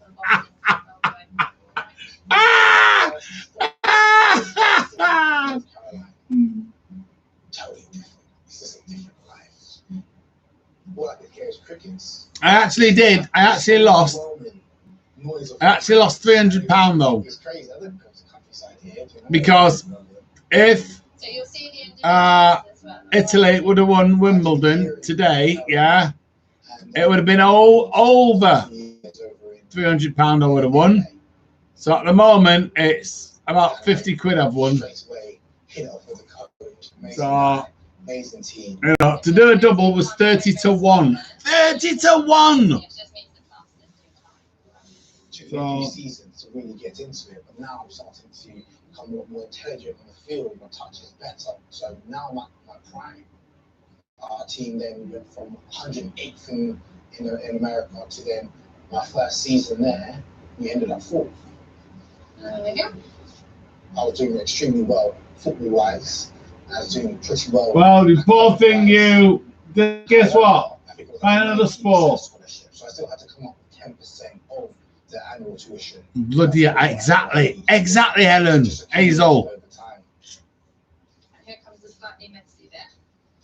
Was there? Try not to get any on you as best I can. It does come off though if I do it all right. Right, you ready? A nice old glass now. You just couldn't afford to be paying all these different things out. I'm working 3-4 different jobs just to keep food in the mouth, keep heating on, keep electricity on. So if you keep your knee still for me, I know sorry.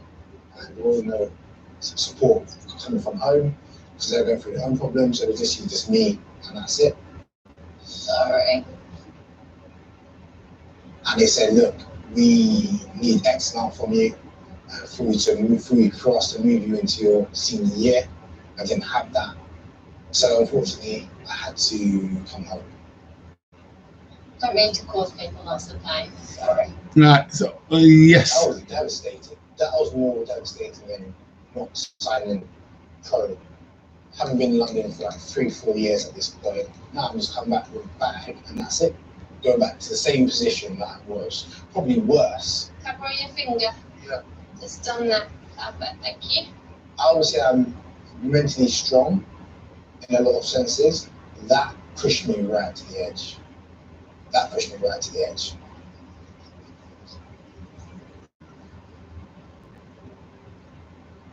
Wow. They do plastering differently on your broken bones now. Finish it too, right?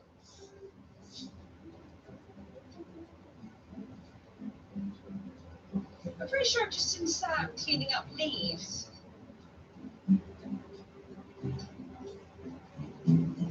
Okay, no, I wasn't imagining it. No. That's it. Good. Jim. Yeah. My name's Sonella and I'm running the job, so I'm the consultant there. Right. We are going to give you something to sedate the event, just so we can get your ankle into a good position. Yeah, it's really painful. Yeah. Can I ask, you got all your own teeth? Yeah. Have you got your own teeth?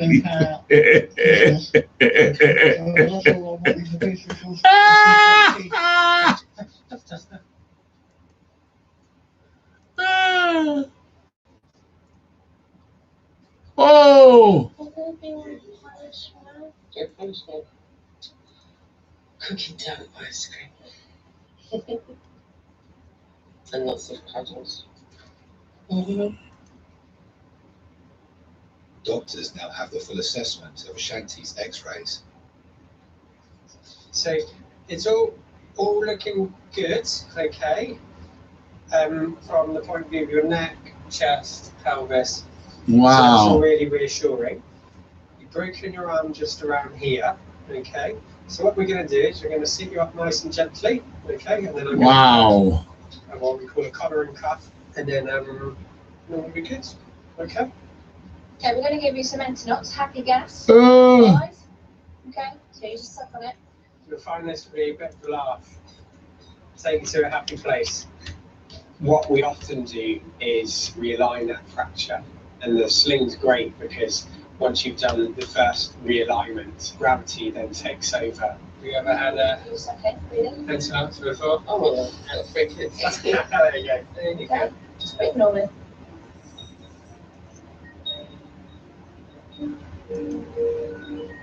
Right, ready, Ashanti?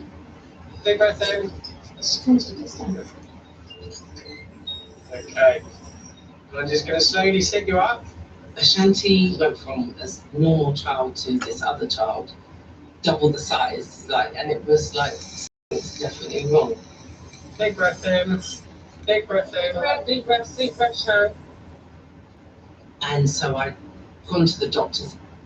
When they did the blood test, they said, "Oh, it's going to be a while. You can either go home. It wasn't far from the hospital, and we'll just give you a call." Lift your bottom up.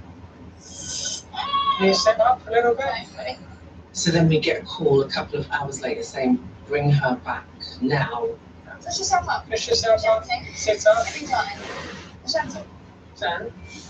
Okay. Her kidney function had gone wrong and it wasn't processing her urine as it should do, and her blood pressure shot through the roof, dangerously so. I just had overwhelming panic. On 3. 1, 2. All right.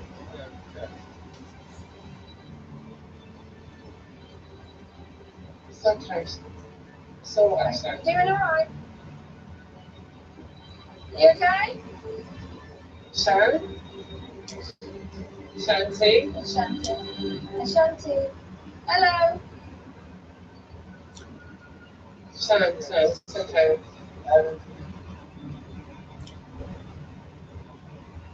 It took literally 2 weeks to stabilize her. Now you can put your knees back down if you want. Check the gas and everything on there. She was then on a massive amount of steroids to control this thing. It's okay, Sharon.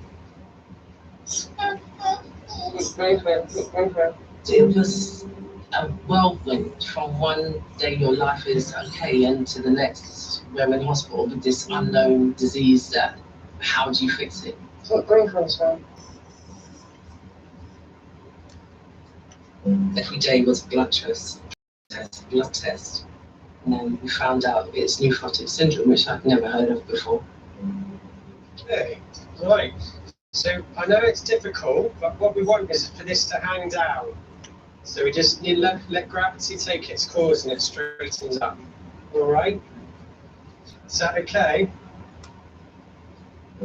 Nephrotic syndrome is the kidney function doesn't work. So the body starts to swell up and it starts affecting all the organs, not just the kidney, it affects everything. So Yes, the it body does. starts to shut down. And there is no fix. They don't have a cure. It's broken, baby. It's broken, sweet. It's going to take a while to mend.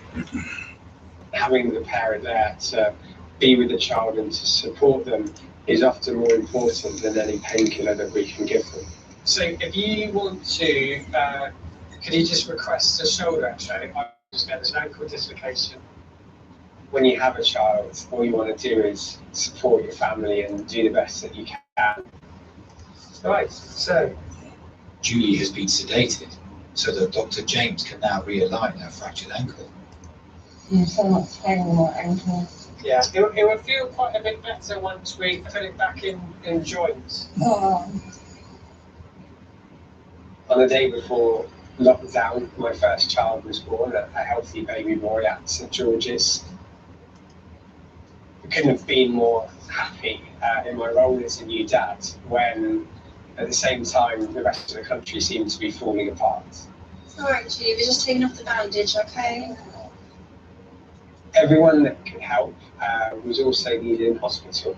So after my paternity leave, I cut short the extra leave that I could take to get back to hospital. And this was really hard because my wife had recently had significant surgery and was still having trouble walking. So you can see the pressure. And this can become necrotic. My son was only 3 weeks old, and I knew that I was going back into hospital treating some of the most ill and most infectious patients in the hospital. You'd never forgive yourself if something happened to your new child or to your wife who's recovering from surgery. Oh, stop. Quite a nasty cut. I'll potentially be a risk to those I love the most. So together we made one of the most difficult decisions of our lives. I would move out. Take that one, then gently feed it back in. That's it. Squeeze my hand, darling, squeeze my hand. Try and keep that leg nice and still. They put a sign in the window saying, come home and see Daddy. Deep breath, just You're okay, Julie, it's fine. Deep breath. And we could speak to each other over video conferencing and things like that, but it's not the same. And maybe get one more over the bottom there. All I wanted to do was hold them. That's that one, so just tear that off. Come on. Those weeks were some of the most difficult and lonely in my life. That's good. Okay. Good. Okay.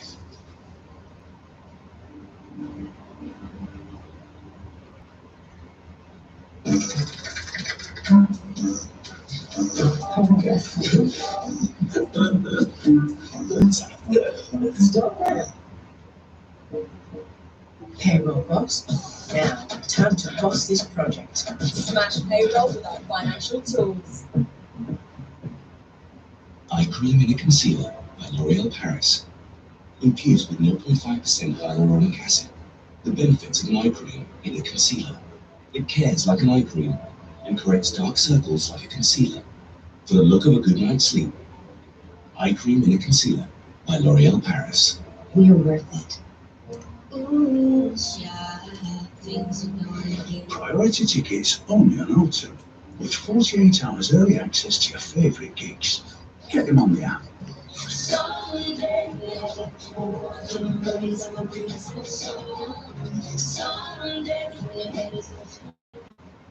When booking a trip, you might be thinking to yourself, what else could possibly go wrong?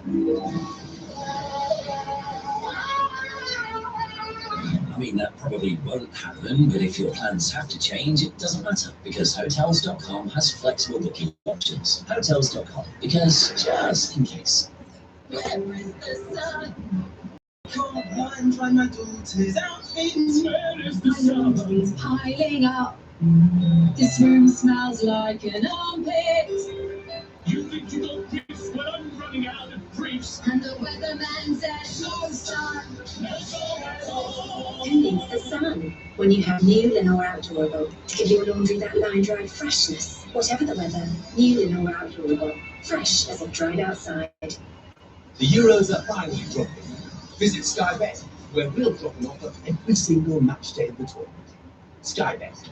That's betting better. You want your car in good hands with expertise for spares, repairs, and MOTs. You want your annual service ticked off. That's correct. And in store, there's batteries fit while you wait. You've not far to go for a garage or store. But wait, there's more. You want mobile experts to fit tires on your drive while you relax and take it out. For all your car needs and none of the fuss. You want Halfords, the name you can trust. The Sainsbury's quality you expect is now price matched to Aldi. Fresh, juicy strawberries for just £1.10. And thick double cream from British Farmers for 85p. Find hundreds of Sainsbury's products now price matched to Aldi. Friday's Euro Millions can make 20 UK winners' dreams come true. Not that dream, but really this one. Euro Millions from the National Lottery.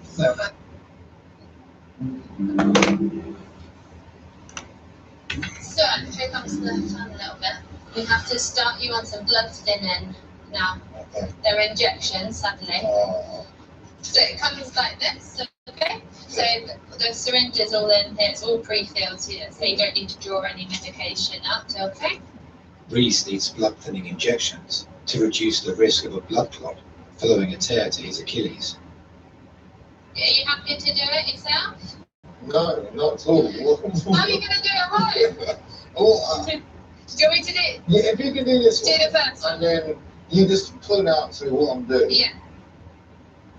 While I was away, my family went through some financial difficulties, which led to them being evicted. It's subcutaneous, so that just means it goes into the fat, basically. Coming back from LA, having lost the scholarship, I was homeless, didn't really have anywhere to go, sleeping on my friend's couch. If you bring your tummy up, so you squeeze your tummy. That's the time I started doubting myself and my ability. It really did take a lot out of me. So Ready, shot, scratch. That's it. Oh, that? That's it. And then just slowly push it in. a job opportunity, presented itself in an estate agent in Borough. Went down there, got the job, loved me, and then it started picking up from there. And then come out. At that point, I didn't have a suit or anything like that, so I had to kind of, throw some things together. And then you can pop that. Then I started to get back into the motion again. You're working and then active and then thinking how to improve, how to better yourself. You might get a little bit of bleeding just because you poke something. From the first job, I moved into a big estate agency, one of the biggest in London, where I've done really well, started honing on my skills. Maybe you've done it on the right side tonight, so tomorrow, left side. I then came across a lot of developers and we would have talks, and that actually opened my eyes up to the world of finance. I actually realised there's a space where I can actually propel further than I am in just property alone. And these are yours to take home. A lady that I was put in touch with said, if you want to do this, and you need an investment management certificate. There's your bag.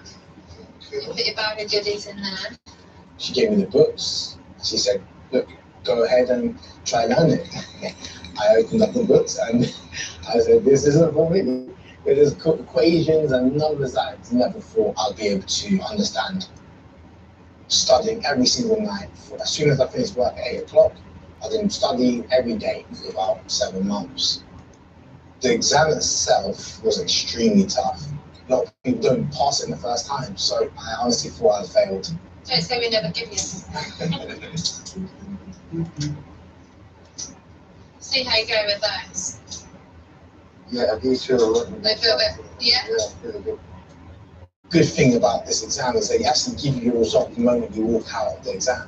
So I took the letter and I ran off. Literally. How many fucking times did she put it on? Right, let me find you a chair. Give me 1 second. Took it around the corner and he said pass. I literally broke down in tears. He just took so much out of me. To be able to pass something like this is probably the best moment of my life. There you go. So for me, that was just proof that I can do it. Fuck's sake, you stupid cow. How many of these did you put on? Life is just a game, and football's a great way to express that, because all the lessons that you learn in football. Just go for a little bit of support.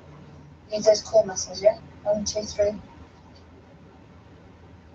The disease that Ashanti has, there's children who happen to have kidney transplants because the kidney just doesn't function anymore.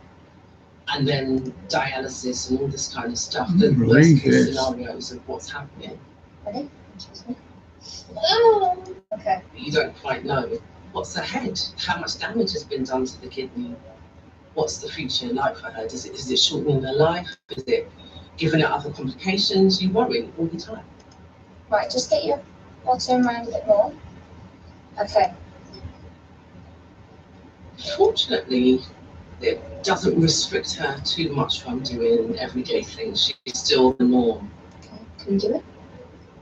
The poking and the prodding and the different things and the blood tests all the time.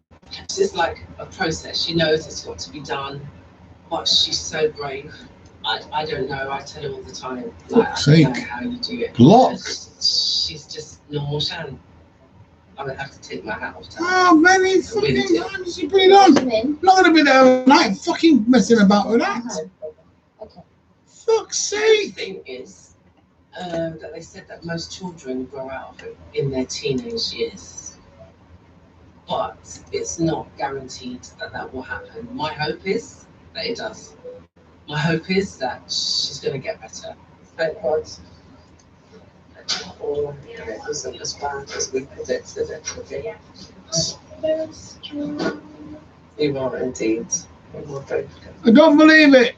Unbelievable, Hazel. There's a place in Ghana where they have the Ashanti tribe. And Some woman put this stupid thing on about football 50 odd times. So I've just gone and blocked her. The name is fitting for her. It's almost like that's what she should have been called because of her journey that she's been on. And she is a warrior and she is a queen. So, you know, there we have it. Hiya. How are you? Been more comfortable now? Yeah? Good. X-ray's looking in a much nicer position now. Good. That's really good. Children's bones have remarkable ability to heal. In the long term, this shouldn't cause you any trouble. All right? Bit sleepy still. We're going through a lot today. All right, great. Well, we're here if you need us. Okay. All right. So that's how that's so great.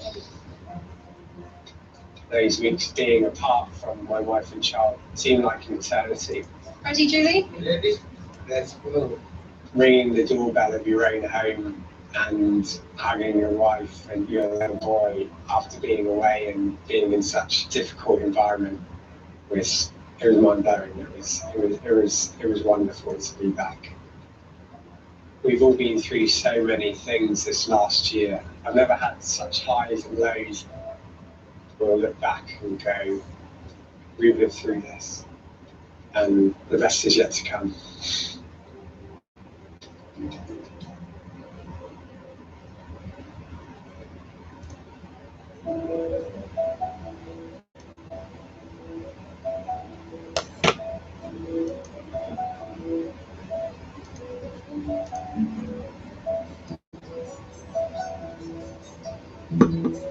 feel fortunate that I feel very quickly, you know, because if I'd been any older, then it would have been even worse. And I was very happy the way I was treated. Luckily, my mate had kids. She came around and fed the cat for me, so they were fine. And I'm very careful on the stairs now.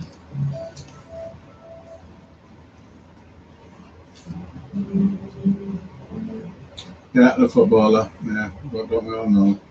Tiny tickling ants in your pants? No, it's itching. It could be a symptom of thrush. Say it as it is to...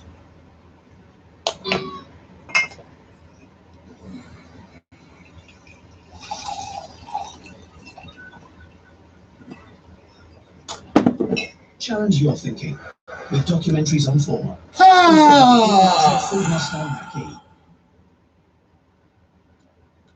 Hazel, I can't believe it. Everything about Maggie. and lost.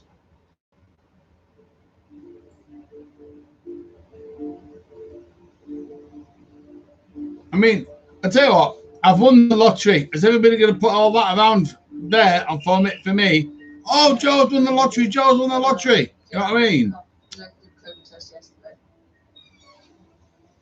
Too many cigarette and stamps coming in here. I haven't got any space. Do you know what, actually? Are they friends? Split that bed. People both say beds. Recess? Yes, I've got 2 walk-in stabbings and I've got no space in recess. Significant head injury. They'll be all right to the other part. Wow. Everyone's got football matches got up to be and left there. Everyone's losing by that to it. It's quite more even so I tell you what, Hazel, that chicken really came in handy. Honestly, I don't understand. You know what it was, don't you? I was late having my meals. It was the unknown that was the worst part for me. I know I'm not the only person who has felt that this probably... And yet last night, I had lamb chops last night. Oh, gosh. Lamb chops fricassee. Oh, baby, beautiful. And I saw my friend Paradise. He's a manager now. Oh, baby. He's like up here. He's like, I'm down there. He's up there. Like, oh, baby. Yeah. Oh, you see this? You see this part of my face? Yeah. It rubs his belly button. Yes. I know. But we can't do that bit until we're in private. Yes, exactly. But at least I get his belly button. Better than nothing, isn't it? You know what I mean? I can't get the lips and I can't get the, you know, Cumberland. But I've got the belly button. Get it. Yeah, get it. Yeah. Stop it. Hazel, stop it. Sorry, I'm on the nurses. It's very nice to meet you. How are you feeling? Yeah. Pushing the boat. You're telling me I pushed the boat out. Having someone to pick you up. But you just wait until next week. 1913 come Friday. It's my job. That's what I want. 1913. Nothing else. I don't want 1912, 1911. 1913. I want it all next week.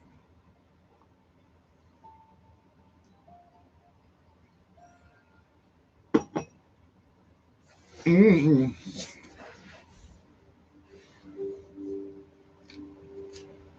Pedro, where does this belong? Just at the corner there. Can you see that? No exercise today.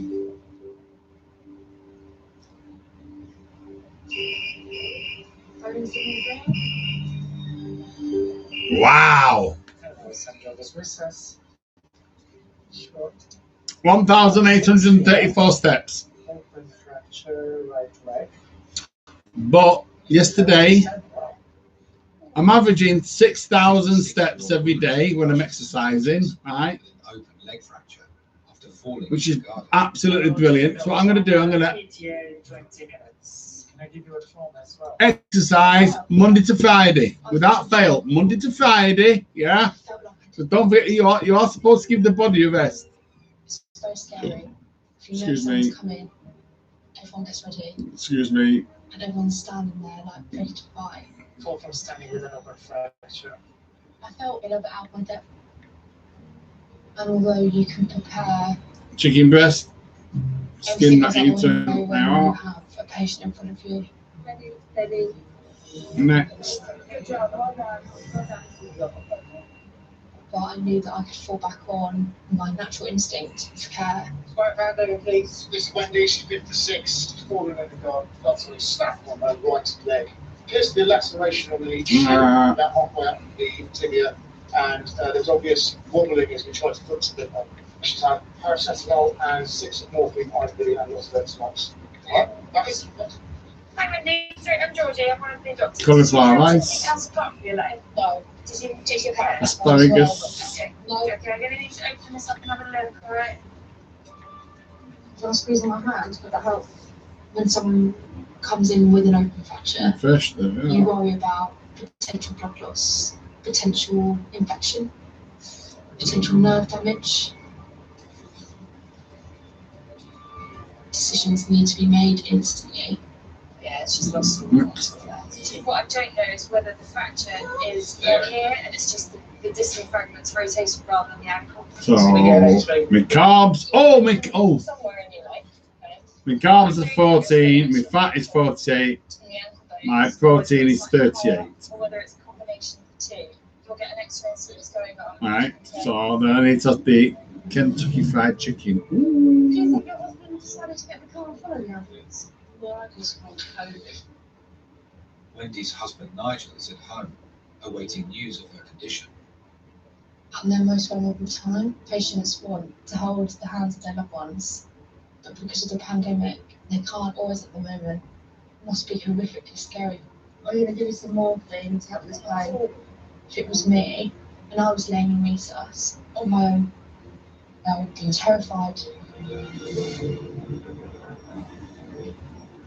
Right. That's a 5. Documentaries on Ford, sponsored by the all-electric Ford Mustang Mach-E.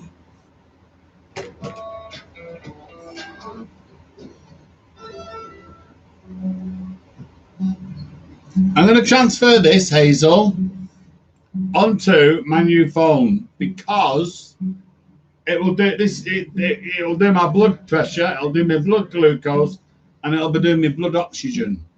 So I'm going to try and push this onto my new phone.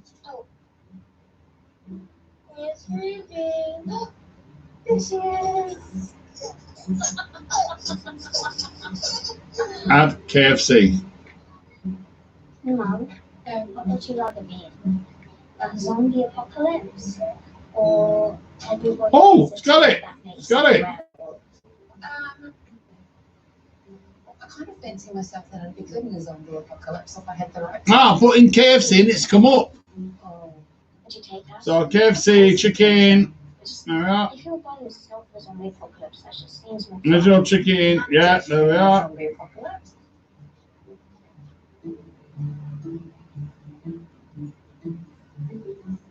Can I put this on your tongue? Lawrence Next, an 84-year-old KFC corn. come to A&E with pain in his elbow after collapsing at home following a bout of dizziness. Lovely, thank you very much. What about? Always had a soft spot for older patients. Oh, got it. There it is. Corn cobbett. Lovely. Yes. Someone know you're here? Doctor, we are but not just now. Okay. Can I get you to lay on the bed and undo the buttons of your shirt? Yes, of course. Please. At the moment, the elder generation are definitely a lot more isolated. That was than we were. 22, wasn't it? 20, 21. Yeah. I'm very Oh, and I'm very conscious about building up rapport with them. Right, there we are. Done. Maybe they need it more. There you go. You just lay down for me. What year were you born in? Yeah. Wow. There you go. And what month? August. 1,119 calories I've done today.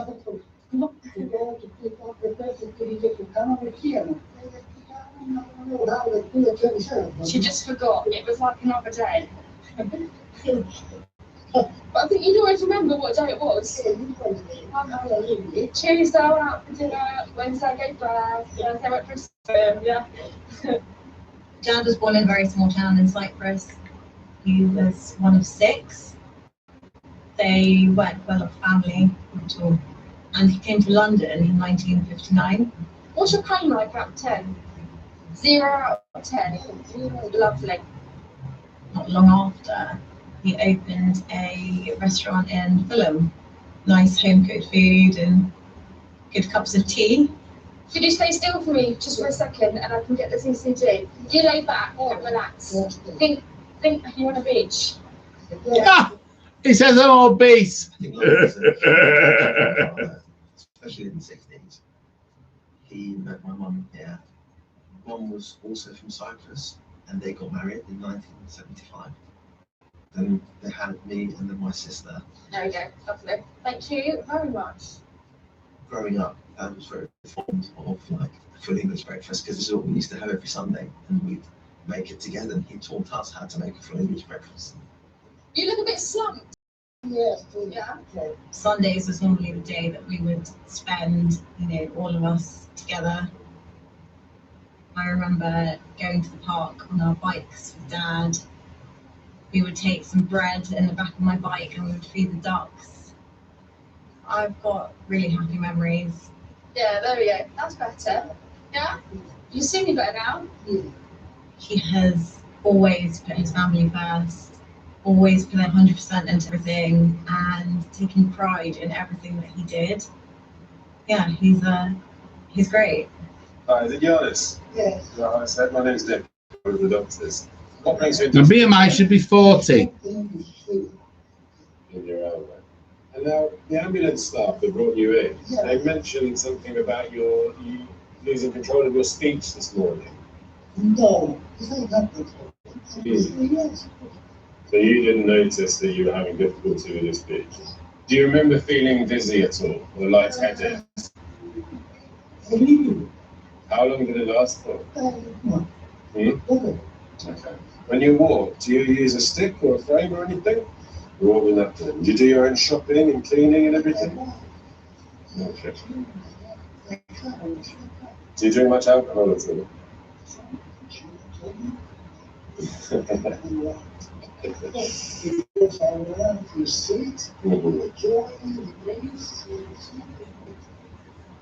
All right. So there's a couple of things I want to look at. I think with the problem you've had with your speech, I want to make sure that you haven't had any problems with the brain at all, okay? And then the other thing is we'll get an X-ray of this elbow, okay? No worries. Dad has always been our role model and the head of the family. I think we're going to go around for an X-ray now. And so it's upsetting. Now you can see how vulnerable he's become. It's up to you. Should we do it back up again? There you go. Thank you very much.